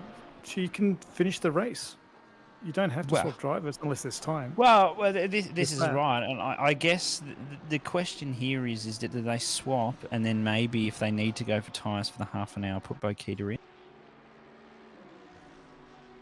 But then that's only if they swap tyres, because driver swap is guaranteed 30 seconds, which happens while the tyres are going. But if they don't need to do tyres and they put someone else in, what do they do? Do they just have to leave Bokita in or put Stanley in or something? If you change driver, you do tyres. Yes. Yeah, absolutely. Both are covered. Yeah. That's it. But this is the thing, is if you the don't other question do tyres... is it's a 4-driver team with a maximum stint timer. What was it, 210 minutes? I think 210, so 3 stints. And Philip has done, at least 2 now that I know of. Right. And she must have done one in the middle. I think this must be her final one, so they're going to have to put someone else in. So then who? You need to put someone in who, if you want to take tyres, then your options are double or leave the driver in. For the guys at the front, it probably doesn't matter as much because they've got, for a 4-driver team, they've got 480 minutes max driver time. So you'd think they'd probably still got a stint to play with. I don't know. Are we all agreeing, though, that based on our reckoning, Philippa can't do anything more than this stint? She's out of the car and done. Correct. I think she has to be out of the car because I've seen her do a few stints. Here's Shane McClaw's now trying to battle the one-man band of Paddy Oliver in the 717 Porsche. Yeah, I think Bokita, they're going to have to pit in the next half an hour, I think. Half an hour, 35 minutes. They're going to have to pit. That's right. Yeah, and stint timers are broken, so ignore it. Okay, so she could go to the end now. That changes things. But the question is, does she have the... I don't know she does, but will she have the stamina to go to the end? Because it's another hour and, hour and a half of driving? Yeah, do you leave her in now? And if she can't make it to the end, then at least you've got some flexibility. Yeah, but the problem with that is that when you come into the pit stop, the half an hour, are you doing tyres and fuel? If you're doing tyres and fuel, sure, put someone else in. But if your plan was to only do fuel, then you're Well, if you come in early, I think if you come in early, then if you come in before, like, do a shorter penultimate stint, then you're going to be taking tyres and fuel. Tyres anyway. Yeah, well, we'll wait and see what their strategy is. So we see just ticking over the 2 hours left mark. Currently 8:05 p.m. on the track. Very dark now. Drivers will have their lights on, have the lights on over the track as well. It's a very lovely spectacle. Of course, we saw before the Ferris wheel with the lights patterning. Liam Hamilton here, currently sat in P7 for MRT very fast. They're in their own little bubble. Is this Matt Lamb up ahead of them? No, it's the leader. It's a Lambo that was green. So I took a punt and I was wrong. Well, yeah, it's definitely hard to tell. It's good seeing the lighter colour cars. You can make a bit of a guess on them.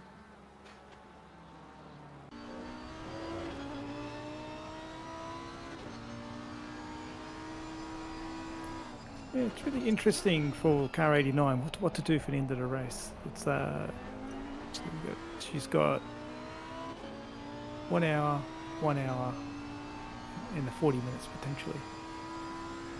Yeah, they need to obviously push it as long as possible, especially if they're planning to have Bokita go all the way, which I can imagine that's the discussions they're currently having is she staying in the car? They've got drivers that I'm sure can do similar pace, O'Hara, Morales and Stanley, so I guess it's just a case of do they really want to risk switching someone out and they might be held up or they might not have the same pace because it's dark conditions, they might not have practiced in them, who knows? There's a lot of variables to come in here that we'll have to keep an eye on.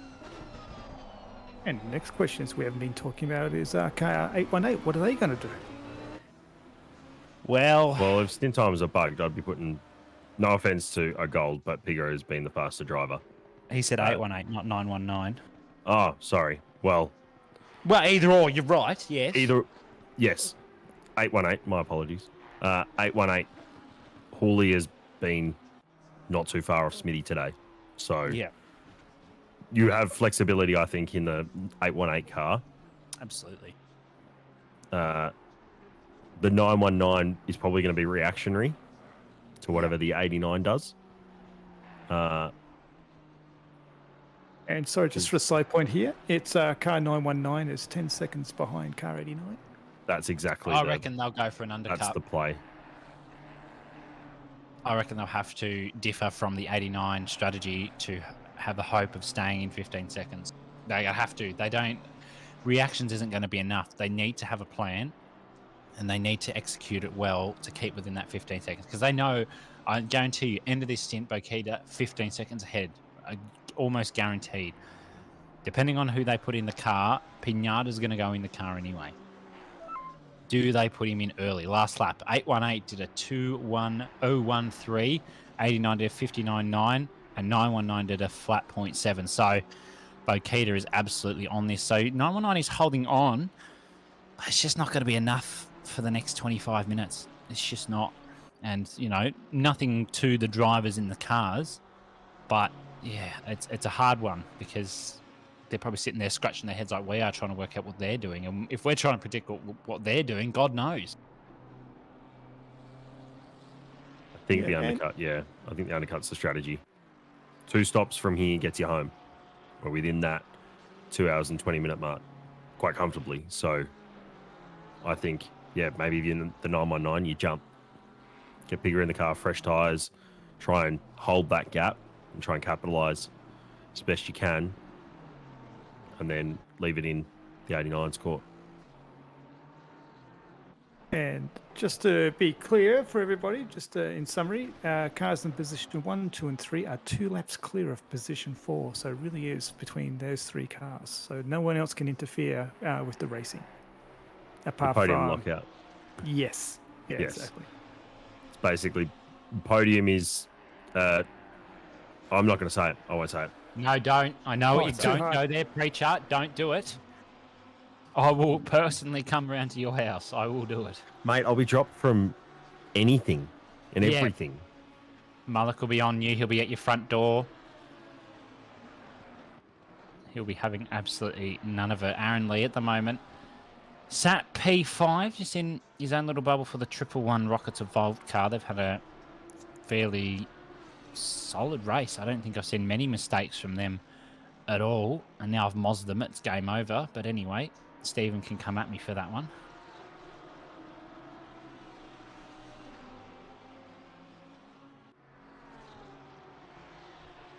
And looks like, at least in the top 23, only one penalty has been applied so far. There might be some a bit further down that may have some, but my OCD is being fulfilled seeing that there's pros down to 11th and then pro-ams down to 21st. I'm really enjoying that.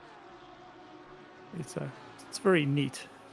And yeah, I do miss the Christmas tree of the penalties. It was very vibrant. Look at You've that. now said it. It's going to happen. Yeah. We got to do Phipps. We got to move Phipps up the list. We got to do something. We got to do something to help him. Help Phipps. I shouldn't say him. Sorry about that. Obviously, apparently you've cursed Stephen Ty. Oh, I've got Who's a different message in my DMs that I can't repeat out loud on stream, but he's yeah. Wow, no retirements last 8 hours. If I could clap and not push the talk, I would. But well done. Round of applause in chat, everybody. I couldn't tell you the last time we've seen that. And there's only 3, isn't there, that haven't made it? Is that right? Yes, 3 I retirements. believe so, yeah. Oh, so few as well. It's like What is But it, one the thing 191 car?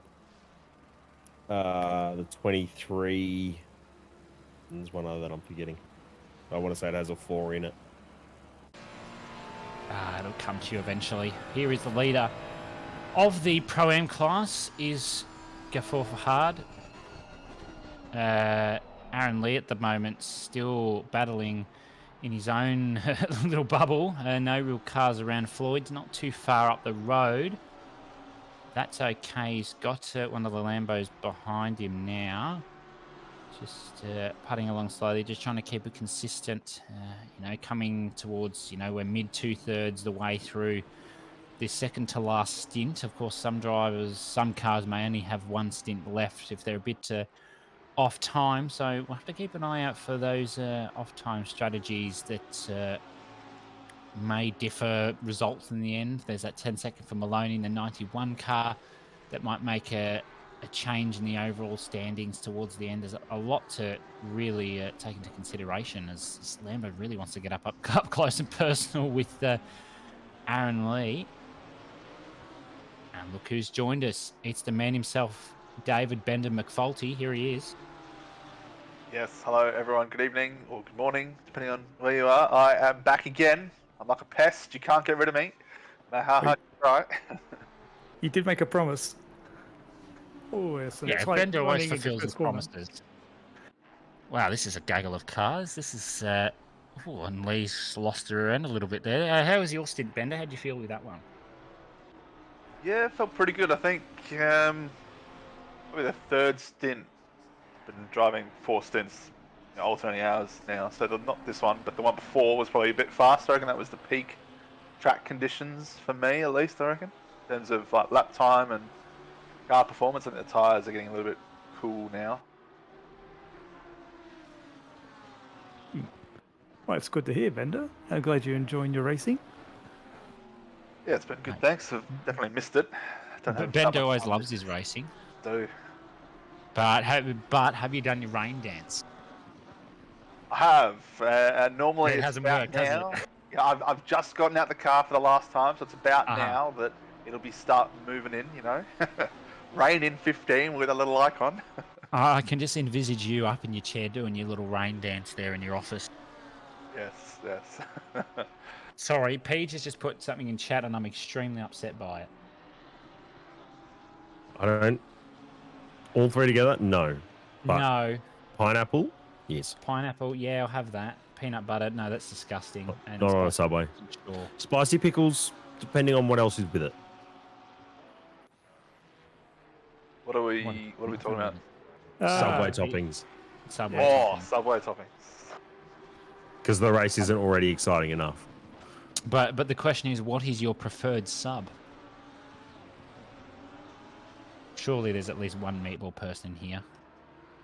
No, I'm a fan of meatballs. Yeah, I knew there'd be one. It's not me, I can tell you that, it's, but I it's knew not there'd me be one. either. No. Well, guys, it's been great being in the booth with everybody. I've got a skedaddle, so everyone else, please like and subscribe to the channel and enjoy the rest of the racing. It's going to be a cracker. Thank you, Do you everybody. Do you have 30 seconds to say your Subway order? Turkey, fresh, cheddar cheese, cucumber, capsicum, carrot, tomato, and honey mustard. Bang. Great. That's a good He's order. done it. Thurk's there, everybody. Damien, I know Thurkalini, thank you for joining us in the comms box. Thank you very much. So thank you, Opsy, and thank you, Riley. No worries. Thanks, What mate. did Linton say? Pit lane blocked, by the way. Oh, pit lane blocked. That's certainly one to look out for. I think it's unblocked now, though. We're all good as Gafford Fahad almost decides to exit turn one. I don't exactly know why I'd planned to do that, but that's okay. Touching a bit of the grass now. It's actually quite a sightful view looking at the rear of the cars just to see where the cars have been and looking, you know, at their line through the S's, and then we'll look through Dunlop in a second. It's also doing my head in a little bit, but I mean, what a view. But Jamie Saxon's out there somewhere. He'll be enjoying that view. Yeah, where's far chase cam is what Jamie Saxon wants. Hey, look, if there was one game that far chase cam was the goat in, it is Need for Speed. It's because it only had that.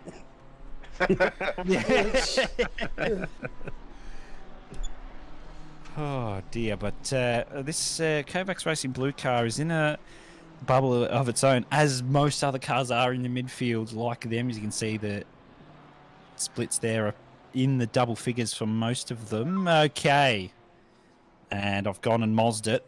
What's Mike Reel done? I think he's had a bit of a spin there, and it's just waiting for the right opportunity. Kamali there just getting a 10-second penalty. Comes back onto the track, or comes across the track, I should say, is what Mike Reel's done there. And oh dear, oh I no, hadn't had enough. yep, that's. I can't say that's the advised line. Well, you can't park there, Mike. No, he cannot, and he'll be reamed later in the comms chat, so that will be funny. Do you have a replay of Crash Cody's? Which one? Where? That's I don't have a list here saying Cody's crash. I need laps and stuff. Give me some info. Someone said something really disgusting in chat. It was filthy. That was Peach. Pineapple, peanut butter, and spicy Yeah, we were talking about that. Yeah, yeah. How do you feel about that? Well, I'm not sure they do peanut butter and spicy pickles at Subway. I really hope they pineapple- don't. Pineapple is only at some states, Subways. Oh, Not pineapple in Canberra. Canberra don't have pineapple? Canberra doesn't have pineapple. I am moving. It's now. Get fucked. Ben is going to pack my bags. I'm What is guessing it, your South PA? Australia got it. Oh, they've got a lot of things, Mel. You should know this. Yeah, none of them good. No. Well, they've got two good... Well, one good thing there. They've got Ben Floyd. Sorry, Corey, but yeah, you're just... Yeah. Jared Ellis is talking about the fact that someone who blocked the pit lane entry forgot they needed to serve a drive-through and then pulled in late and smashed the barrier and blocked Now- the entry. Now, tell me this. I don't think that's the strategy. No, and I kind of get a slight feeling that Jared Ellis may be one of the drivers in that car. Potentially, but my question is, if you saw that, Mull, what would your reaction be, and how far into your hands would your head be? Well, I've passed. Look, I'm going to call this now. Yep. This is probably the funniest thing I've ever seen in the ACC. That's big. Big call. It is a big call. Okay. We need I've Benny. seen some We need pretty Benny funny Hill things. music. We need. We need Right, Austin well, let's Powers have a look. music. We may be Okay. here Oh, what? no. It's a bang. Oh, Ouch! no. Oh shit! Oh no! That Don't is- do the Austin Look away Powers. now. Aussie Austin Powers. Oh, no. Oh no! Oh no! I like how this Lamborghini patient. If this had oh no! If this had been me, I would have Fuck, rammed him by fuck now. I don't recommend that, but oh dear. Just oh. Oh, I like how the Lambo's just sitting there going, "What are you doing, mate? I shouldn't Can you laugh, reconsider but what you've done?" No, we shouldn't. That but poor there car you is go. sitting there patiently going, my stint time is about to run out and I'm about to get a drive. Yeah. Now, if he had hit 0, I can imagine the words that driver would have said, and I can't think how many 4-letter words that would have been. Who was that waiting? That A was very the nice 90 car. So for King Slow. Literally. No. I just, I don't think I have words for that. It's actually better No. this way. Oh no. Oh, guys, we're just going to pit. We're just going to pit. Yeah, Yeah, let's go yeah. to server pit. Right, Katrina, you getting Roger, ready to go? Roger. Right, we're ready to pit. Oh. Oh. And won't be a sec. Won't be a sec. There's a hold up. Yeah. Yep, any moment. Imagine. Down to Mull live on the track. Mull, what do you report? Not much is happening here except Corey Sweet. If he was in his car, he'd be having a coronary. Chat saying he had no fuel. He had to wait. He couldn't go Look at the around. tires spinning. Cody, what are you doing, champion? Look, you'd even be tempted to cop a drive-through just to send it through, wouldn't you? Yeah. That's patience. Oh. Oh. Ravenous Sad. Aardvark in chat saying he got done for speeding in pints once Oh, he did get in. no. Oh. Because you sure didn't speed into the pits. Oh. Oh. I just. I don't think I have words for Oh, that. that poor man. Next time he pits here, he's going to have PTSD. Can someone get him a Farmers Union iced coffee? Oh my goodness. And I hate to say it, but Pat Oliver watch. He had a disconnect. Oh, what a failure of a night. I'm joking, Pat. That's sensational. And I'm glad it kind of did DQ because you need, or DC, you need a break, champ. Yeah, he does. Ooh, and Fleming needs to use the brakes there. Holy moly. Yes, he's got to drive through.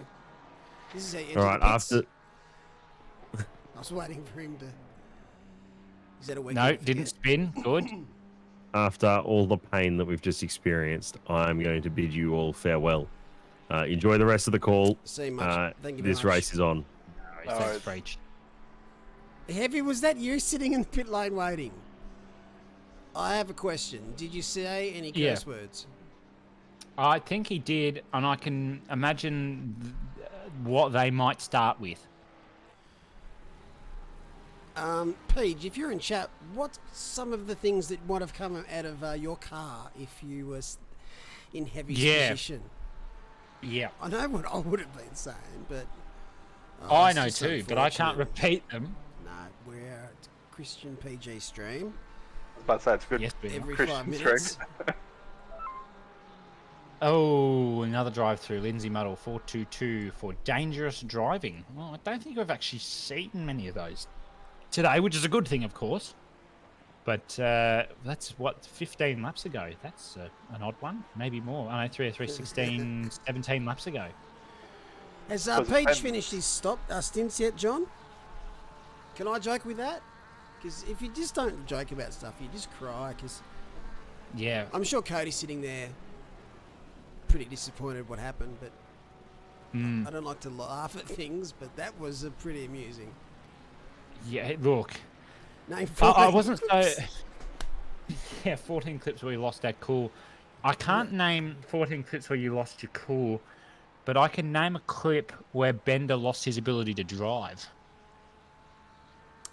And we cut to it. We got it queued up, surely. No. Oh, stop. No, we He's don't have already that rejoin dead. queued up. He's already dead. Yeah. The car you hit, that is, not...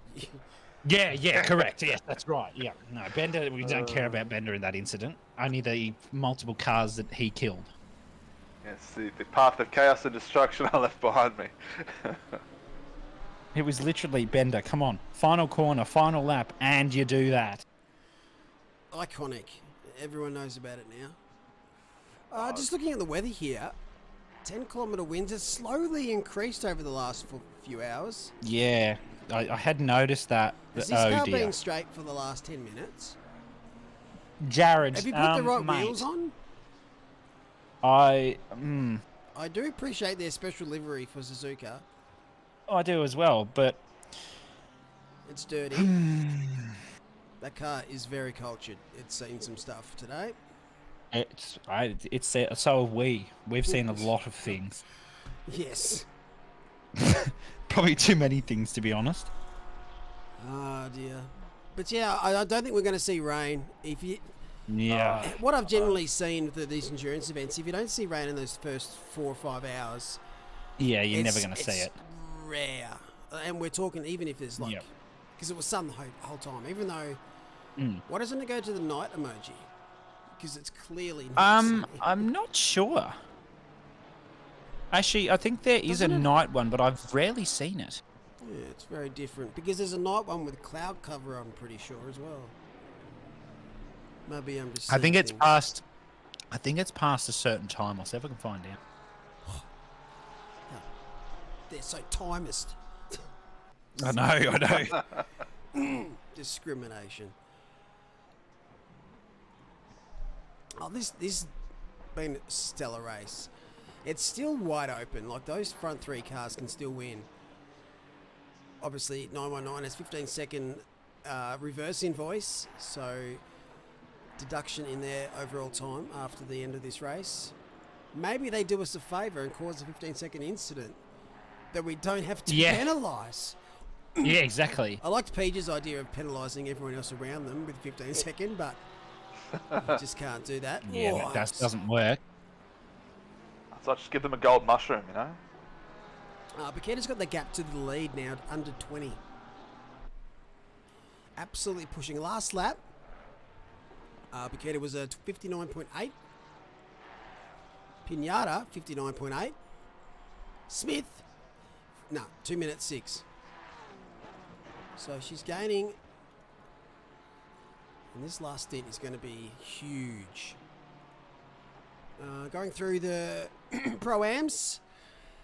Oh, they've still kept that top 22 perfectly symmetrical for me. God, that looks good. Gafour Fahad, they are sitting, the GSR esports team is sitting in P1 for Pro-Am. Kovacs Racing Red, they've had a great day out, sitting in P2. And Tom Jones and the Bush Pigs Racing on debut, just quietly. And I would love to know where they qualified, because I think they've been probably one of the teams of the day. I'm going to go find out. Oh, absolutely. Nope, I couldn't tell you by looking at that computer. Look at one of your other 100 computers and you might be able to tell us. I've lost the mouse. Okay, well, let's hope you haven't spilt milk over that mouse. Checking. We are checking. No, it's fine. We are checking. Yeah, good. That's good. I love how iconic that is. But I'm fairly sure 420 were in the 20s or 30s. But I'll tell you in a sec. Some great drives out there today. Starting grid. Here we go. I'm looking for Bush Pigs Racing. 24th, so I wasn't... wow, so they're up 10, which so is great. Wasn't quite as impressive as I was thinking, but it's still impressive. Still impressive. I mean, Hard you're man up to 10 please. position. I'm sure there's been a lot of situations like that today. Oh, Jerry, though. Whoa. How do you say the Almost last name? Pickford round. Hey? How do you say the last name? I'm pretty sure it's Jerry? because... Jerry. I think so. Unless he might come and tell us that it's just Airy and that the X is silent. I'm pretty sure it's The Airy side. Jerry. It's just Jerry X. Or it could be like Jeremy X. Cherry or... Jeremy X, yeah. Ah, Ming Su's in the car. I'm pretty sure this man drives IRL Motorsport Ooh. over in Taiwan. He does a bit of in China as well. It's great to see him out there. Got a bit of a following too, a bit of a cult hero over there. Yeah, top 2 have pitted. Can confirm. Ooh, here we go. So Houlihan is in the car. Who stays in for this team? Is Bokita going to stay in? You would think Oh, it's going to take a bit to that would rip be her out the of that case. seat, I reckon. it is. Let's see. They've only just come in. Houlihan's just come out. Still P1. So no real loss of time there for them. Bokita stays in the car. So that is a good strategy from them. I think we saw that one coming, knowing that the stint times, thanks ACC, just didn't work. So I think we saw that one coming. You sure though? Does it normally take a sector to update, or have they? No, it will update in the bottom right immediately. On the leaderboard, it won't. Okay. Bottom right's always up to date. I don't know why it can't transfer to the leaderboard. Look, if I had the answer for you, Mal, I'd tell you, but I don't. The technology isn't there yet. No. Here's where it kicks off. So, what we normally say at these endurance series races is their last stint will be around that 70-minute mark and they won't go again. But there's an hour and a half left and they do need to pit again. Just the way the 12-hour works with the 70-minute stints. So we will say a splash and dash. Do they take tyres in the last one, or do they do actual splash and dash?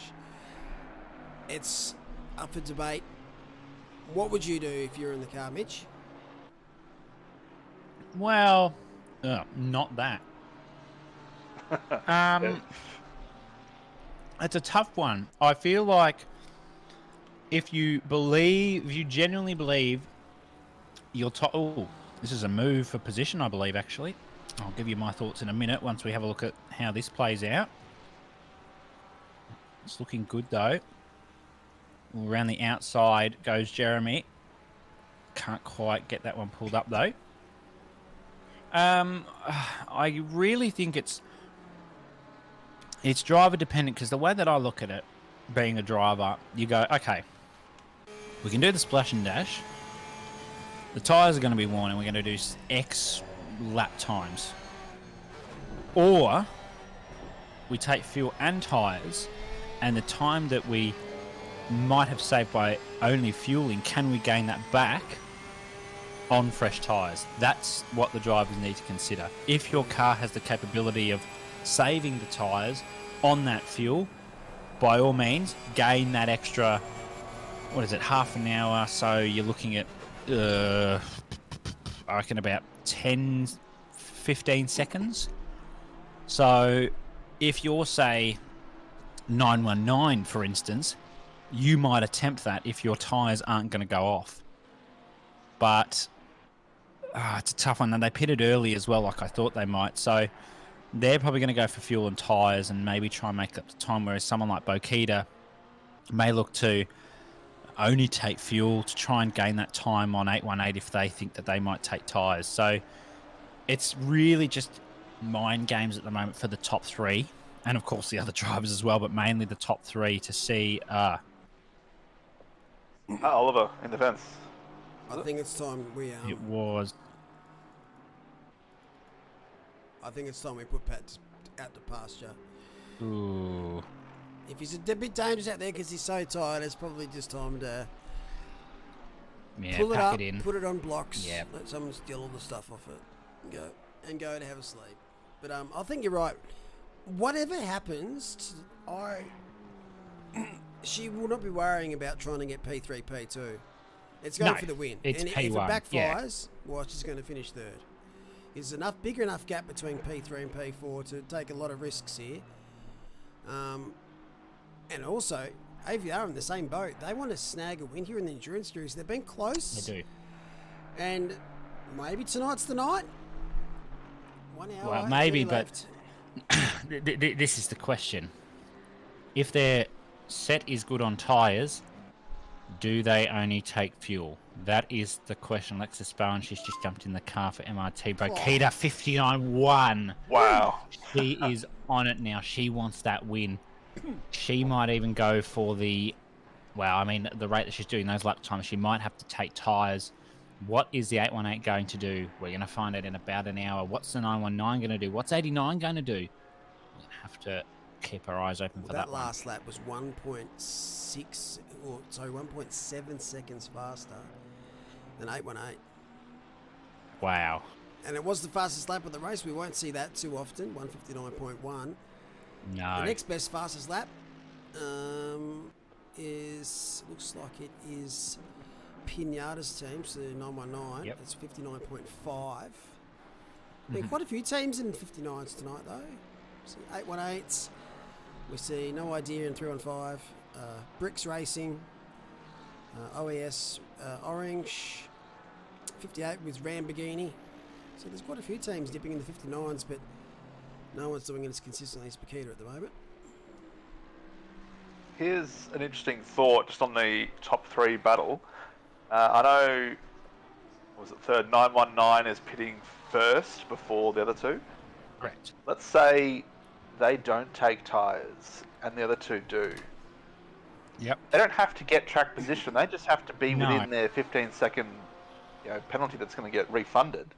They can This is afford correct. to lose a little bit of time each lap Yeah. and save on the pits just to Yeah, get close but- enough, whereas the but others the can't issue- afford to lose track position.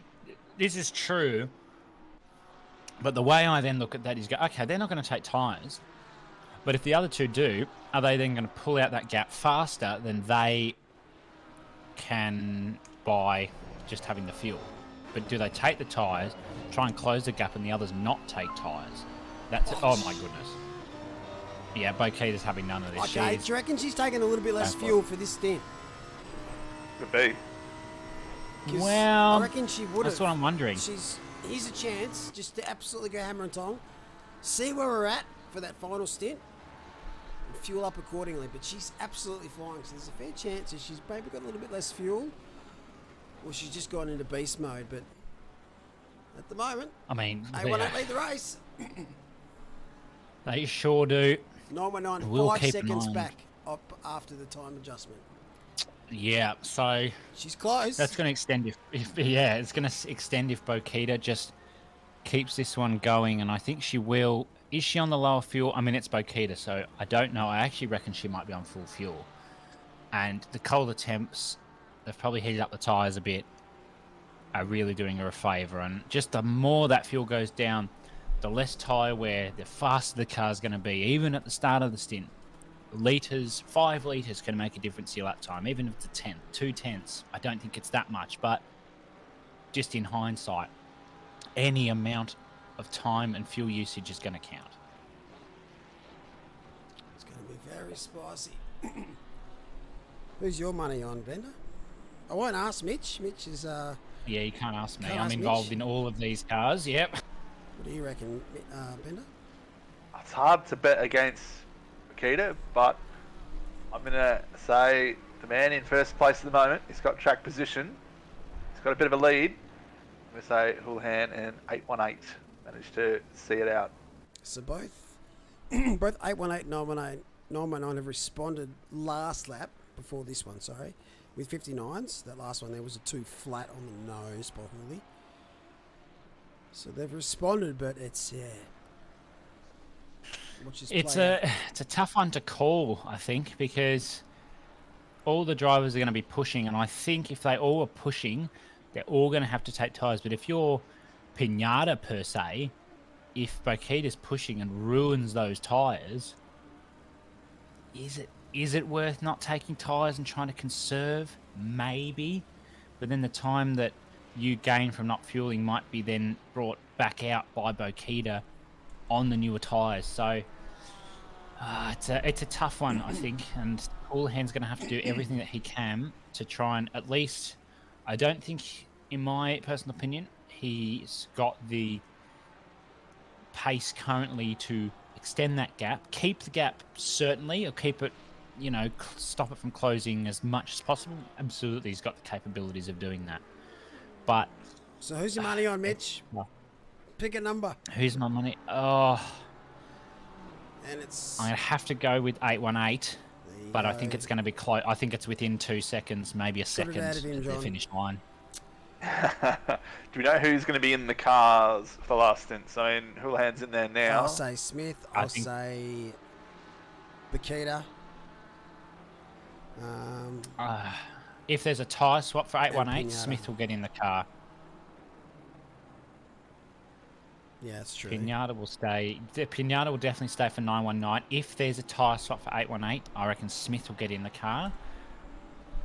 If there's a tyre change for 89, I'm pretty sure Bokita will stay. It just depends on how she's feeling.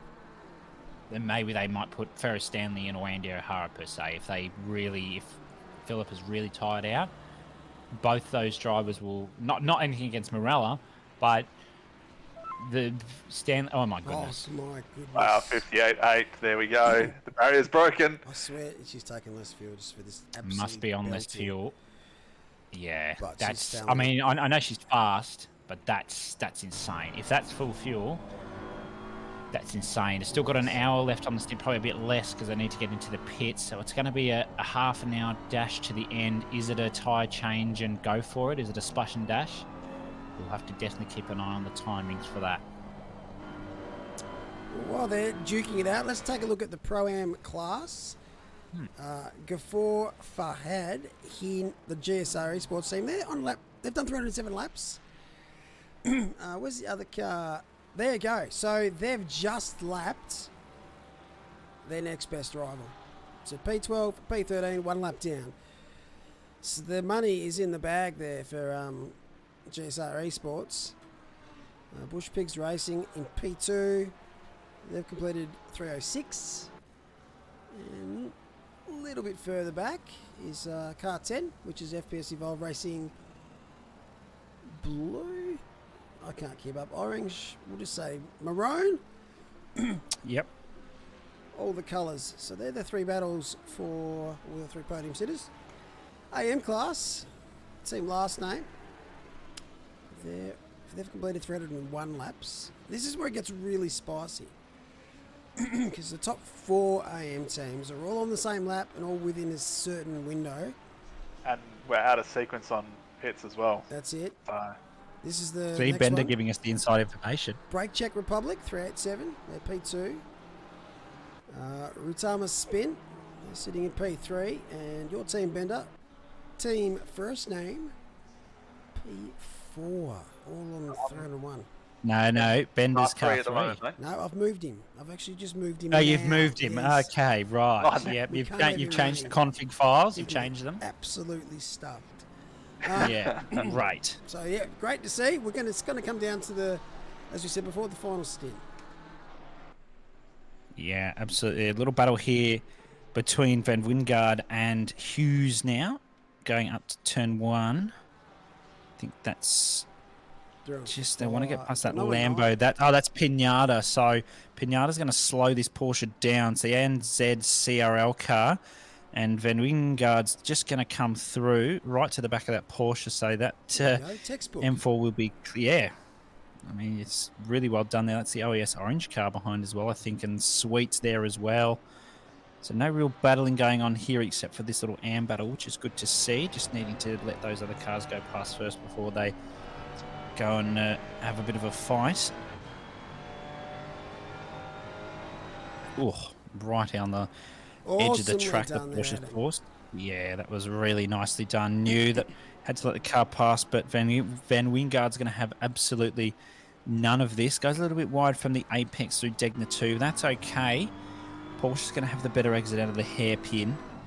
Okay, I was worried there some opportunistic move might have happened, but just was pulling it up nicely. Jeremy Cherry has got a 15-second penalty for causing a collision on lap 303.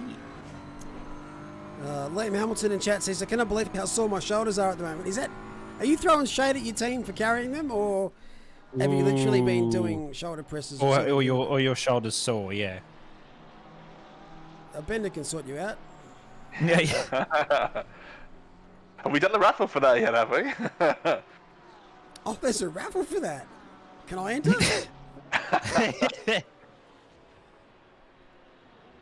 Interesting. That's really spiced up today. But yeah, that was. Liam forgot to swap drivers. Well, there you go. That's why his Who's- shoulders are sore. Ah, okay. I think he's new to a DD wheel, if I'm not mistaken. Yeah, that would definitely shake things up a bit. I remember getting my DD and going, this hurts. What have you got?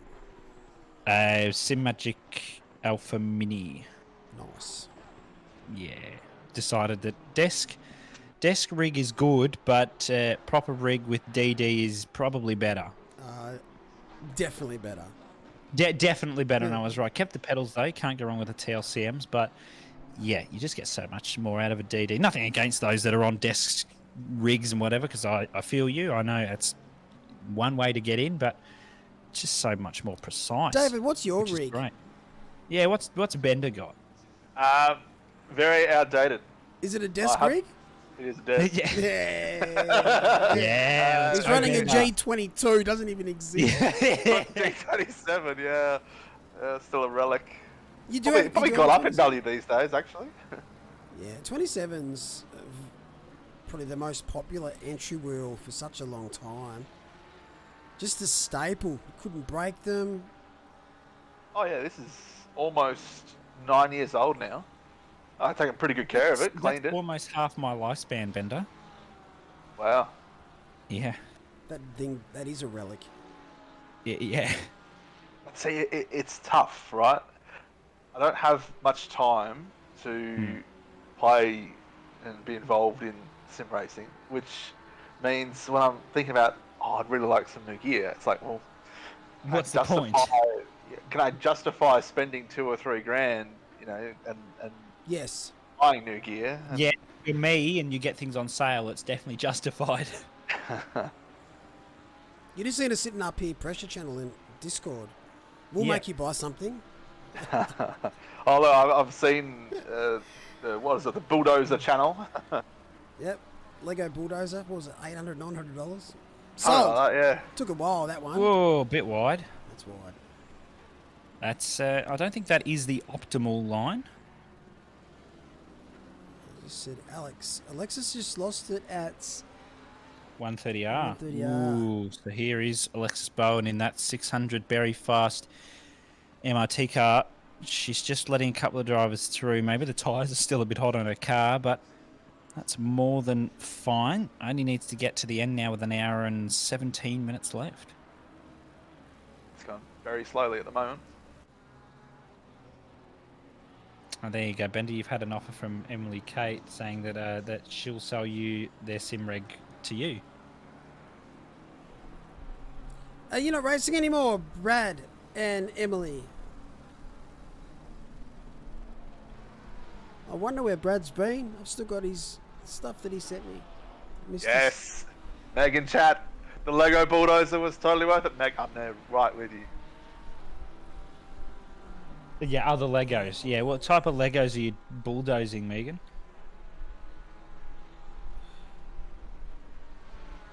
You need to put some mods on it to go real quick. Yes.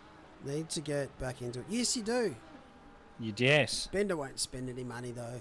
No. It's classic teacher Guy's work here, tighter mate. than the Pope. Overworked, underpaid. Jesus Christ. My favourite saying before I have to be professional is, "Does the Pope shit in the woods?" That's my favourite, and you cannot change my mind. When you get two quotes or sayings and you mash them together.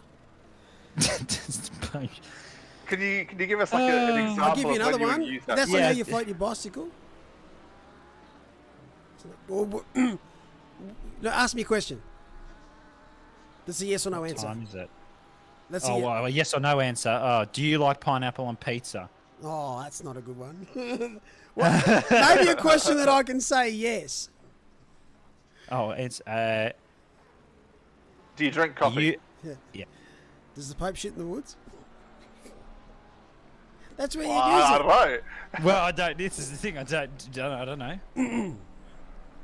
Well, I'll leave it up to you guys to have a think about. Don't actually picture that image in your head because Oh, it's too late for that. What, It's you too think I'm late. picturing Pope Francis just pants down in the middle of the Amazon rainforest? Yeah, righto. what's he doing in the Amazon? I'm keen to know what he's doing. Oh, I'd like to know. Try meeting bloody David Attenborough out there. They're about as old as each other, aren't they? Rainforest. Yeah. He's like 97, I think. Googling. Yeah, Google it. Attenborough, He's yeah. 90 something. And here I go into my coffin. Shit. I hope he makes 100. I reckon he'll break 400. Let's have a He'll look. be I the don't know. voice when Earth destructs and becomes nothing. He'll be the voice doing the documentary of it. Yeah, he's 97. It's insane. He's just turned 97. Speaking of nines, this gap to the lead is now 9.3. Oh, It was a long bow, that segue, but I went with it. yeah, we'll allow it. Thanks. Already a young man's job being the Pope, is it? Yeah, no, imagine me as the Pope Bender. No. I'm not. Don't. You don't really no, like- you you- leave oh, that alone. No, That's what gets you people want to into imagine trouble. a 19-year-old as the Pope. Oh, Grant Beggs had a mistake. What's happened there? Mullock's pressed the magic button. Oh, he'd beg to take that back. Ooh. Oh, you're funny, aren't you? Get a load of this guy. This is Grant's first endurance race, I believe. Is it? Yeah, Ooh. so- Well, you won't like that we showed that. Oh, everyone's fair game on track. You make a mistake, you make something good, we'll show it. Hence Well, why, yeah, that's hence true. why half the population has watched Bender's rejoin. Yes. You know who clipped that? Was it you? Yeah, it was. Well, you know. I've seen so many different ones. Diabols has got one clip that he passes around. Nice. Yeah. We've all got one. Well, Cody Carlson now has one. Yeah. I think we might have to rename him in Discord to Austin Powers. Yeah. Yeah. Fully embrace it, Cody. Yes, exactly. It's punishment for that pineapple livery you had on your car. It is, actually. That's not allowed. I've just decided. Damn it, I read that. Oh, what's going on in chat? Doesn't anyone... What's everyone's go-to phrase they use all the time? I'm sure there's heaps, and you most of the time you get them off movies. I'd accept dad jokes are double points. Dad jokes are double points. I don't really have a quote that I use. I just know quotes from movies that I just like to speak. Throw it out there. Well, I'm not going to do it in Michael Caine's accent, but if anyone's seen the original Italian Job, Yep. Yes. you're only supposed to blow the bloody doors off. Yeah, that's a good one. That's great. It is what it is. Horrible saying. Actually, put your quotes in, put your phrases in chat, and I'll tell you. What Yeah, I do think. it. Yeah. It is what it is. It's as bad as. I say we'll You do give you you. our honest You opinions. do you. You do you. Yeah, I do actually use that. Such as life gets a fair bit of usage now. Yep. That's the wrong button. I always like to use. You got to be taking the piss. I always use that for some reason. Yep, or taking the Mickey. Yeah, Very- I very haven't used that so British. often. Very British. Very British. Yep. Might have used too much. Dukes of Hazzard. You could. That's a good saying to describe a couple of the performances of the drivers in their stints sometimes. Seriously. Cup DM. I think it's how you say it. Speaking of Dukes of Hazzard, someone needs to have that livery in game. What a missed I opportunity. do. I know that is a missed opportunity. Maybe we need to do that for our next endurance livery. Preach, get on that. And then miss your braking zone and go flying over chicane.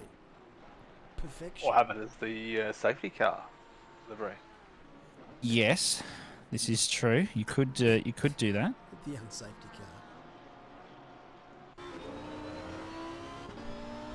Kovacs red, as we look back to the racing, is looking here for that podium position here for the Pro-Am class. Ooh, yeah. Behind Jim Stoddart. Stoddart won got the win. One of a livery of the week in round 1 in the sprint series, I'm pretty sure. Okay. He was using one of the FS Evolve Racing liveries, which are absolutely bang on. They are. As we go past the banana team of... Oh, you went for the Lost Jamie Saxton cam I there. did, and I really hate myself for it. Go back to it, yeah. Stop it, let's There we go! Someone Oh. clip this for Jamie Saxon. He will be Yeah, loving this, please. whoever he is. All the days of commentating with Jamie Saxton that I did, and he using this cam, and I just, no, I Oh, didn't it did my approve head that. in. Sorry, Jamie. It did my Oh. head Oh, I know. Oh. in. It's funny though. Golden Oh. age of our broadcast. Back before Malik had 400 PCs and 7,000 keyboards.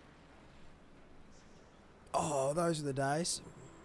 They were the That's days. very true, John. I wasn't even thinking of it like that. Has Productions has come a long way these days. It has.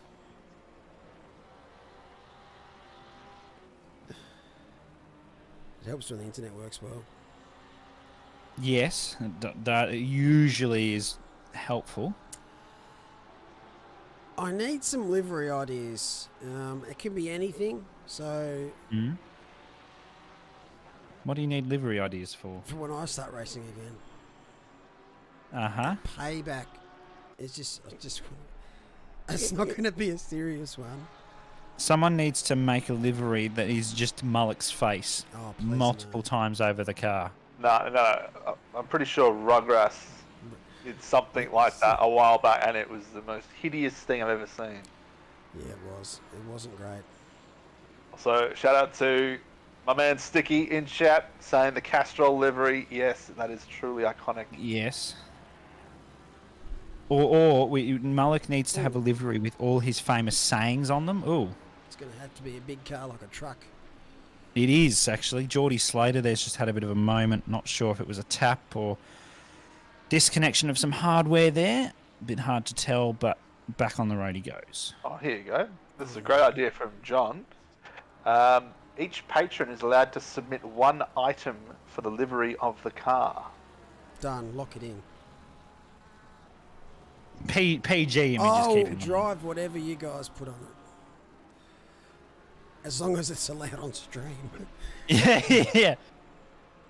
It's just going to be people just sending in pineapples. That's all it's going to be. It's just going to be one big Yep, pineapple. and that's going to be your problem. No. It'll be two things. It'll be pineapples and it'll be anime. Because you hate both. Yeah.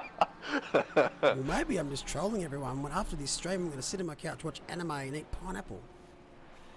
Does anyone? Is that a thing that anyone does? I don't know anyone that's done that. That eating pineapple while watching anime is not something I can imagine anyone doing. If anyone has done that, please tell us and tell us why. That's actually a brilliant idea, John.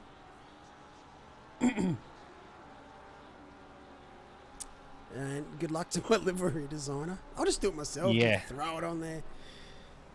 I've been forced to get out of the Ferrari because of how hard it is to do liveries. Well, that's not very nice. Ferrari's a great car. Oh, it is. Whoa! Oh, and I've mozzed it. Oh, there might be a bit of an incident there. Let's have a look. That's... Oh, we've gone a long way back for this one. I pressed the wrong button. You've pressed the wrong button. This is 16 laps ago. Is it? No, it's not. It's only 30 seconds. No. Oh, that's all right. So this is this Lovering Cup ahead, I think, or the Bricks Racing team. Evasive action, With maybe? It's with the SX83 Sim Yep. Sport. Oh, bang! That is Straight in the wall. That is heavy contact. Yeah. I was that about to is say, certainly one I way to don't think describe they've it. had a penalty today. Yeah. I'm glad you said that now, not before. No, because that would have been a curse.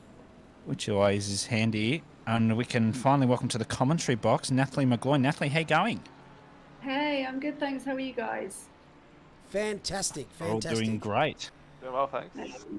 It's been an amazing race. We've got 66 minutes to go, and there's a fight for the top 3. So anything can still happen. Fantastic. It's the first time I've seen this in the dark. Oh, it's great, especially this track. It's great. Yeah. Say that again. This track, it looks fantastic at night time. The crossover when the sun was going down, a couple of the corners are very tricky in ACC. but it doesn't last too long, and then you get this beautiful. These Oh, look beautiful at that shots. Ferris wheel. Yeah, I never even considered like night racing for visibility and stuff on sim racing, because obviously I'm still a novice. But yeah, this is just as challenging as racing in the dark in real life. I think ACC would be the best night racing sim out there. Would you guys agree? 100%. Yeah, I reckon so. I mean, iRacing definitely gives a good feel, but just the way that ACC handles night racing as a whole, it's just the lighting blows around effects the and park. stuff. Yeah, that's great. And what's even better is night racing in the wet on this game is just unmatched.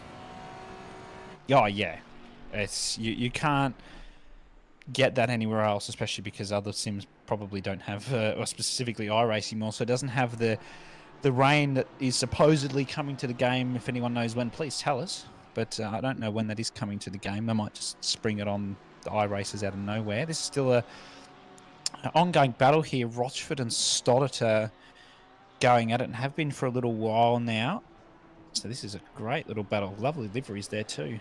This has lasted quite a few laps. Have you managed to catch much of the race, Nat? I haven't, I'm afraid. I can give you a recap. Yes, Go do. on. We've lost 3 teams in the first probably 2 hours, just from disconnections or PCs just saying no. The last 9 hours, not a single team has dropped out, so it's still 43 out there. The leads changed a few times. There's been some amazing battles for this top 3. Car 919 get 15 seconds back at the end of the race for an incorrect penalty. So that gap's actually a bit closer. But there's one stint left for these top 3, and at the moment the leading gap's 6.2 seconds. So it could come down to the final few minutes of this race, which is great. All to play for. Absolutely. And speaking of night racing, have you done much IRL? Sorry, what's IRL? In real life? Oh, right, sorry. That's an all right. acronym that Just showing just my learned. youth. Yes. I'm same age as yes. Nat, by the way. It's a funny joke. Yeah, so I've done a couple of like endurance races, not 24-hour. They were kind of like non-standard formats. So they started, it was at Anglesey Circuit in the UK, and they started at like, I think it was midday, and then stopped, I think at 9 p.m. and then restarted the next morning, and it was in November. So I think about 4 or 5 hours of those races were in the dark. Yeah. And I hated it. Be cold in November for you guys. Yeah, I was going to say cold November. Jesus. It was, and on Anglesey, where you're in an island off the north of Wales. Even It colder. was Ooh, yeah. it like the wind. We actually had a storm for one of them, and the wind was so bad that you could lean into it and it would hold your body weight up. But we did testing in the night, and the first time I went out, having driven the circuit all day, got to turn 1 and just cut in 6 feet early and was just on the grass, and I was like, I have no idea where this track goes in the dark. So yeah, not my favourite, It'd but be completely different, I reckon. yeah, so many different challenges. I think your peripheral vision, even though you've got lights and, obviously this track isn't lit and neither was Anglesey, it just changes. Not being able to see your surroundings changes where you can see to turn in and your perception of stuff. And yeah, I just found it really challenging. I would be. If I was taking my real car out there for a race, I wouldn't see a bloody thing with how bad my headlights are. I don't know if anyone else's car has the same issue. I think that, to be honest, It's on that full sounds beam. like a personal problem. Yeah. I'll be on full beam, and if you're in front of me, you're in trouble. So is that what you'd say would be the hardest part, Natalie, the depth perception at night? I think so. I think, and the other thing that I found really challenging was if you had like cars coming up to you in the rearview mirror, you couldn't anticipate where they were in relation to your car. So someone gave me a tip saying if you could see a pool of light on the ground outside your car, then assume that they're next to you and don't turn in. But if they're just in your rear view mirror, assume that they're far enough away that they're not trying to overtake you and you're clear to take the corner as you would. Because there are a lot of caterhams, like fast caterhams in the race that were much faster than the other cars, so they'd kind of nip down the inside and just go through. So I think the depth perception was definitely the hardest thing, particularly with cars behind you.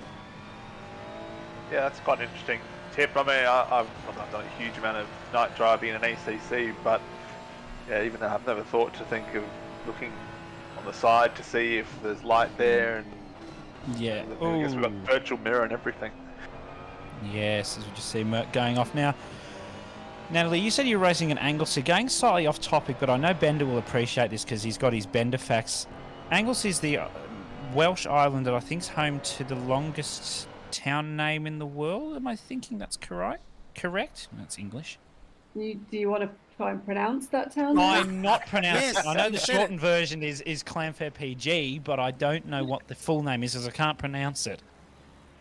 I can't pronounce it either. It's letters in a line to me. It is. It's Well, that's Welsh for you, isn't it? Indeed. Yeah. I think you're right, yeah. Oh, I just thought Bender would appreciate that fact. I do I want to appreciate Google that. this. Yeah, you can look it up, Mark. Happy for you to put it on the screen, but I can't pronounce it. There was a clip one time. Oh my of goodness. There was I've seen a clip of a weather presenter actually pronouncing it. I thought, pronouncing wow, it. Liam, you must have been I like think in it the was like- studio an hour beforehand just saying it over and over. And Yeah. over again. It looks Yes, like Liam someone Jones. started off the word, then fell on their keyboard. No, it does a bit. Lynn Flair. And then there's also there's also the New Zealand town name. I don't even know how to pronounce it because it's Maori, but it's also ridiculous. Yeah. If you listen to the Welsh language spoken, it's quite funny because they will use some English terms just interspersed in the Welsh language, but their word for microwave is poppity ping because that's the noise it makes when it's ready. Poppity Oh my god, Bender will Oh. appreciate that. That's I just- amazing. That word you told me about, it had Yep. it had a shortened version of it. I only looked at that and I thought, oh, that's disgusting. Then I saw the real one. I'm like, what? That can't be a real thing. Yeah, is this the town? Yeah. Yes. Imagine it's being a thing. sign writer. Yeah, I was gonna say you're looking at the sign. It's wait for this. Imagine going to a racetrack there and having to put this up. Yeah, exactly. It's just not right. It's 12 hours to say the bloody word. Oh well, it beats some of the boring names, that's for sure. Well, it only does if you know how to, like, how would you Yeah. even know that someone was saying that town if they said the noise that word made? Yeah, I couldn't do it. But the funny thing is that you say pronouncing it's hard. Imagine if someone got a sheet. Can you please tell us where you're from and write it on this form? How big's the form? Yeah. How do they get their post? How do they fit that name on a letter? No one living there has ever received any mail. It's like someone smudged this across You'd have to have it abbreviated or something because that's a joke. It would take up the whole letterhead. Most of the towns in Wales, when you drive through Wales, they're all abbreviated. They've just got like an apostrophe at the end, where it's like the rest of this name is left off. It keeps going. Yeah. Makes my town name pretty boring. Launceston. Well, my village name is called Farthingstone, which obviously has the word fart at the beginning of it. So Funny. abbreviated, not one for me really. Yeah, I was going to say, you abbreviate that, a lot of the kids are going to be laughing. Yeah, I'm and sure some premature adults as well. Oh, there's yeah. nothing wrong with that. I was trying to think of another word that was similar to that. I'm going to throw Bender under the bus, but I couldn't come up with one. Well, it's Shite like Village, the- and you just call it Shite. Yeah. Anyway. It's like that Austrian town that was changed its name, and it was the F, The F word. CKING. Yep. Because people kept stealing the sign, so they changed their name. See, read that's that. just sad. It's That's pretty funny. yeah. We don't have that issue. No, we don't. People don't steal signs at all. No, Never. we just have people graffiti our signs instead. Oh, really? So we Yeah, don't. We have a bit of graffiti in England, but in Europe it's really bad. Yeah, but I've seen some. There's a sign for a road about 20 minutes down the road from me, and it's spelled WENKES. Wow. Now, someone has. I think they've removed it, but someone at one point had graffitied and crossed it out, or crossed the two E's out and put A's there instead. Well, of course. Makes sense. Yeah, exactly. Makes sense, but you see a lot of people graffitiing signs that say such and such is this kilometres away, and they're just crossing it out with garbage. We had a election down here last year, and you get those politician signs up and all through houses and stuff. Oh, Someone went through an entire street and aimed for the one person in politics and just drew faces on them. The whole street. yeah, that's quite Whole funny. thing. Yeah, I'll give them that. That's quite creative. Made it on the front of the Went around paper. putting, yeah, that everyone round, some guy Took around. me I don't know if ages. it was No, I'm joking. one person, but it was multiple people that were around my area for some reason decided to go and draw moustaches on all the Clive Palmer signs they could find. Suits him. Clive Palmer's not even around this area, but he's just got signs up to promote his party. I don't know. Of course. Well, I mean, a couple of things here. Politics, if it was in an industry, would be the largest valued industry in the world. Yeah. But the posters you're talking about that you see at election times, you know what they got a special name. Neil, you might. Oh, be able to have a here guess. comes the Bender facts. Bender fact, yeah. Junk. Well, they are Yeah. that too, yes. Electoral core flutes. That's what they're called. Cool flutes. Electoral core flutes. Core Pass that flute off your might be bingo Bender's favourite word. Actually, it's vendetta. Yeah. That's a good word. Yeah. It just sounds cool, you know. Is that what you had at Paul Ricard?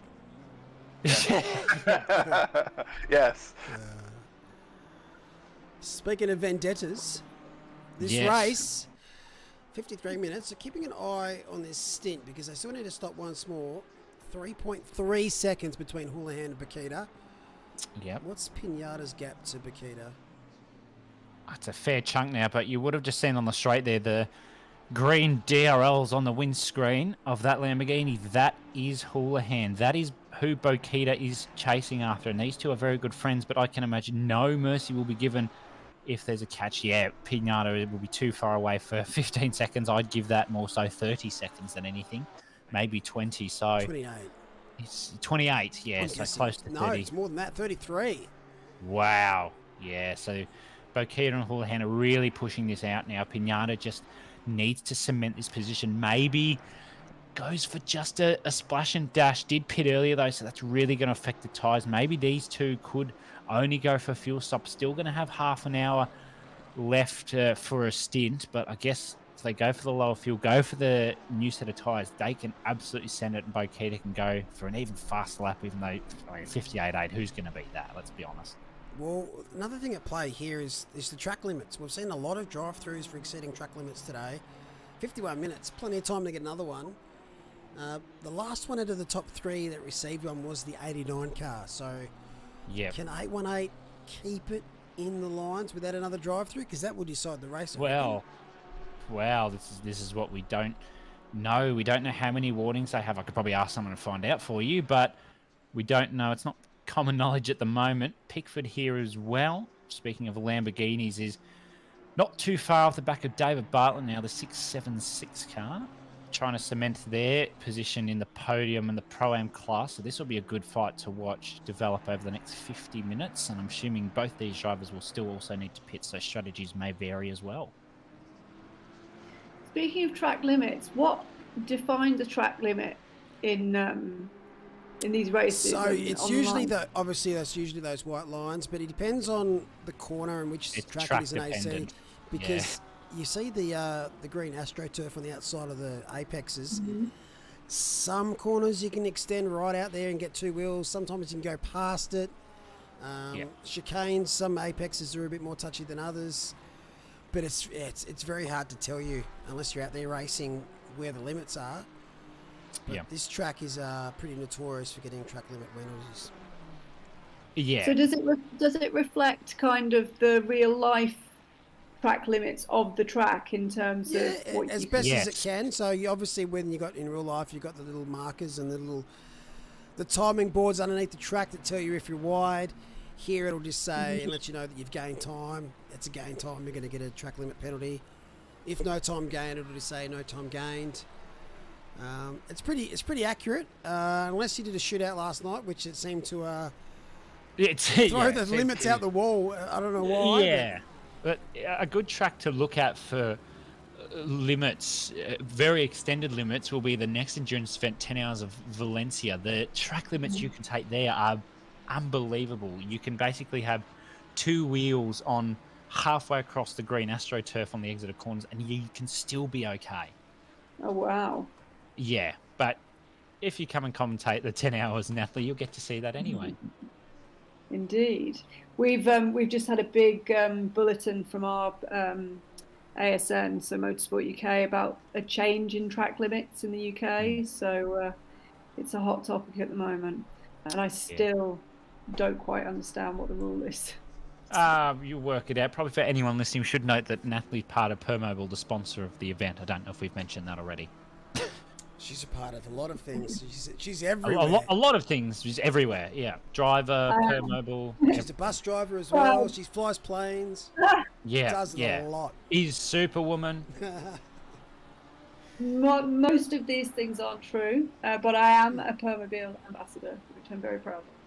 So, and very, very proud to be invited to commentate on these races. Although my commentary is mainly about poppy pings and commenting on how nice the cars look. Speaking of which, the Lamborghini in the dark looks fantastic. That is my favourite car so far. Yeah, it's fairly new to ACC as well, this version of the car. And it's very popular. I thought when I started racing it was going to be a 911, but it might be a Huracan. Yeah, well, I mean, they've just brought in with the new 1.9 patch a lot of new things. They've brought the new Huracan Evo 2. They've brought the new Porsche 992 GT3. They've brought the new Ferrari 296 in. They've brought a new tyre model in, which is changing things up. A new suspension models come in, which has made curbs much easier 90% of the time. So a lot of changes in for the drivers. This is the first endurance event that they've really had on the 1.9 patch. Of course, had the Sprint Series in the past couple of weeks. So drivers really get a good taste now for the upcoming endurance events as to how the tyre wear, is affected by such and such in the setup, how the track temp affects this, how your driving affects it. So it's been a big change for most of these drivers. So what would you say, like, as a novice coming into the sport, how would you decide which car you want to race with? Oh, we'll Sorry, hold Nat, that this question is, 2 secs. Yeah, we'll get back to that. I didn't see that coming. No, so Bokita, Very early. maybe that was a half-split stint. Maybe she only went for the 45 and is going for another 45. Maybe that's the plan here. Maybe new tyres. Someone's going to get in the car that's not Bokita, maybe. We don't know. But we'll keep an eye on that, and we'll get back to Nat's question once we see what the strategy here is. Yeah, it's going to be interesting if Houlihan reacts to this, or if he's already got a strap lined up, he's going to stick to that. No, I think you react. Keep track I position. think you react, but the issue I have for Houlihan is that if he's got, like, I don't know, 15, I say probably more, 20 litres of fuel, that's not going to particularly help. Maybe Bokita's planning to have them blink and they've got some special plan out here, but just wait and see. Is Bokita staying in the car? Yes, she is. So I don't think that was 30 seconds either. It might have been. That might be new tyres, but Maybe someone can give us some Oh, inside that was information on pretty that. quick. That felt It was.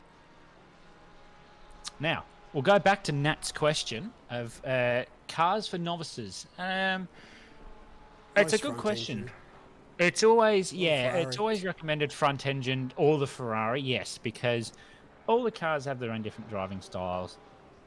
If you're looking for something easy, jump in the Merc, jump in the M4, jump in the Aston and go. You'll have no issues there. If you want to try something different, jump in the Ferrari. It's always a good beginner's car as well. McLaren used to be, I don't know so much anymore since they've literally 2 days ago just brought out the new McLaren GT3 Evo. But yeah, I think try all the cars out even. You don't have to listen to us and say, oh, I'm going to drive the Aston now. Jump in them all and, oh, there's a Ferrari round though. But yeah, give every car a go, see what you like. Doesn't mean that, yeah, you're going to like a front engine. You might like the Porsche. It's personal preference. Yeah, I don't know that have I ever driven a front-engined rear-wheel drive car? I'm not sure that I have. And And I'm like not in sure your- what's going on here. It's Is it staying there. disconnection? Maybe. Hardware? I keep think an with eye on that ACC, one. if you want to get into it, Yeah. avoiding Honda, Porsche, and Audi to start with is probably, Yeah.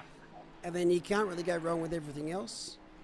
Yeah. That's what I normally say to the rookies that are starting out.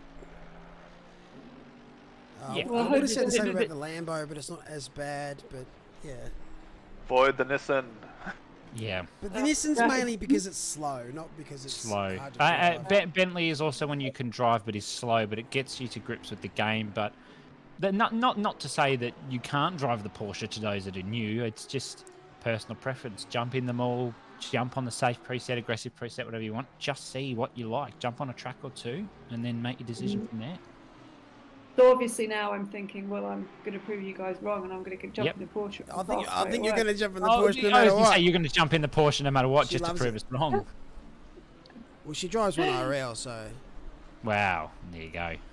Oh, so that is a Lamborghini in the pits. I don't think that's the leader. No, that's Pickford. He's centered into the pits, though. So Houlihan hasn't reacted to Bokita's strategy. Neither has Pinata, but Pinata's too far behind for anything to really have a huge effect with that minus 15 second off total racing time anyway. But Houlihan now still going. He's going to try and push that stint limit. I think might have too much fuel and doesn't want to waste it. So might push, might go for a new tyre strategy, or might need to try and push as long as possible and pop that half a tank of fuel in. yeah, we'll keep half an eye out on Ryan here. Pinata last lap was the fastest on track with 59.8.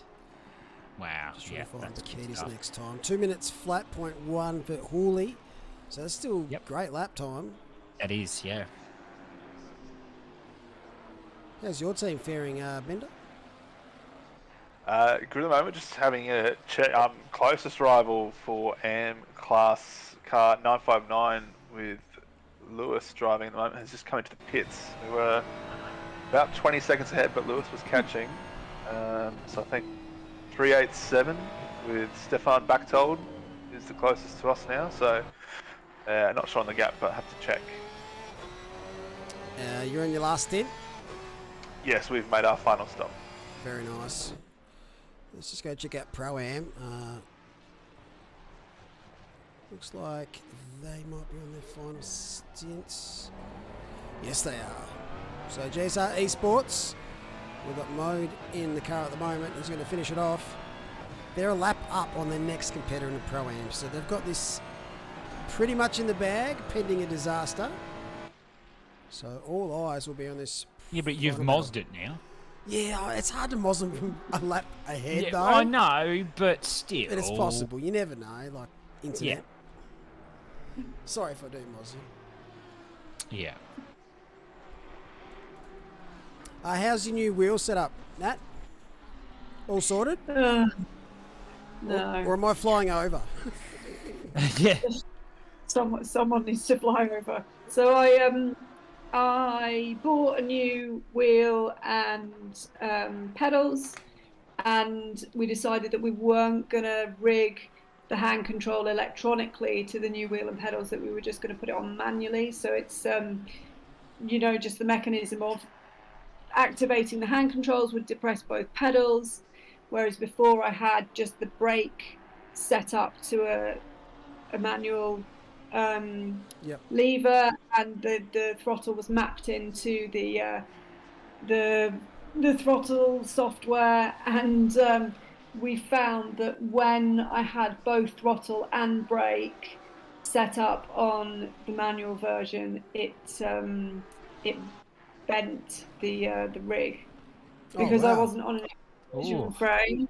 Yep. The whole thing, every time you braked, would shift, and we had to recalibrate the brake every kind of 3 brakes because it wasn't working. So I had to buy a whole new frame. So I now have a half-built SimLab frame behind me, with the same pedals and wheel that I've bought, and we've got a seat and runners ready to go on, and I'm just waiting for my mechanic to get back and fix it all together for me. But with the extrusion frame, obviously, I mean the metal is so tough and so rigid that I mean nothing will bend it. So it's going to be solid, and it's also going. Keep going. It's going to be easy for me to access as well, because I had to have like a side ramp for the play seat that I had to be able to get up high enough to get in the race seat. But now it's kind of close to the floor. I can just jump in, and we can even put like a little access lever so that I've got something to kind of lift off to get in and out. So this is going to be a good solution for me. But man, it's been a journey, and I'm not even there yet. Have you managed to rope your husband into racing yet?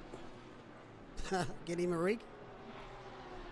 He'll race this, but obviously we won't be able to race together, which will probably be a good thing. So the question is, when are you entering into the OR Endurance Series?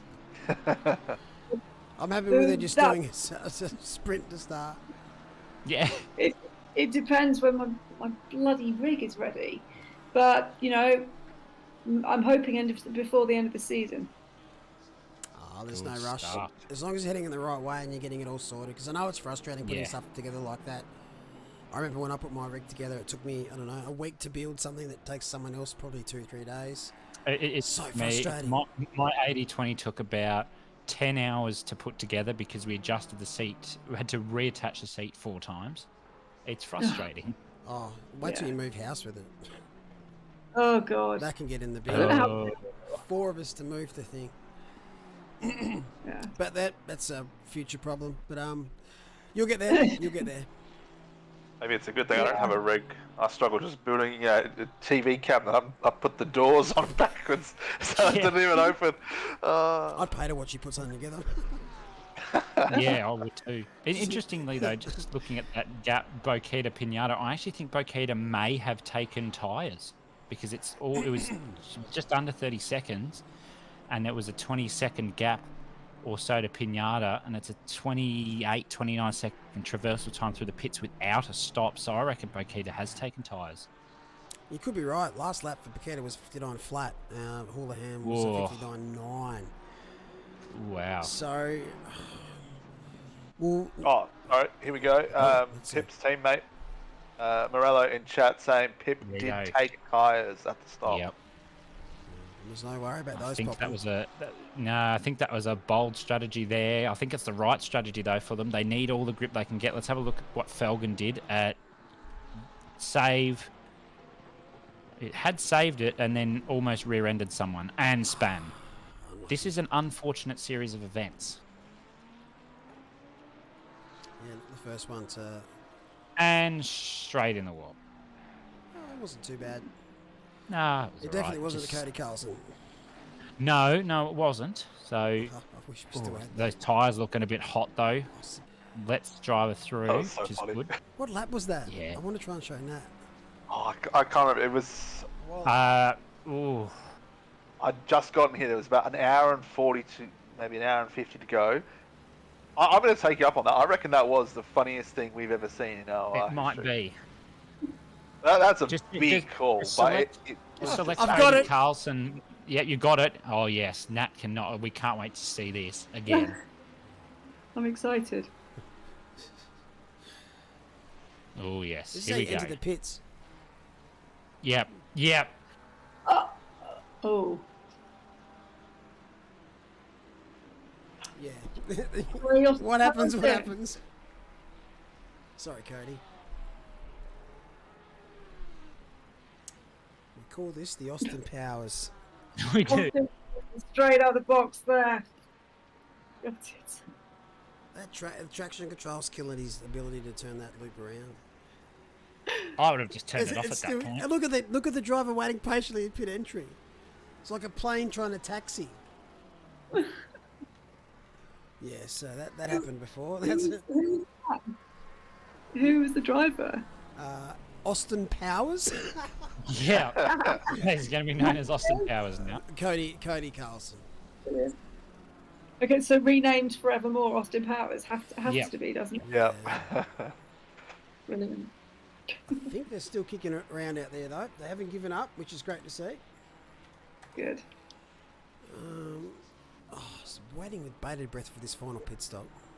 It's got to be Very soon. It's within 10 minutes. soon.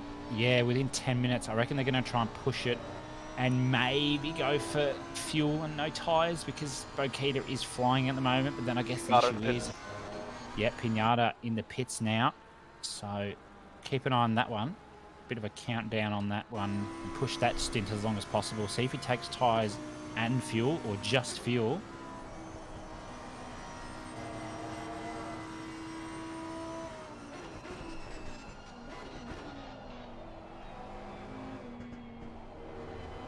Kovacs Racing Green have had a great second half of this race. I know Bushel early on was a bit unfortunate with a couple of things, but top 20, top 10 Pro-Am.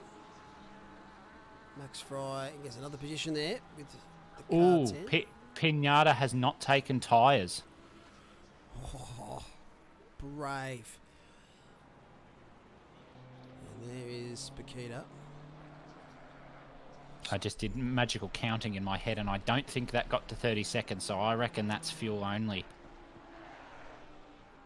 Interesting. Wow, that's going to be one to look out for. Bokita's on the fresher tyres, but I'd still reckon that's a fairly big gap. Whether it's 15 seconds, we'll find out to the next sector interval. I reckon it might I be. guess 22 seconds. That's just an absolute stab in the dark. I reckon it'll be No around figures. 19 or so, but I've just... I bet you milk. Ooh, 22, you're right. Ah! 500ths off. What do I win? You don't win. You win a pineapple. Oh, wicked. What a waste of time that was. Yeah. Well, that means in the top three, we've just got Ryan Houlihan yet to pit. Now, it's coming in now. I guarantee it. No, It has to, not even the yeah, corner I reckon- mile. You're looking at the wrong part of the track. Have we? reckon- A little off topic here, but Natalie, has anyone asked you? Do you like pineapple on pizza? Oh, Have we asked that on the stream? We have asked that, and yes, I do. I had ham and pineapple pizza last night. Oh, beautiful. Thanks for joining us. No. It's been a pleasure. Oh. Doesn't drink It's tea, great. though. She doesn't drink tea, I think. Is that right? What? No, I don't drink tea. It's disgusting. Oh, She's no. not British. That's not right. It's just like water at the end of the bottom of the bin. It's warmed up. No, it's just not. Oh, that's fantastic. But do you drink green tea? Oh no. Good. I'll take that because it's awful. Oh, jeez, I won't say I No, drink it then. Oh, Mal, come on, mate. All those I don't really. antioxidants. Hot drinks for me are weird. They're not a drink. If I'm thirsty, I want a cold drink, not like a weird hot drink. Well, what about when it was minus 400 in winter over there? What do you have? Well, that's why I'm always cold, I think. Oh, you That's need the a hot benefit chocolate in of your milk. life. Well, What's like your a hot go-to drink? What's your go-to? Oh, this is really boring. I drink water or squash. I like squash, like a child, like a Yep. cordial. Like, Yeah, fair that's- enough. I don't really like fizzy drinks either because I think they're too fizzy. Yeah, I don't You drink much can't fizzy drink drink unless it's got fizzy. alcohol in it, and that's rare. I drink a lot of milk. I might as well be a cow. No, is that right? Hang on. No. No, I don't think cows Mal. drink milk. Cows don't drink milk. They produce milk. Calves drink milk. Calves drink Baby milk. cow. Yeah. Yeah, but Does- my doesn't question is, seem right. Moritz in chat said he's having quattro formaggi right now with added cherry tomatoes. Now, in my awful Italian translation, doesn't that mean 4 cheese? Or is four Yeah. cheeses? Yeah. That's pretty good. What Also, 4 thanks, cheeses are Moritz, they? I'm starving now. Yeah. Don't you have Subway on the way? I didn't get to order it. Oh, Mo, come on. Well, I went out to the kitchen quickly, and Nat said to me that she's cooking fish. I'm Ah. like, get in there, but I have to wait till after stream, so sacrifices. So if you think pineapple and pizza is bad, my dad has the worst preference for pizza toppings ever. So when he was here a couple of years ago, we had a pizza oven, and we still have a pizza oven. And we did like a thing with my nephews of building our own pizzas, and you could have whatever you wanted on it. My dad put strawberries on his. No. Wow. That's actually just illegal. I think as well as pineapple and other fruits. And I think you can get dessert pizzas, but I don't think they have cheese on them. Yeah. The pizza Hmm. base was so soggy. Yeah, it would was be. ridiculous. I have a lot of issues. You're putting fruit That's brave. on a pizza. That's brave and also not right, I will kind Yeah, of. in my opinion. Have you ever had Eggs. banana and maple syrup and that on a pizza? A dessert pizza? Well, I'm not a big Actually fan of good. banana though. Oh, what is I think that wrong? works. That I used to works. love banana, and I've just gone off it. Yeah. Did you used to have a lot as a kid? You are still a kid. Yeah, yeah. Well, at school. 19, Mel. Leave me alone.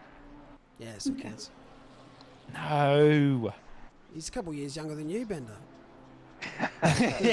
You were 57 before. Now you're 21. 57, yeah. He's yeah. Spencer's now 21. You'll never know his age.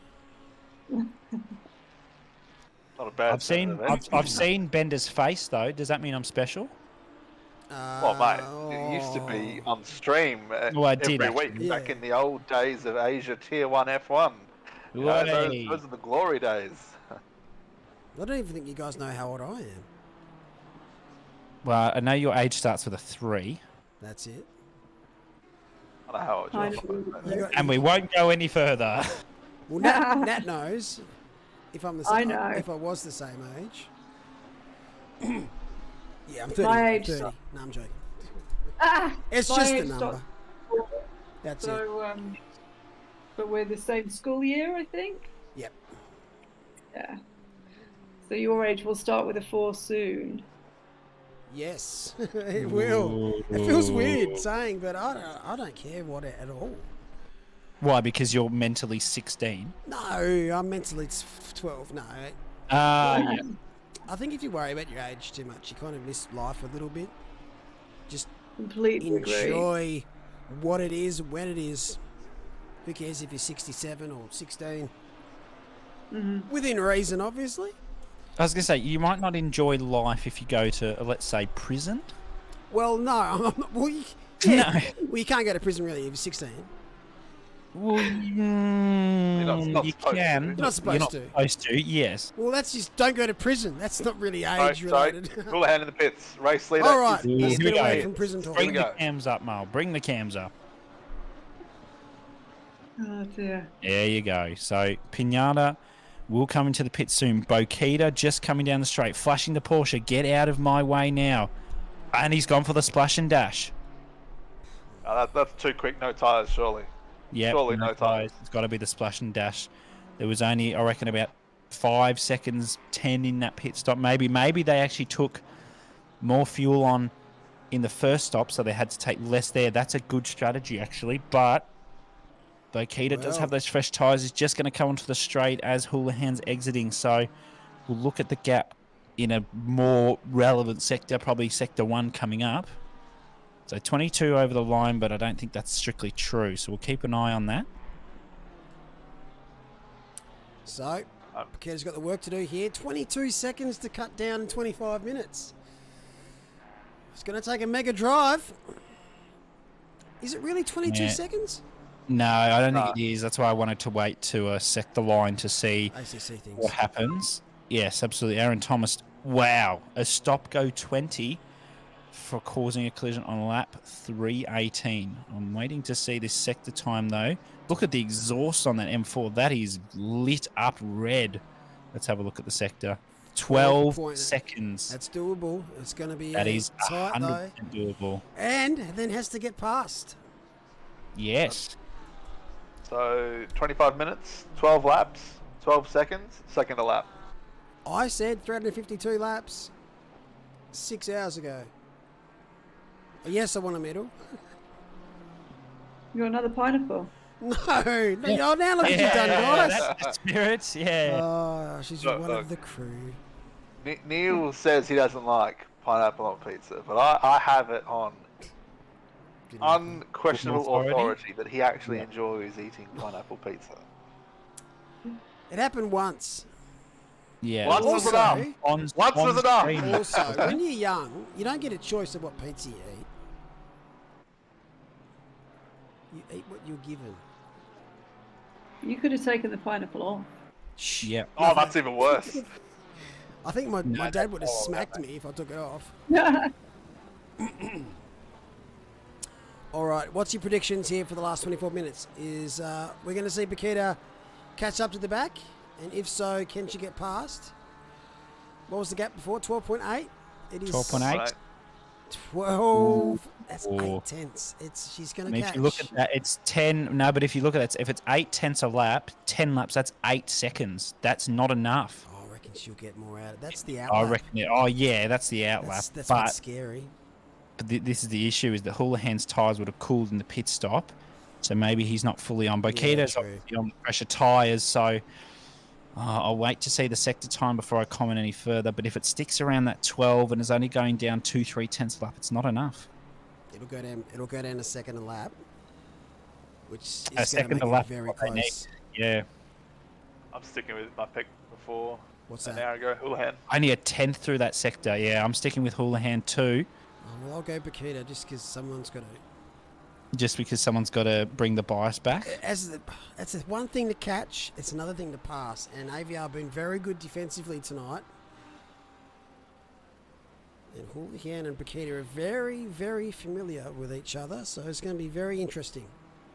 Sure are. The only thing that really catches my eye, if you look to the track map on the right, look at the traffic in front of Houlihan. Yeah. Boqueta does have to go through that too, I do admit. But look at that. That is not something you want to see when you're Houlihan. Knowing that Boqueta's got to go through it is probably a more sentimental thought, but let's look at the sector again. I think Houlihan will have to just be going for it now. Once Boqueta comes, 6 tenths out of a sector. Another thing to consider is obviously the track limit penalties. If Houlihan or Paqueta grab one, that's a game changer, and it brings in 919 because they've got the 15-second time up their sleeve, and I think they're 29 seconds back from Paqueta, so they're not out of it. Just got to keep pushing. Absolutely not. Well, we know that Nat's going for the Lamborghini. We just know this. Obviously. Def. Well, you know, 11 seconds. 11. Ooh. Yep. Flashing going on. Houlihan saying, get out of my way right now. 1 second a lap is what Boqueta needs, but needs more because she needs to get up there and needs to get past. So this is going to be a close one. It's the Kovacs Racing blue car ahead, being blue flagged to Boqueta. So I think we're going to have to keep our eyes peeled on this one. Well, don't look away from your screens, They've had 11 and a people. half hours practice for the blue flag, so fingers crossed that they Wow, can 5 tenths out of that first sector. It's going to come down to the last 5 minutes. It really, really is. I just do hope both of them don't get a track limit penalty. I really want to see this battle at the end. I think we all do. Yep, Flash telling the blue flags, can you please move? Yeah, right, I can imagine. Yep, 23 going on 45. That's older than Mullock. I hope so. Yeah. Oh, that car just stuck it right on the apex where Bokita didn't want them, but they've gotten past now.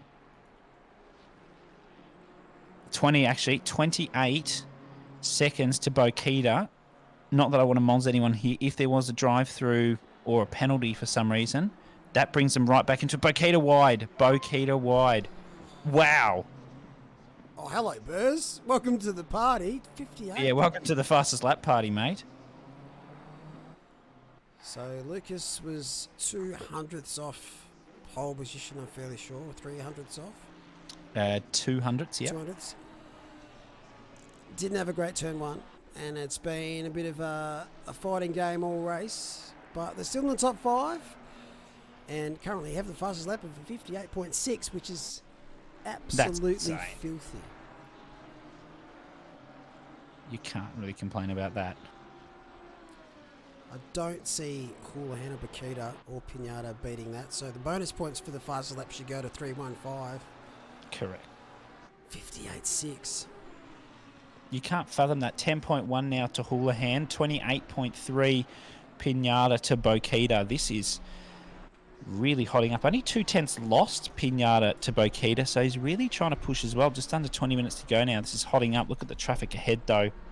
Bokita's got that to deal with. Houlihan's gotten past, dare say, half with the Lambo, doing the right thing, getting straight out of the way. That's the 91 car of Kovacs Racing Red, I believe. I might put a poll up.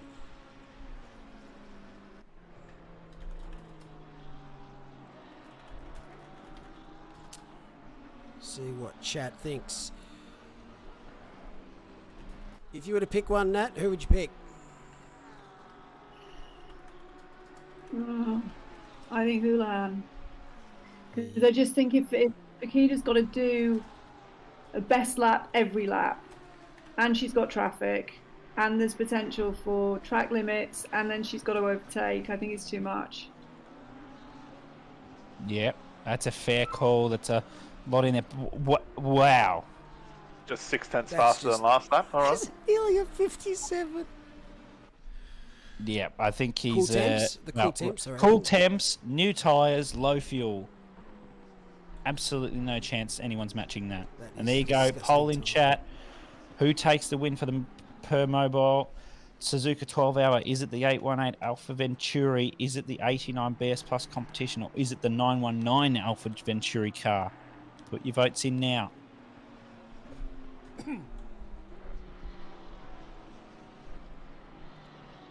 Sure is faster than his shootout lap, John. Enough for pole that's correct. But of course, low fuel, new tyres, and 12 degrees ambient track.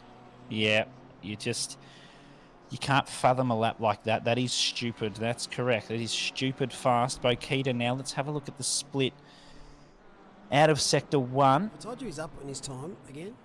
Burrs? Wouldn't shock me. 8.8 now.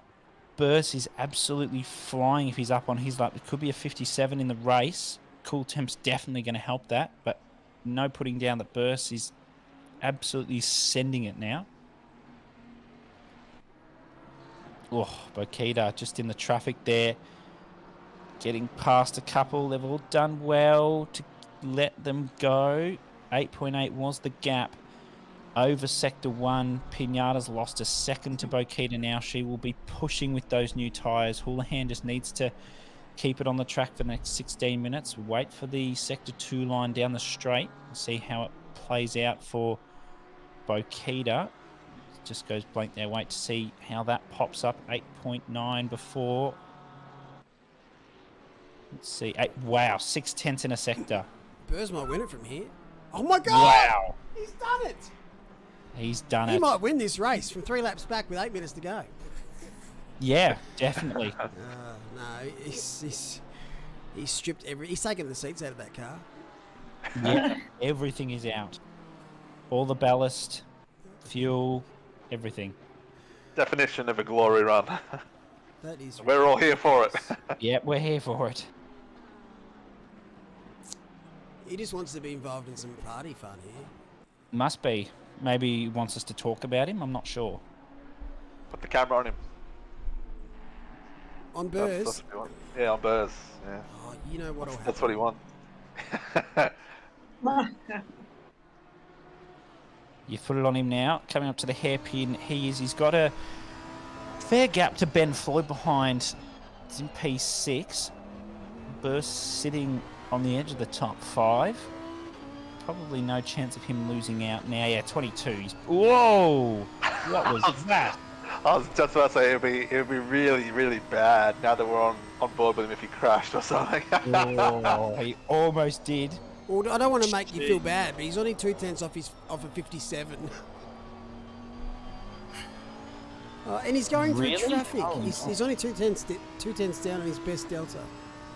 I don't want to see what he can do in clean air. I reckon he's. Oh, hang on. There's a car round at the S's. Saw that 388, I think that was. Yeah. If I can read correctly. Yeah. Oh, well, look how loud on the brakes that was. And, yeah, touch deep. But that's okay. 15 minutes now to go. Look at the Ferris wheel. Pretty lights. I knew as soon as we watch him, he would. Oh, 7.4. Still 58. That's disgusting. Yeah, it's just, you can't fathom that sort of behaviour. Houlihan now in the mid 2 minutes. We'll have to keep an eye on the laps in comparison to Bokita. You probably see her just at the end of the straight there. Started the straight. Houlihan's at the end coming through turn 1, 2 now. You get 2 views of him, in fact. How exciting.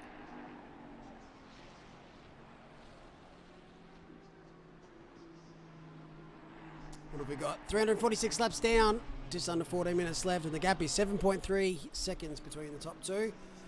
Plenty of time for this to switch around.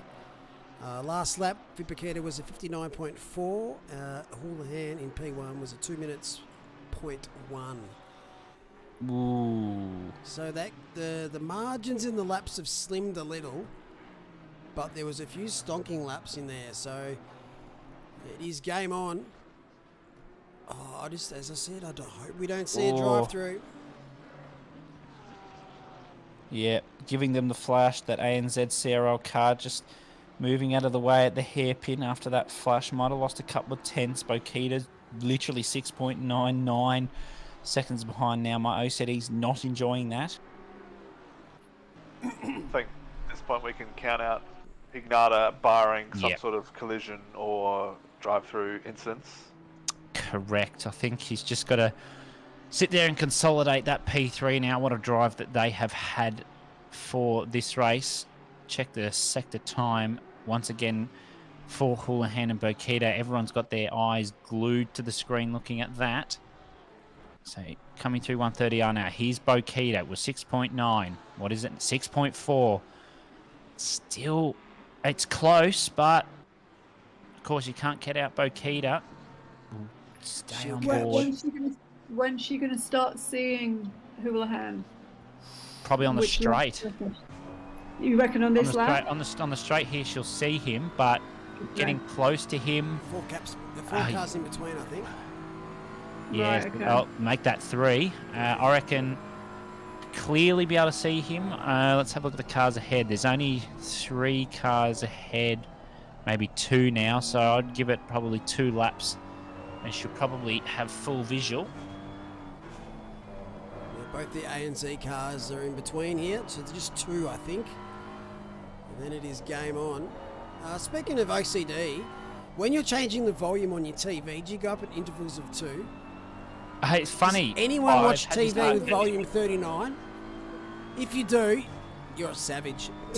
Yeah, I can't deal with that. It's like I always have this Savage. argument with a couple of mates of what volume is your car stereo on? Oh, it's 25 or it's 30. Yeah, and that's allowed. 5 intervals are allowed, so are 2s, but nothing like a 33. That's disgraceful. It has to be prime Or a numbers only. Yeah, oh, God. Okay, so here's another one. How many alarms do you have set on your phone? I have one. My One girlfriend or has 2. 10. No. So I have one. My husband has 30. Yeah. What?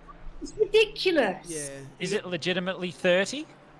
Well, it's I probably believe more. that. I believe that too, based on my girlfriend's Oh. friends. He turned off this morning because he went to let the dog out and left the phone on the bed, and I went through because it was. How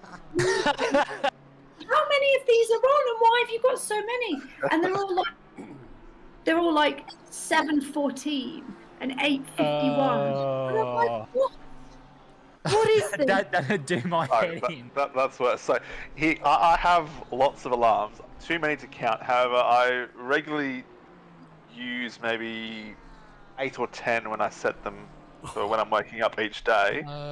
I set them in intervals of 2 minutes. No, that's. Are you a psycho?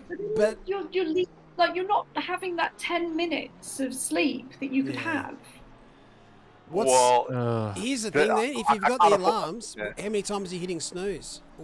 I hit snooze probably 2 or 3 times before I get up.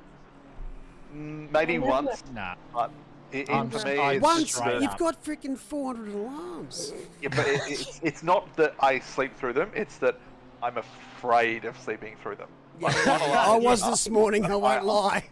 Yeah, I'm afraid of sleeping through them. You dream of sleeping through them. So I just need to clarify, my husband doesn't have 30 or whatever alarms because he snoozes them. He just has them set and then chooses which one he wants to use to wake up each morning. Wow. It's weird, isn't it? Instead of changing the actual alarm itself, on my new phone, you can change how long the snooze is for as well.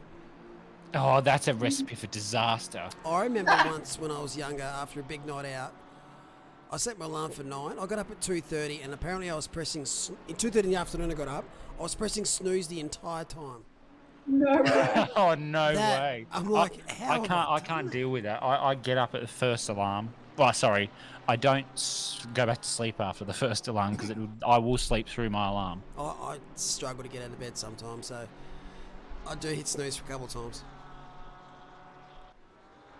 But for that many hours, you must have been really drunk. I had a big... I won't lie, it might have been my stepsister's 21st. Ah, okay, that all makes sense. I had a couple of little bevos. A couple of bevos. Not a healthy sleep to press snooze. But for that long, that's like 30, 40, 50 times. Oh, blue flakes of Bokita. Ridiculous. The gap is 5.5. Oh, that's... it's not coming in quick enough. 4 laps to go. Last lap, the difference was only 0.2. So it could have been a little bit of traffic involved there. Yep. But she needs to put the foot down. It was only 59.9. Pinata was faster with the 59.912. Burrs 58.9. Get out of here. Oh, Jesus. But it is on for young and old. Will there be 4 laps or will there be 5 laps? So will Hank going to cross the line with like 10 seconds to go to start another lap? I don't know. It'll be more than 3:52. The young and old saying doesn't work because they're both young. It's on for young and young. Yeah, no there you sayings go. really make sense if you think about it too much. Well, yeah. Or down the it is what inside it of the Stop it. NZCRL car. Oh, yeah. That is what But, wow. You do you, Bakita. You do you. She is absolutely on it. 5.6 at the last interval. Have to wait till exit of the second sector line down the straight to see. Okay, I don't know what that Aston had me worried. I'm gonna be honest with you. That had me worried. My heart I actually did. stopped then. Yeah. I think it might have stopped. I think Bokita might have also had the same reaction. She was ahead, but I was just worried something was going to go wrong there. So let's have a look at the sector timing line. I reckon it's still going to be in the 5s. It is. That's only 2:10s through that sector, so it's not enough at the moment. Do you have a pet peeve saying that you just hate when people use it, Natalie? I mean, no, I hate the pictures everyone's got in the house of love, life, laugh, or whatever that. Oh, live, love. Yeah. Get out of here. Just go away. What? Yeah. I don't know. I hate many sayings. I'm quite a killjoy for stuff like that. Just Oh, any kind of cliche. I just love dad jokes. Yeah. I don't like Yeah. when, no matter who it is, when people call each other babe. Oh, Oh. gee. That's my head in. I shouldn't have said that. Someone's going to put that on my livery now. Live, laugh, love. Oh, shit. I'm going to cop it. Look, I got a whole list of these things. I've been around long enough. I could care less. Yeah, that's another good one. Yep. Oh, 5 minutes to go. Oh, I'm on the edge of my seat here. So am I. I've got the lean on, the lean forward on, The old towards lean. my screen. Yeah, we've got the lean on. So should be 2 laps to go. Coming across the line for Houlihan when he does so. Bokita doing everything she can. 5 seconds behind now. Everyone's got their eyes glued to the screens, the deltas, the pit wall. Not probably us talking because they're too interested in the racing. Have 818 or 919 served to drive through the track limits today? No. So that's essentially the difference. 89 has Well, served at least one. I'll rephrase it. I don't think they have. Yeah, and the difference also, they've just been on pace. Yeah. You Live, can't laugh, really Mullock. fault any of these. Live, laugh, Mullock. Someone put that on Mullock's I livery. don't think it's going to come in enough. No, I mean, there's 4 tenths in that sector, but where's Houlihan? It's just exit the Casio. So let's see. It's actually going to be 3 laps. So Mullock's guess of 3:52 has gone in the bin once again. 4.1. Last lap difference was Ooh. 1.1 seconds. Oh, Houlihan has some Oh. traffic around him, but this is going to be the same traffic that Philippa has to negotiate. exactly right. Just, if you're on the track in front of these two, just get out Move. of the way. Forget Get out of everything the you've way. ever done. Yep. Park it on the side of the road. Put it in the wall. Doesn't matter. It's the AM leader, my man. Peter Alphabet. I've given him the warning. Yep. Bender in there. This might be the closest, most intense off your seat, on your seat, edge of your seat, whatever you want to call it, finish to a race that we've had. This is going to be close. 3.8 now over the sector line. Still not enough. Only 2 tenths. Bokita probably needed more like 4 through that sector. 3 minutes to go. Still 2 laps. What can Houlihan do? Can Houlihan extend the gap? We don't think so. Yeah, he won't extend the gap. It's just limiting the progress of Bokita is what you're Yeah. after. And he's got tyres that are pretty cooked. Oh, yeah, they will be cooked. But I think he might have nursed the set in the stint before, so I think that's why the gap's going down so slowly, because I know Bokita, and she's on those fresh tyres, she'll be pushing, and Houlihan would be pushing as well, but it would be killing those tyres, so maybe he's just managed them perfectly. He's done a Perez, and has done very well here, coming up to the Casio. 3.6, it's still not enough. They're going to come up to the second to last lap now. Through goes Houlihan. Bokita's just gone through as well. 3 cars between Houlihan and Bokita now. Onto the start, finish straight. Just ticking over 10 o'clock in game. 2 minutes 15 to go across the line. Here comes Bokita. What's the gap? 3 point something's my guess. Yeah, it's 3.3. not Not enough. It's not This- enough. Second It was last lap. asked by Peter just pulling over and letting everyone through there. 7 tenths. Beautiful. that lap. Very calm. Yeah, it needs to be a second and a half faster at a minimum. It's just not going to be, because Bokita's got the traffic, unless they just move out of the way, parting the Red Sea type stuff here. I don't think it's going to happen. Well, there's one. Great Good work stuff. So we'll keep an eye on what the sector time is. Once again, coming through Dedna 1. I think, as we've said, it's still not going to be 2 tenths. It's not enough. Bokita just cannot get there. But you still can't counter out, of course. Anything can happen with 1 lap to go. Just over 1 minute to go now. Oh, Mercedes made a mistake and has moved. That's a good decision. Didn't want to impede Bokita. Car There ahead, is Houlihan. Houlihan, but I don't think, yes, she's got enough laps. There's a couple of cars ahead of Hooley that he might have to negotiate next lap, which will be the final lap. But this needs to be under 2 seconds already. Yeah, and it's just not. It might be coming under 3 seconds down the straight here. Bokita giving it everything. Look at the steering movements. Down the straight they go. Philippa can see Houlihan inside. They're going to come up to 130R. All Houlihan needs to do is hold on. Those tyres are probably cooked. 2.7 now.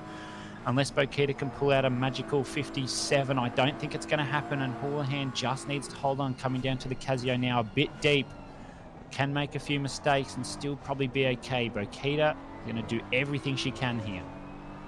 All right, as we head on to the final lap, Houlihan crosses the line for A18 car. They're going to be about 2 seconds ahead. 2.2. Got to find 2.2 seconds this lap. I just don't think she's going to be able to do it unless Houlihan makes a mistake. Yep, traffic up ahead for Houlihan. Only one car. There are some others, but I don't think he's going to catch them over the lap. Bokita's got clean air to Houlihan. Is it going to be enough to make up the time? We don't think so at the moment. Here's Houlihan just coming through the S. Is going to come around to Dunlop now. Just needs to keep it nice and tidy for this remaining lap. The timer hits 0. All the drivers will be more than pleased to see that after 12 hours of racing. 818 currently leads 89 Bokita, then Pinata for the top 3. The 919 car there. Stephen Ty, 111, Rockets Evolved P4, and Burrs there with fastest lap in the 315 No Idea car. Yeah, 818 started on pole position. They got tangled up early in lap 1, had to fight their way back. Have done so brilliantly, and here we are, half a lap to go. They're up 2.1 seconds over the 89 BS Plus competition car, which have won every single Endurance Series race so far this season. Can it be the day Alpha Venturi get back on that winner's step? We'll find out very soon. I think they're in the box seat. If I'm a betting man now, I know where my money is. Yep. Not sure who this car ahead is, but I would be pulling over and slowing down immediately. I'd be pulling over. I'd be taking them. Get out of the way! Yeah, to be moved. Don't sit there. The Ferrari needs to move. Mate, get out of the way. It's an inexcusable. No, needs to move down the Casio. Houlihan for the final time. That Ferrari needs to get out of the way. Houlihan has to go deep. Got to come to the Casio. Oh, this is going to be extremely close. Holy Jesus. Here we go. Houlihan comes around. Here's Bokita. Please hang Slipstream, on. it's not going to be enough. It's going to be close. Oh, Houlihan and Smith going to hold on. It's and going they to be... do. Oh, 45,000th of a second. Oh, there would be a formal inquest if that blue flag car caused a difference there. What are you doing? Oh, my goodness. Oh, my goodness. But congratulations, Brian 818. Houlihan. Wow. That is absolutely insane. Oh, That is insane. Pinata. Wow. The 919, the sister car of the winning car by 45 thousandths of a second, comes round the Casio triangle. I think everyone's hearts are doing about 150 BPM now. Wow. Mine was as a steward. Yeah, wow. Do we name him, shame him? Leave it. No. But if that's not a stop go 30, I don't know what is. But this right across the line. So Wow. That's... But let me just go through the current finishes. Pinata, 919, Alpha Venturi finishing P3. Rockets Evolved, 111. They're going to finish in P4. And Lucas Fastman Burrs is going to cross the line in 5th with a best lap of a 57.930 in this final stint. We'll go down to the Pro-Am class. GSR Esports are going to pick up the Pro-Am win. Looks like Bush Pigs on debut. We're going to pick up P2 with Kovacs Racing Red in P3. And we scroll down to the AM class. Peter Alphabet picks up the win there with team last name. Stefan Bashtold and Break Czech Republic are going to finish P2. And Craig Dale is coming around the chicane at Casio Triangle for the last time. And he's going to finish P3 in Rutama Spin. And wow. That gap was way too close for comfort. But congratulations, Alpha Venturi Racing 818. Ryan Houlihan and Zachary Smith picking up the win here for this Permobil Suzuka 12 hour. Woo! Wow. Pinata, 919, they will finish 22 seconds back. Yeah. Well, that's a bit too close for comfort. That's Yes. the closest endurance finish we've ever had. I bloody hope so. Yeah, that's Oh really my close. goodness. We've had one that's been under a second before. I think 8/10. Imola was 1.2 in the wet. But that was too close to comfort. So now the winning cars on the podium for the overall. Make your way around the track for a little bit of a parade lap as we do interviews very soon. Thank you very much, Mitch, for your awesome work today.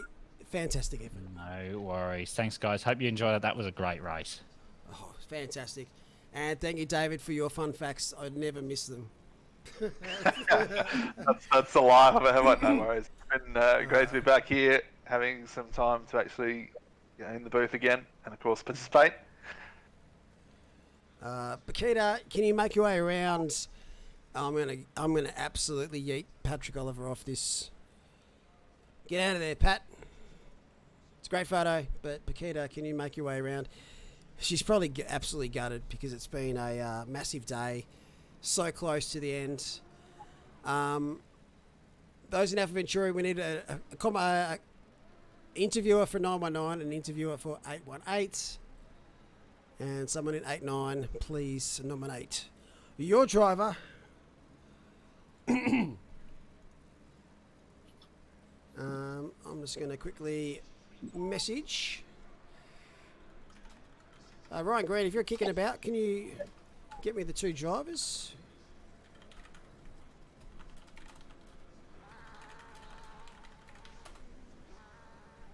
But yeah, what did you think of that, Nat? Well, yeah. Does it get much closer than that over 12 hours? That was pretty impressive. I think that's probably the closest end to any race I've ever seen. Brilliant. But I have to give up or start doing some research on some fun facts for next time, aren't I? To be in contention for the banter, the fact banter. Yeah. Bender loves his fun facts. We call them Bender facts because they're normally pointless, but they're always a laugh. I'll get a list together for next time. Yeah, you gotta upstage him. He had some potato fun fact where they use boiling potatoes as a measurement of time somewhere. I can't remember it. I was zoned out when he started talking, but Well, surely that depends on the size of the potato. exactly. And a few other factors, but Yeah. we won't be too far away. Thank you, chat, for jumping in today. We're going to do some interviews with Natalie and the three winning cars. Pat Oliver, you need more than a stretch after nearly 12 hours of racing, mate. Yeah, one of the cars today, Nat, one of the drivers didn't show up, so there was a driver that did the whole race himself. No way. Yep. And That's for his crazy. trouble, he gets disqualified. No. Yeah, That's harsh. it is harsh. Fair play though. That's some stint. 12 hours. Yep, 12 hours. He had a couple of toilet breaks. He was being hand-fed food. But then disqualified. Does he get a pineapple at the end of it for? Oh, he the can 12 hours? have whatever he wants.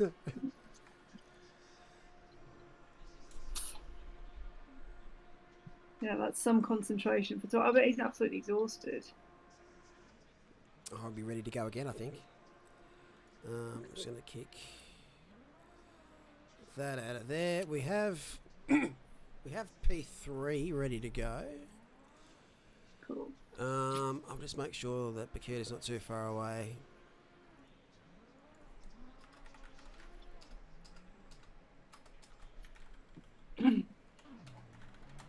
Way one for interview. All right. So this will be P3 for the race. G'day, Matthew. How are you, mate? Hey, how we going? Pretty Not good. too bad at all, mate. I'm going to hand you over to Natalie for the little interview. Yes, perfect. Hey, great to chat. What a race. Hard fought right until the end, but congratulations on your podium finish. Suzuka is well regarded as the best F1 circuit in the world. But what do you think is the most challenging aspect of racing at Suzuka? I think especially in a GT3 car and throughout an enduro race, an experience today for pretty much I think all of our team is just managing tires, especially getting them up to pressure and temp. When coming out of the pit lane is pretty important because once we get later into the stint, then if they start to die off, obviously the pace drops and we start fighting with other cars that we don't want to be fighting with. So definitely managing tires and taking care of track limits, especially as well in ACC at least. Yeah, definitely. So I've recently started building a new sim, which has been super challenging even before putting my hand control component onto the rig. But for people looking to get into the sport like me, what would your advice be with first-time sim setup? And could you offer any advice about components, wheels and pedals, etc.? What would your advice be as an experienced racer?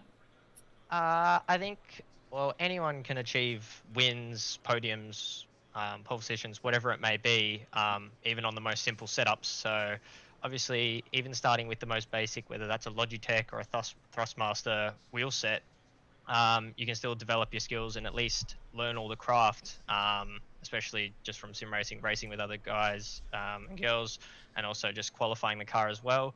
And obviously you can build on that, especially as you get older in at least the sim racing experience. And then from there, if you feel like you need to upgrade from there and you feel like it's going to improve your craft as well, then it's a matter of upgrading to whether that's like a Fanatec, and then you can go up to SimuCube or Cube Control stuff as well. But you end up spending a lot of your money, but in the long run, it might be worth it as well for you. Well, I think that is absolutely fantastic advice, and thank you very much. And I look forward to racing against you, hopefully before the end of the season. Definitely, it'd be great to see you on the grid, maybe even in an AVR car. Fingers crossed. You'll have to wait and see what I'm like first. Great work, Matty. Talk to you soon. Thanks, guys. Thank you. Thanks. All right, we'll bring in Philippa Paqueta now. G'day, Pip. How are you going? I'll hand you over to Nat for your interview. Congratulations on today. Hey, Pip. What a race. Right up until the end, you were in that. It was fantastic to watch. You're such a classy driver. But seeing you do what you do has really got me excited about my own journey into sim racing. You obviously had a really successful race here at Suzuka, but what's your favourite part of this circuit? Not the chicane. Have to be Sector 1. But would have been nicer if I was in the car that was faster in Sector 1. Yeah, okay. But, still a fantastic job done. We are very much lacking females in sim racing, just like we do in motorsport in general. I've just put on an all-female disabled rally day this week in the UK, which was awesome. What do you think we need to do to attract more women into the sim racing world? And what do you think of all-female events as introductions for sim racing for women who are maybe reluctant to join the mixed sport straight away? I think the all women's events need to be a thing, but there needs to be enough coverage for them because a lot of them just get passed over. A lot of people don't watch them. People only want to see the top tier, fastest people. Those are the ones that get all the views, but they're not the ones that need the views. The people that need the exposure, the people that need, viewership and all the support. It's those kinds of races where people that don't get to be shown off much get to, be put out there. I think that's a really good answer, and I think that more people who are organising things need to listen to perspectives like you and me about these things. So thanks, Pip. That was fantastic. Congratulations on your second place today. I know it was almost a first, but brilliant to watch, and we'll see you at the next round. Thank you. I'm going to bed. Thanks, Pit. Good night. All right, final one today. Zachary Smith for the winning 919 car. G'day, Zach. Congratulations, mate. Awesome work today. Thanks, guys. I'll hand you over to Natalie. Sounds good. Hey, Zach. Congratulations on your win. What way to do that. So stressful at the end, but you did it. You obviously love Suzuka. There may be an obvious answer to this question, considering you've just won the Octane Online Racing round at Suzuka, but which is your favourite circuit on this calendar and why? I'd have to go with the home track Bathurst. It's just such a unique circuit. Offers up so many different challenges. The walls are so close, there's no room for error. I think that's probably my favourite. I think that is a very, very good answer. I'm really not far away from getting into this sport now, and I'm so looking forward to my first race with you guys. What advice can you give me ahead of my first race? I think the obvious answer is just practice. Of course, work with your teammates, develop the setup, bounce ideas off each other. If you have any questions, there's heaps of people in OR that would be happy to answer it. Just watch some videos, watch how other people drive. Probably the best way to learn, I think. Cool. I think that's really good advice, and I'm so grateful that all of you guys have been so supportive of me coming into this world. So I'm really looking forward to getting on track with you, and congratulations again for your win. Thank you so much. We'd love to see you on the grid. Thank you. Well done, Zach. Thanks, Zach. Awesome stuff. Thanks, guys. Well, that's the Permobil Suzuka 12 hour done and dusted. Thank you very much for your company again, Natalie. It's always a pleasure. You are welcome. And I'll see you in the next one after my birthday. Joining the Fully Club. Oh, yeah. All right. Well, take care and we'll talk soon. See you soon. Bye. Thanks, everyone, today for your viewership. Big shout out to our steward team today, in particular race director Matt Powell. Huge day, 12 hours, massive volunteer effort by everyone involved. Congratulations to you guys for getting through the day relatively unscathed, other than the liquor cabinet being absolutely smashed. Shout out to my commentary team, best in the biz, love your work. All the best to you, Nick A. Moan, who is doing a 24-hour race as commentator in the next few hours, so he's just going to double it up. I think Thomas Riley might be actually having a bit of a crack as well. So good luck to you too. Thanks to all the drivers. Again, congratulations to Alpha Venturi 818 on their Permobil Suzuka 12-hour win. 45,000 separated the 1 and 2. It was a little bit too close to comfort based on what happened at the chicane, but I'm glad it finished the way it did based on that. But overall, still a drive for everyone involved today. The next special event will be for Valencia, 10 hours. So stay tuned for that. We've got lots to do on Discord, coming up with other series. So thanks again. Take care. And also, big shout out to all our patrons who are apparently going to be painting my GT3 car in the future. So keep an eye on those channels as well. Until then, have a great night. Take care, and we'll see you next time.